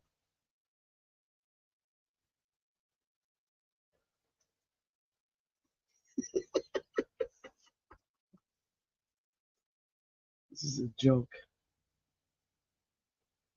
How is that evidence? She's not saying this is evidence. Like, this isn't Barbara. Barbara McDonald's just relaying what was said by the witness. How is this evidence? There's no proof that a van actually spooked him. They're gonna have to have. See, that's all she wrote for Richard Allen. That's it. It's done. I don't.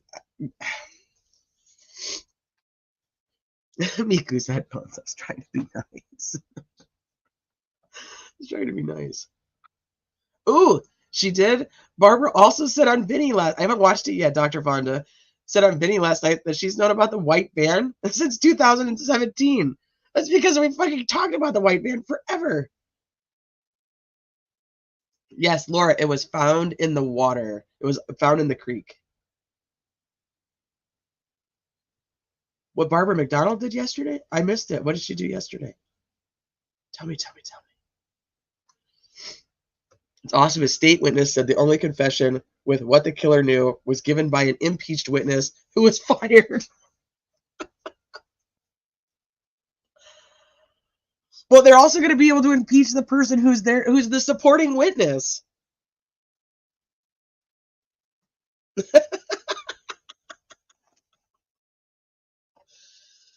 Send me a Snickers. Brad Weber. So you have Dr. Monica Walla and Brad Weber. Walla and Weber.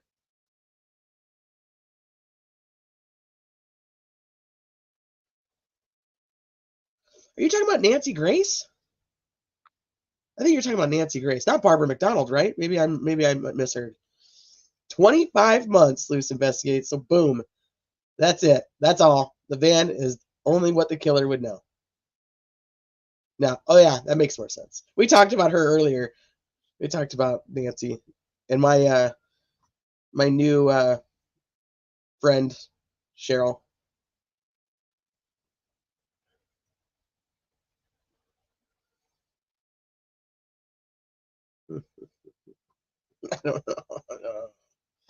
I don't know, you guys. I'm not seeing anything from the. It's the van, the man, or the fan.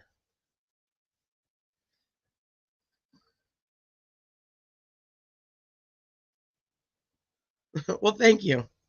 I appreciate that. I like the conversation. I just want to be able to. I just want to be able to figure the fucking shit out. Like I really, I'm telling you, I went into this sitting on the fence, asking really 5 questions. Like, give me the answers to these 5 questions, and I'll decide. Like, I'll be good one way or the other. And the state just fucking failed me.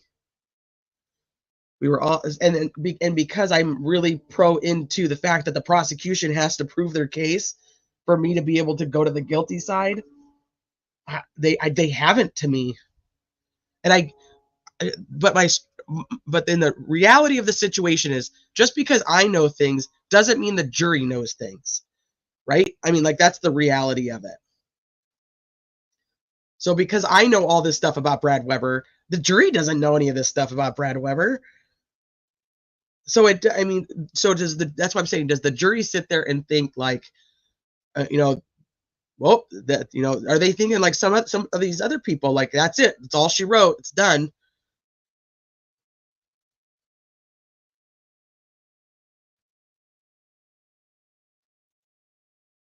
Is anybody that's sitting on the jury like really adamant that, yeah, why would anybody sit there and confess over and over and over again to something they didn't do while eating their poo?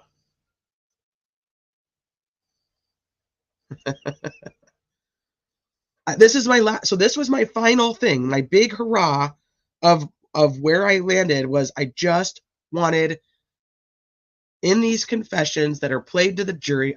For me, I'm not on the jury, so whatever I have to say, irrelevant. But for me to say, yeah, I think they got the right guy, they did not deliver that to me. Did they deliver it to the 12 people sitting there? Maybe. I don't think so. I think that we're going to go, if we went right now, I think we'd go hung. I don't know how I'd ever prove that, but that's what I think.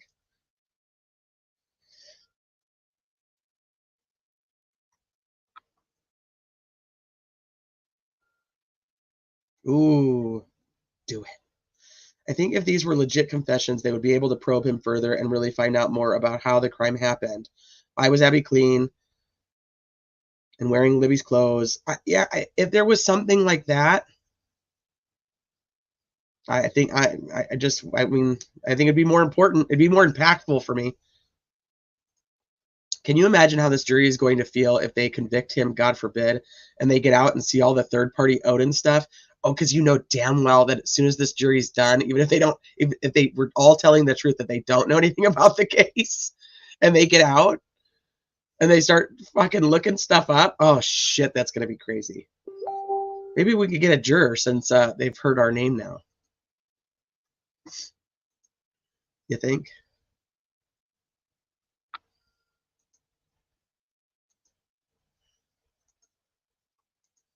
All right.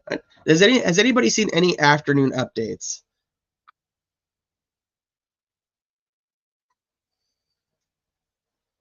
Because other than that, I'm gonna wrap up. We've been on for 4 hours.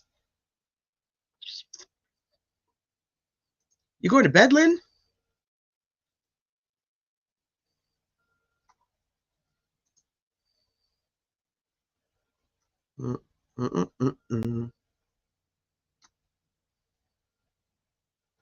Only the thing about the Cass County video. Is that coming out? Are they talking about that? We've still not gotten a answer on whether they're going to let the Google searches in. Have we heard if the state rested anything?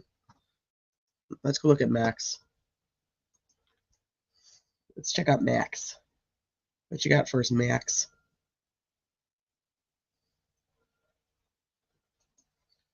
Okay, hold on.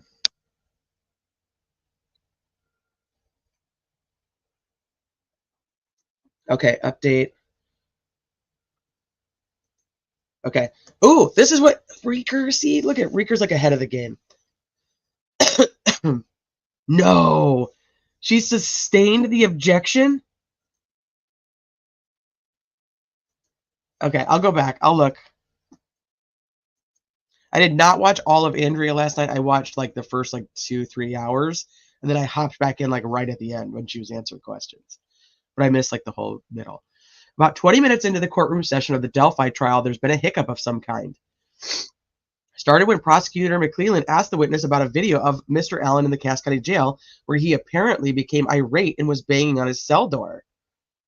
The witness, Harshman, viewed the video over lunch. It apparently has Mr. Allen saying, "I'm going to fucking kill you," to the guards. What the fuck? Defense attorney Brad Rosie objected and said the video was not in discovery. There's a sidebar with Gull. We read through this part, right? Like this was, we knew that, but we didn't know that supposedly they were going to go to lunch and they were going to see what happens, right? Appears she's giving the defense side. Yeah, that's right. I remember that. Okay, so we're back in recess while Judge Gull views this video in her chambers with the attorneys. The video is around 30 minutes. The defense is objecting to the relevance of the video.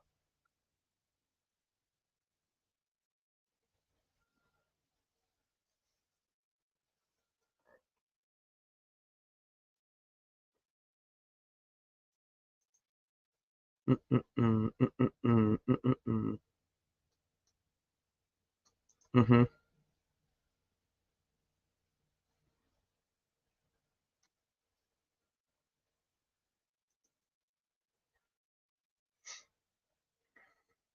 So no update on it. Okay, so let's go back to Barb then. You said Barb updated more on this thread?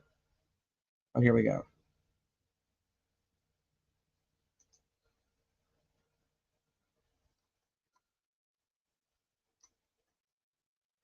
Okay, we read that. We read that. In Lafayette at 2:02. Oh, at the Subaru plant in Lafayette at 2:02 and needing 20 to 25 minutes to return home. Harshman testified his time estimate for the drive comes from multiple Waze searches. On cross, Rosie asked if Harshman was aware that Weber was a suspect at one point. The state objected, and he did not answer. Rosie also asked, did you ever consider Brad Weber could be involved if you could place his van there at the time? Harshman says no. Per earlier testimony, Weber had a .40 caliber gun in his car during that trip, and it was tested to compare to the cartridge found at the crime scene. The testing in 2017 could not exclude Weber's gun. The firearms examiner testified for the state that if she were to do her analysis again after discovering Allen's gun is a match, she could exclude it now. The defense has subpoenaed Weber, so we will be hearing more about him. The defense also indicated in their cross of Weber yesterday that perhaps there's evidence or a statement from him saying he didn't go straight home. Libby's phone stopped moving after 2:32. So for the state's timeline to work, Weber needs to have gone straight home quickly. I don't think it works either way, but that's me. Do I 1960? I don't feel much better.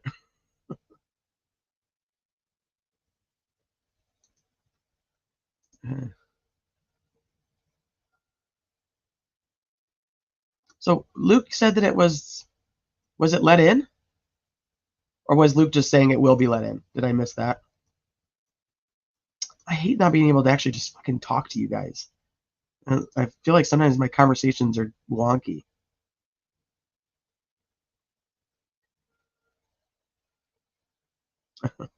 Miss K, that's a great question. You have to put in context. Put it in context. Context though. Nick cheated on the bar exam. A cheater wouldn't think as steep as you. Do we know that he actually cheated on the bar exam? Or is that just a funny? I'm telling you right now, this man is going to get convicted because of a fucking idiot that can't understand exactly what they did psychologically to this man. They broke him and fed him info.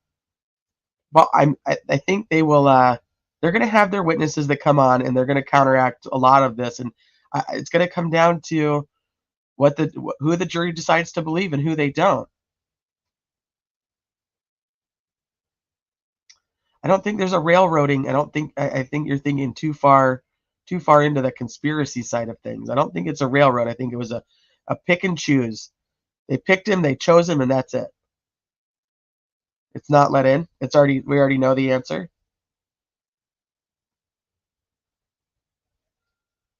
You know, that'd be fun.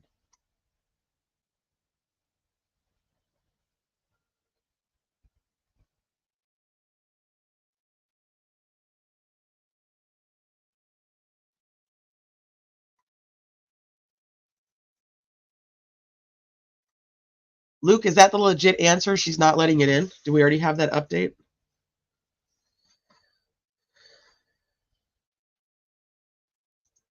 This fucking place doesn't want to update shit about anything. Let's try somewhere else.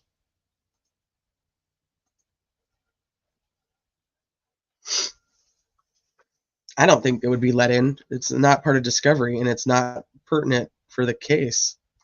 But I don't know. Gold does what gold does, so. But I would be interested in seeing it or hearing about it. Why the hell is he freaking out in Cass County? Screaming he's going to kill people. What happened? Now my curiosity just has the best of me. Why can I not find the update on this fucking article? There it is. Sorry, my patience is going.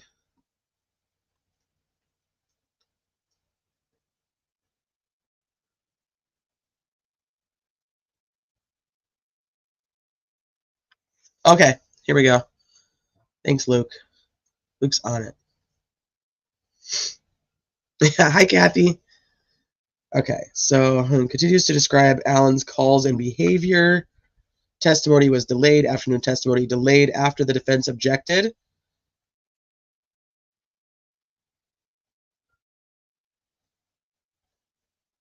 To the prosecution's plans to play a video. After a nearly 10-minute discussion with attorneys from both sides, Judge Gull said she would watch the video in her chambers before deciding if the jury can see it. Judge Gull enters the courtroom and says she has viewed the video. Rosie objects. I thought he already objected. He's objecting to her viewing the video? What? Gull says she is sustaining the objection and the video will not be shown to the jury for now.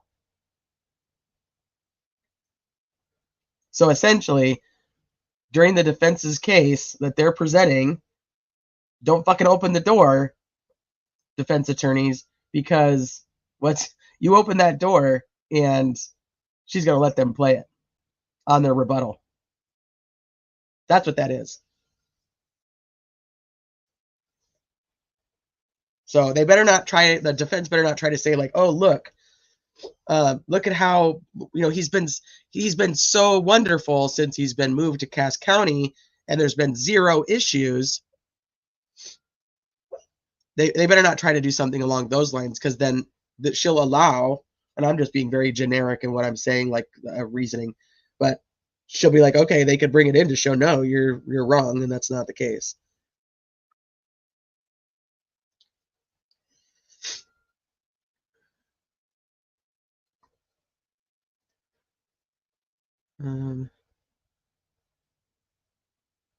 So she's gonna let it in and rebut. Maybe they'd have to do something for her to say, yeah. I'm actually surprised that she didn't just say, yeah, go ahead and fucking play it. But that's, I mean, at least she went and watched it and made a decision. Why can't the FBI or DOJ intervene in this sham of a trial? I swear, I feel like we're witnessing a real life Salem witch trial. Well, they can intervene and do an investigation into the investigation technically, but they can't intervene they can't come in like the trial and intervene in it. They just can't. Do we have a Discord or anything to send info to? You can send it to my email, which is criminality187@gmail, or my my criminality Facebook group. We talk about all different cases in the criminality Facebook group, but we have specific community chats for different cases that we follow, and so a lot of us kind of hang out in, like, especially right now with the Delphi trial going on, a lot of us hang out in there, sharing stuff. So.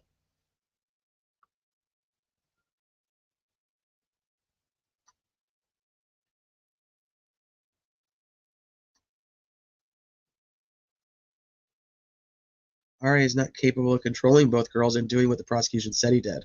Again, no evidence, none. They didn't deliver what I needed, for sure. Shane says the other suspects were not dumb enough to talk to the cops and say, yeah, I was on the bridge. I mean, that makes sense to you that the killer would do that. I do know that there are fucking people that do insert themselves into crime, so that's another thing that could go either way. Especially if he does tell his wife, like, hey, I was there, and she's like, well, they're asking for anybody that was there to, like, come forward. He wouldn't have a choice. I mean, his wife's he's gonna have to do it. So that's not an end all be all to me. There's a few people, Michelle, that are in the Facebook chat that don't actually do Facebook. Now, Indiana Girl is one of them. I don't actually know how she does that.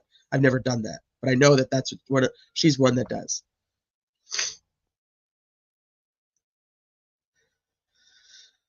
So the defense, I was actually wondering this yesterday, like if the defense, with all their TUI requests, if they would possibly have any of the FBI agents that were doing the investigation come in. The FBI does not have to. They cannot, like, the state's not going to be able to subpoena the FBI to come in and testify. It's kind of how, it's just, I mean, they're federal. They don't really answer to the state. You know what I mean? So they have to do what's called the TUI request for, like, their evidence and their investigation notes and getting them to even possibly come in.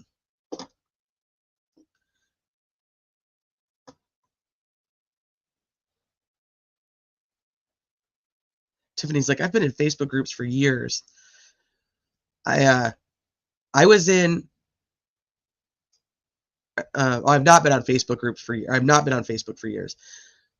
I had no idea there were true crime groups and such. Oh yeah. Oh yeah. Hey TNT. Reddit is. I don't really contribute a lot in other people's Facebook groups. I have a bad taste in my mouth since the Watts case when it comes to Facebook groups.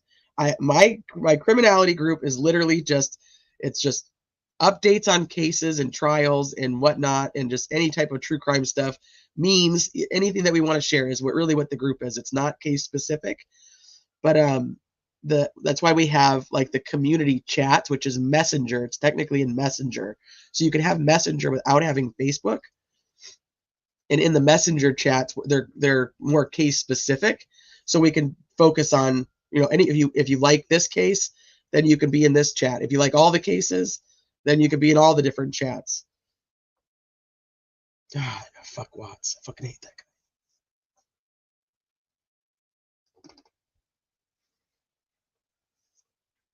Happy Halloween, Justin.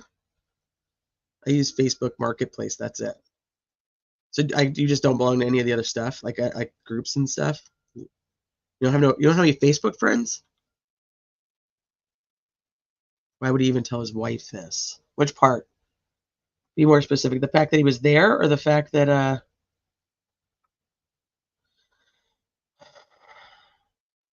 all these I killed Abby Libby's. Those.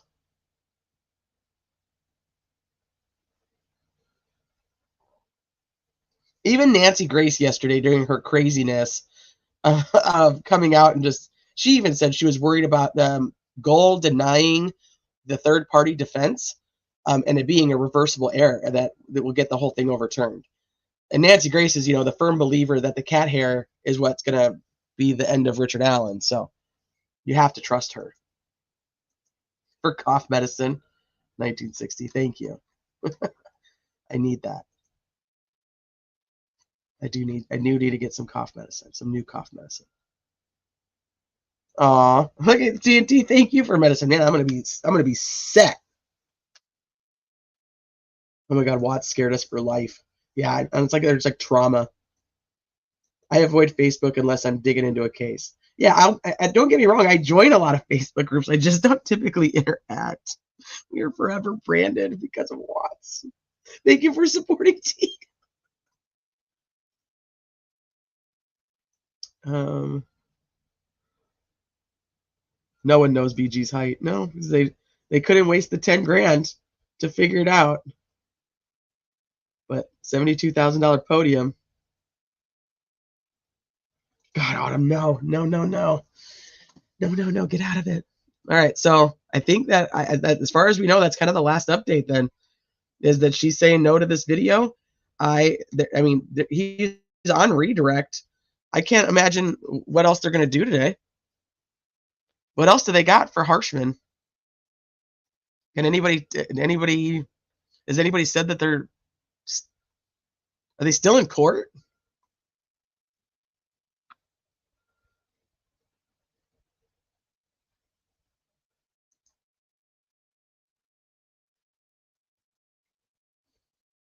Okay, well, I agree with that. Can intervene in a state court trial if federal law is being violated, i.e. his civil rights, but not based on the evidence.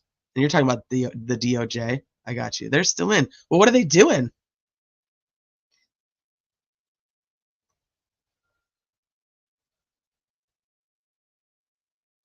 That's what I'm wondering. Like, did we ever hear anything about these damn Google searches? What was her ruling on that? Because the state isn't going to want to arrest if they are going to bring in the Google searches.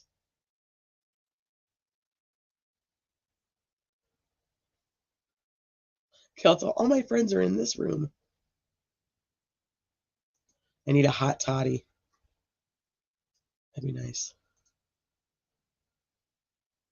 Steve did a good job. There's a few channels that did some what do you call them, reconstructions? Is that what you'd say it is? On the Bridge Guy's height. There's a channel, he just goes by Steve, all lowercase. I don't know, I found his to be the best. I know regarding hidden true crime, so disappointed in her false reporting and lack of understanding regarding human condition. I used to respect Lauren and John, but now they act like Nancy Gross. You don't like the Nancy Grace either.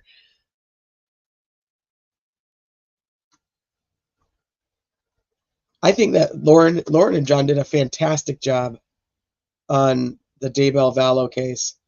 I don't know if it's just because they're jumping into this one so late, because a lot of it's, I don't know if it, I don't think it's been like intentional misinformation. I don't think that they know what's real and what isn't, and so they're trying to report on history versus what's actually just happening in the courtroom. And I think it's a struggle. Nancy is being nasty, but it's just, I don't know. That's why I think Nancy Grace is fucking funny, because I mean, up until like what, the week before trial, she was arguing that the fucking cat hair was going to be in. Like, I don't know, you can't take her seriously. Teleport us somewhere cool. I don't know where to teleport anybody. Let's look. Who's got a live? What about R&M? Or how about All Eyes? Did they go live? Let's see who's live. Do I have Facebook, or do I have, I do have YouTube up. Yeah, I got to go pick up the tiny human from school. So let's see who's live.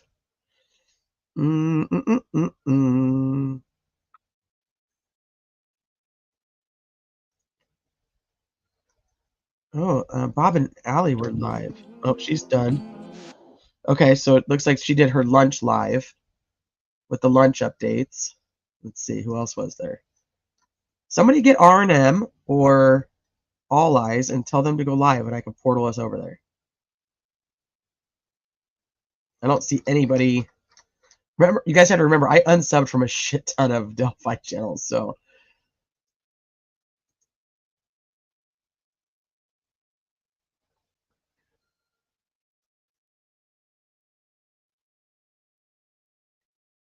Ooh.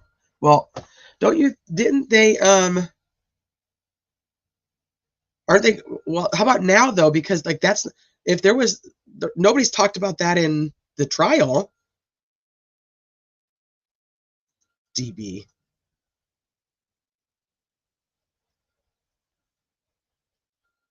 Three out of 23 of the blue killers because of SA. And I begged them to stop and get the facts. She doubled down. That's tough. Oh, absolutely.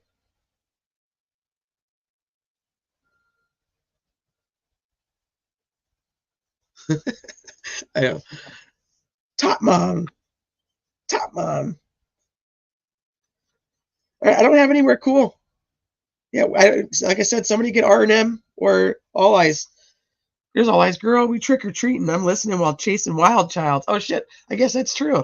It is already trick-or-treat time for most people. I don't know. That's all I got. Where's Lana?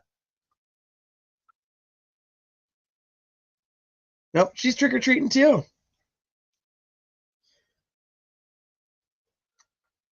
Yeah, everybody's trick-or-treating. Going live at 10 p.m. Eastern? That's fucking way too far away.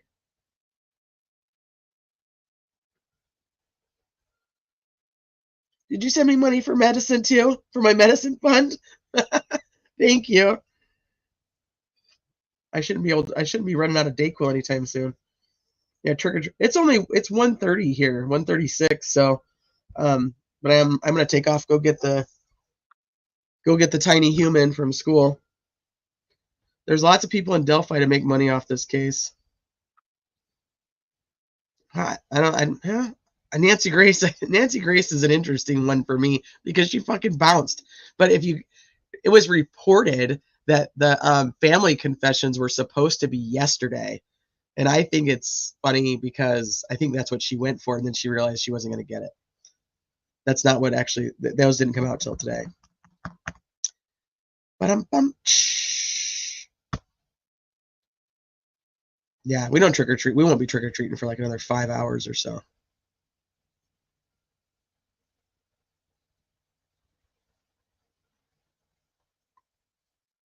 I already proved that wrong, Gray. My friend did the characters so we could get a face or somewhat of a face with these witnesses. I wasn't drawing. with color pencils, although those pics on the screen. Thank you, Shelly. Yeah, Nancy left as soon as she got what she wanted.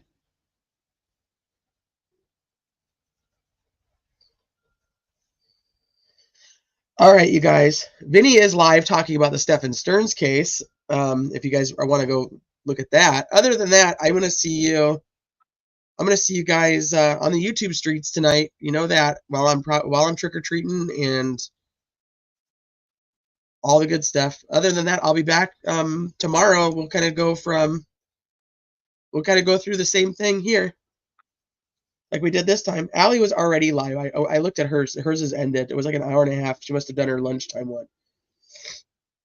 Though, like when Bob sends her the notes. So, other than that, like I'll be back tomorrow. We'll do anything that is learned this afternoon, and we'll start listening to anything that's going on tomorrow. Let's see. What is tomorrow? Tomorrow's Friday. The kids don't have school tomorrow. So it might be a little later in the morning because I'll probably try to sleep in if I can. But we'll see. I'll set it up. Guys. I'll set it up. As always, thank you guys for being here. I know that you guys have 1,000 other places you could spend your time, and yet you still choose to come here and hang out with me. And I appreciate whether you agree with me or disagree with me, as long as you're civil, you're cool, and you're not being a dick to other people in the chat. I'm good with it. Thank you for being here. Thank you for listening. Even to everybody who's just out there listening while doing other things, I appreciate you guys too. Go enjoy your Halloween, enjoy your Thursday, and I will see you all mañana.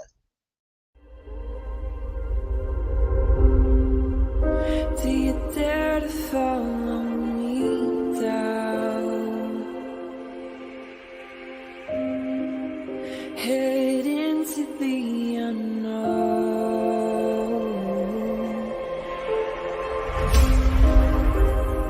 Down the rabbit hole.